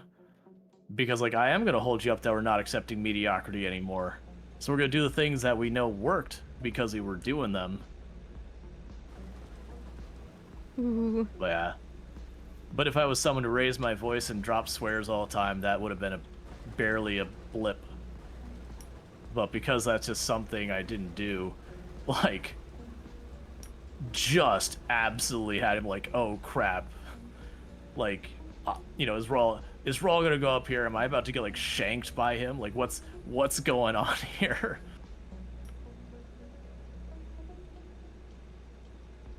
Oh yeah, no, that's always I've mentioned this before. I found out like retroactively that I had gotten a promotion for things that I would not accepted the promotion had I known, and I will simply leave it of there were racial considerations that got me the role instead of someone else more deserving. And again, had I known at the time, I would have absolutely been like, oh hell no, that's not okay. I don't want that. And what I'm talking about, for those who are not reading between the lines, the boss laid off a person based on their race, and gave me the promotion that they should have gotten. I was the new person, so there's a good chance I should have been laid off. That said, there were arguments for other people who would also have potentially made the cut. But it was just one of those things that I found that after the fact. And for those being like, no, you're making that up. It's like, nah, I saw that same boss. This is what keyed me into it. We were trying to hire a new person for my team, and you know, we had like the final 12 or so people were considering. It's like, well, we don't have the time to interview all 12. Let's cut it down to like 5 or 6. And he threw a bunch in the trash. I'm like, why did you throw those aside? He goes, oh, you know how those people are. And, you know, I'm like, I retrieved them from the trash, like, no, like, what is this? And, you know, looked at the names, I'm like, these are all just not normal English names. Yeah, no, Was it a specific race? I don't think it was a specific one that was being targeted. Like, I don't think it was like they specifically had a chip on their shoulder versus demographic X or Y. It was so much as like just the broad thing there. But it was just kind of one of those things that I know I have benefited from privilege that you know, I didn't want those benefits. I didn't know them at the time, and You that didn't did set earn me up it. well in the career. Right. Well, I mean, independently, I did good work. It was just kind of one of those things that someone who probably deserved that opportunity more didn't get it because of reasons that shouldn't have been considered and legally are not supposed to be considered. Hmm. No, I want a promotion because I proved myself through great work. Oh yeah, no, that was finding that out was like the beginning of me having like severe issues with imposter syndrome because finding out I got something that I probably shouldn't have, from the merit standpoint. Like I'm still proud of the work I did. I don't think I did poor work or anything like that. But it was one of those things that it took me years to get through that where it's like, no, yeah, this is messed up. But like I have at least demonstrated I am capable and all that. But it messed with me for a while. But because of that, it is one of those things that I will. Yep, so we can't harvest anymore.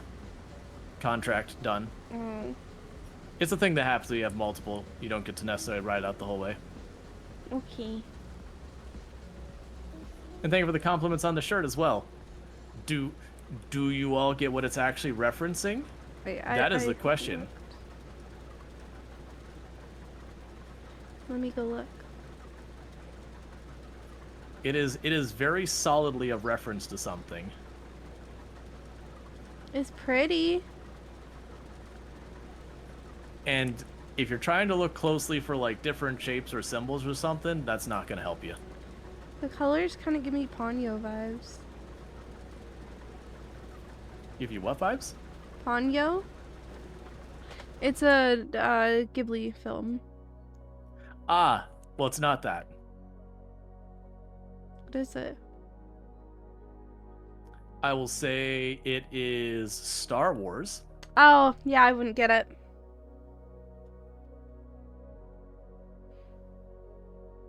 We'll see who the first person who can name drop what it's like. You know those little the round robot dude. Nope. Did you know what I meant by that though? Yeah, like BB-8 that. Yeah.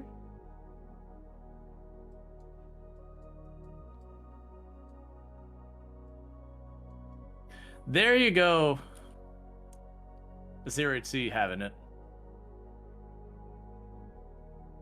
Redeems? Yeah, I'll need to do that in just a second. It is a thing right now because I'm doing a collab, Lardine. That is one of those things that like just randomly stopping for redeems and all that. It takes a little bit. Yeah, and it was Tomb's gift to me for Christmas. It's a really nice fabric shirt and all that. But like it took me a moment where I was like staring at it, like, I know this. Turn right. But oh my god, cruise control, please. It helps if I actually push the buttons right. But yeah, so it's those things like I know this. What is this from? And my eyes kept catching one pattern. Turn Like, is this left. is this Mandalorian? It's like this isn't Turn Mandalorian. right. And it took me. I was like, oh, it's Ahsoka.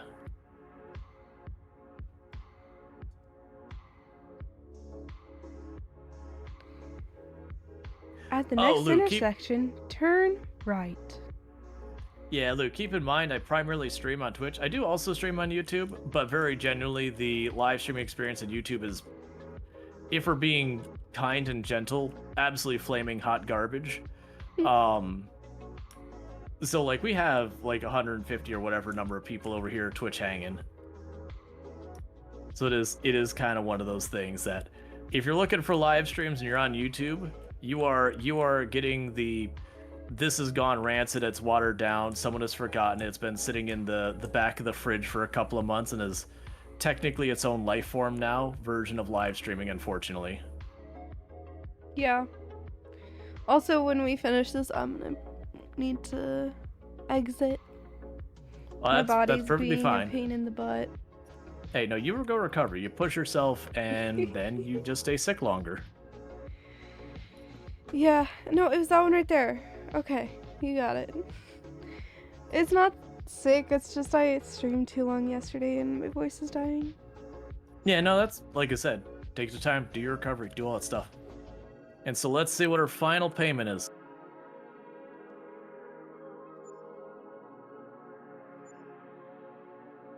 Boom.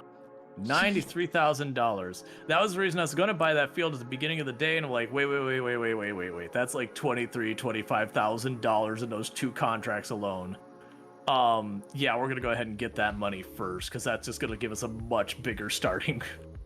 Oh, Gality, look at, further the back than that. I started streaming, I streamed every day since Monday or something. Maybe Sunday, maybe Saturday. Yeah. I've streamed a few days in a row.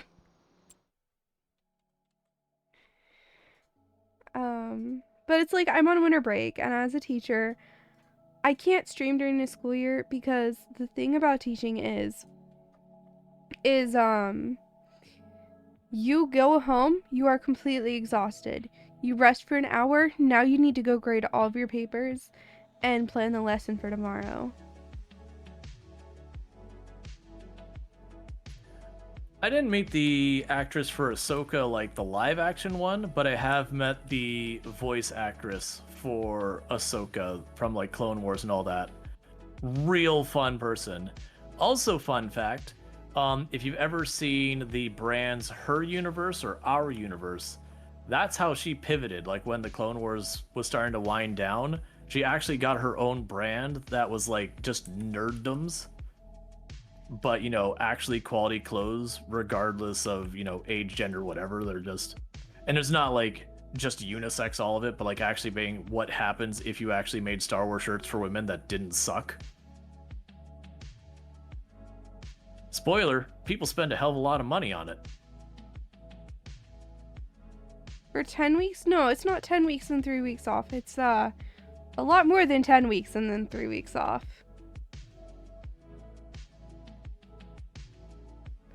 It's like I've been teaching since early August, and we had like 1 week off in November, and now we just got our 3-week break, and then we're gonna go till June, and we have one week break. Is it a bad sign that I'm actually impressed that the barge moves? Like not the barge that you put your tractor on, but there's like a random barge, like shipping barge, that just goes through the map. That's cool.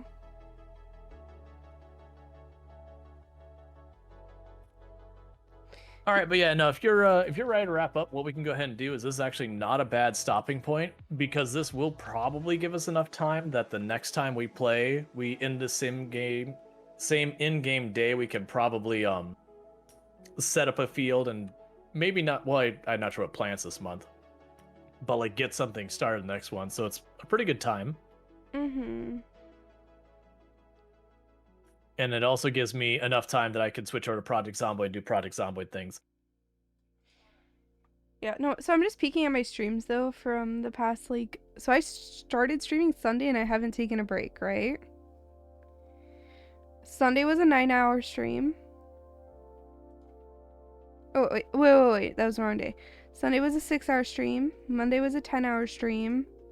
Tuesday was a 5-hour stream. Wednesday was a 10-hour stream. Today, Thursday, we're at 5 hours. Basically. That's a lot for me. Oh yeah, I still think back to when I started streaming that for like a year and a half or something. I was doing the 11-hour stream 7 days a week. Ugh. I don't even, like, I don't know how I did anything related to working on the back end of stream while that was going on. I mean, the answer was I didn't. Yeah. No, so I'm gonna take tomorrow off. Probably because I need a vocal rest day. But... Oh yeah, no, do it. Take care of yourself. 36 hours in 5 days? Oh, is it really? That's kind of wild. Alright. Alright. Well, I'm gonna disconnect the shared chat in my stream. I'll see you guys in a minute. Alright. And what I'm going to do on... I don't need to be pushed to talking for everyone here, but it's been good streaming with you, and I will see you in a few minutes. See ya. Alright, let me get rid of the stream together. There we go. Alright. So let me go over here. Alright, but yeah, no. So I started a master's degree. I got 4 months into a master's degree because like education. My bachelor's is in business administration with specifically a focus on management of information systems, but I couldn't find a job and I was searching for like 3 years, and then I heard that there's a lot of openings in teaching and that I was qualified to get a I was already qualified to get an emergency credential for teaching, so I just went hard on it, decided to give it a shot, take the open door I had, you know, maybe I would like it. I don't. Mine's management of information systems, but yep, so I'm back on the job search grind. But hey, if you know of anywhere hiring remote for project management, hit me up. Or anything like vaguely similar. Oh, I hate teaching. Oh my god.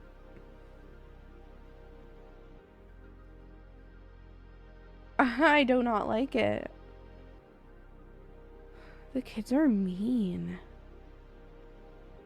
And like none of them care about math. They're all really far behind. Their behavior is my problem. Admin is... I've heard they're the best admin to the teachers in the region. But I'm still not happy with it.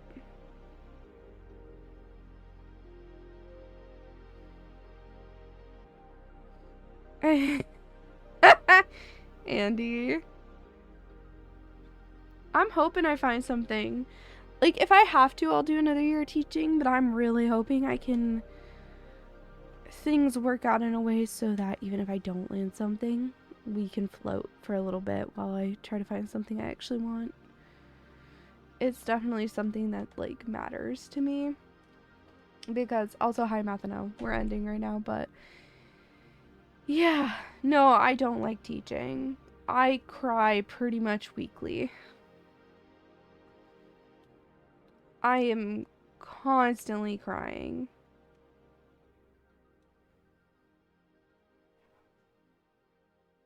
You know? And to me, I kind of view it like I viewed coding. Like it's something that's a lot of work and can feel really good when you get it. But the problem is I get it and I just don't have the amount of satisfaction to make it worth the work. Does that make sense? Like, I am capable of being a coder. I am capable of being a teacher. But if I don't like it, why do it? If I'm coming home exhausted, miserable, crying like once a week, like, why?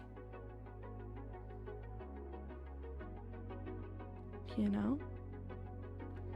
And yeah, there's perks. I'm off right now. You know what I would rather have? I would rather have a job where I get home, I am not completely dead, and I can go do a stream. You know? You know, where I have enough energy left that I can go stream after work. And be able to consistently stream like on the weekend and at least like 1 or 2 days after work every week. You know? But like, I don't like lesson planning. I absolutely hate discipline. I hate classroom management. You know? I do not like those things. And I'm being told I'm doing good for a first year teacher and everything, but like, I'm not like crazy good. I'm just like good enough. I'm not passionate and I'm only being satisfactory. If that. If more students, kids were concerned about learning and showing respect, it wouldn't be as bad. Yeah.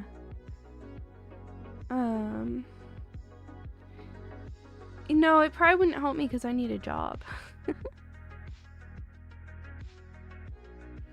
I don't need more skills. Like, I already have the skills to be a project manager.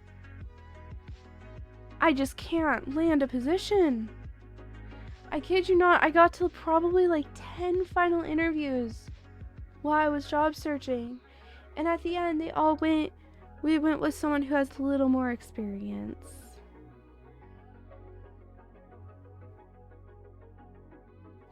And they kept being like, we love you, we'd love to have you, but there's just someone with more experience. And it's just like, oh, I know where to look. That is not the problem. Lesson planning. I just don't care about like lesson planning. Like I find writing problems annoying. I'm bored of lesson planning because there's only so much I can do in math. We're over there teaching stuff that, you know, okay. I don't feel particularly passionate about teaching it. I can teach it, it's fine. You know? Yeah. So, I don't know. Back to square one.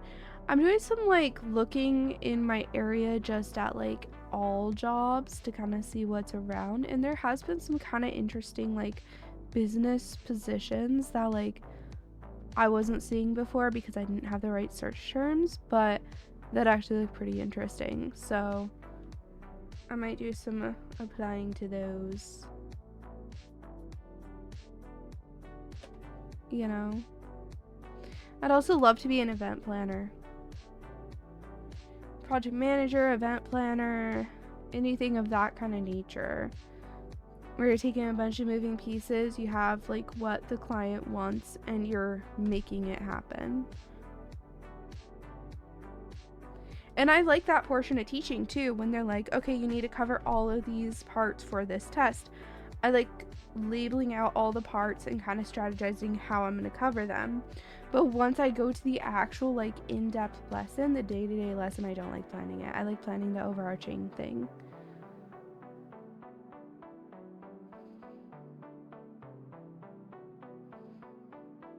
So,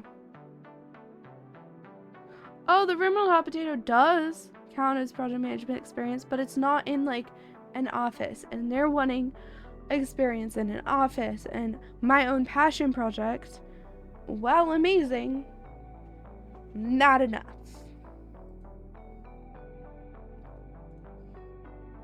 If that makes sense. It's just not enough.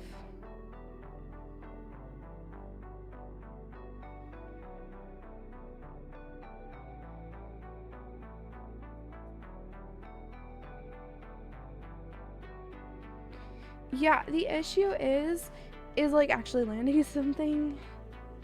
I really want to get away from teaching if I can. Yeah. The issue is money and like making sure that we can still eat and everything. Yeah. And that I can keep like getting my allergy shots and stuff, because that's really important. Yeah. I tried becoming a streamer for a while, but I just wasn't making enough money. I was making like at most $500 a month. You can't live off $500 a month. That is not a thing. So, even when I was like making my most money doing my best, I was making $500 a month at best. You know? And yeah, there has been like the occasional like crazy huge donation that's happened, but yeah, I tried full-time streaming while I was job searching for a while, but yeah. In electrical engineering, would prefer to move over to project management and know how to fields to get into fields. They either want you to already have experience with a field that has no beginner level positions or to have in-depth knowledge of whatever product it is, when most positions won't be in a field you even know of. Yeah. Yeah. That sounds about right. So I'm starting to look at more like, I'm even starting to look at like more clerical business positions just to get me in an office in a business role, so I can be like, look, I managed this, even though it's not a project, in hopes that I can kind of like scoot it over. Just literally anything at this point. I just don't want to teach. And most of the jobs I'm looking at pay less than what I'm doing right now, which sucks, but I don't make enough money for how much I hate the job. I don't. Anyway, I'm gonna raid Raw now. Anything in a related field can still work on a resume, yeah. And like teaching, I can be like, I can show them that I'm opportunistic, and I can show them that I can do hard things and commit. And I'm gonna go through the whole school year. I've committed, I've signed a contract to do the whole school year. Even if I'm sitting there crying the whole time, I'm doing that whole school year. Did Frosty Tools literally get deleted again? Bro. Okay, well, we have the Chaos Shell Conqueror. I still need to make a cute, cozy raid message. Easiest way to get in, find a way to be owner of an internal major project.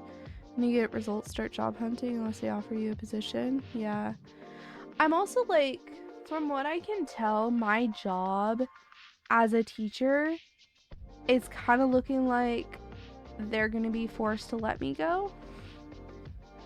So it's probably gonna end up being mutual, from what I can tell.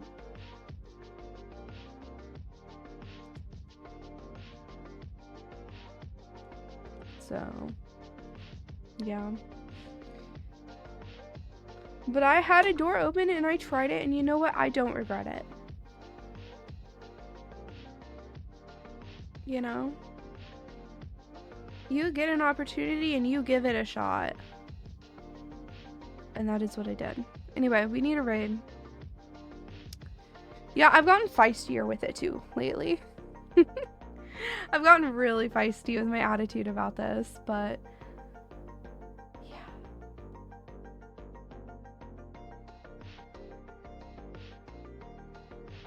Yeah.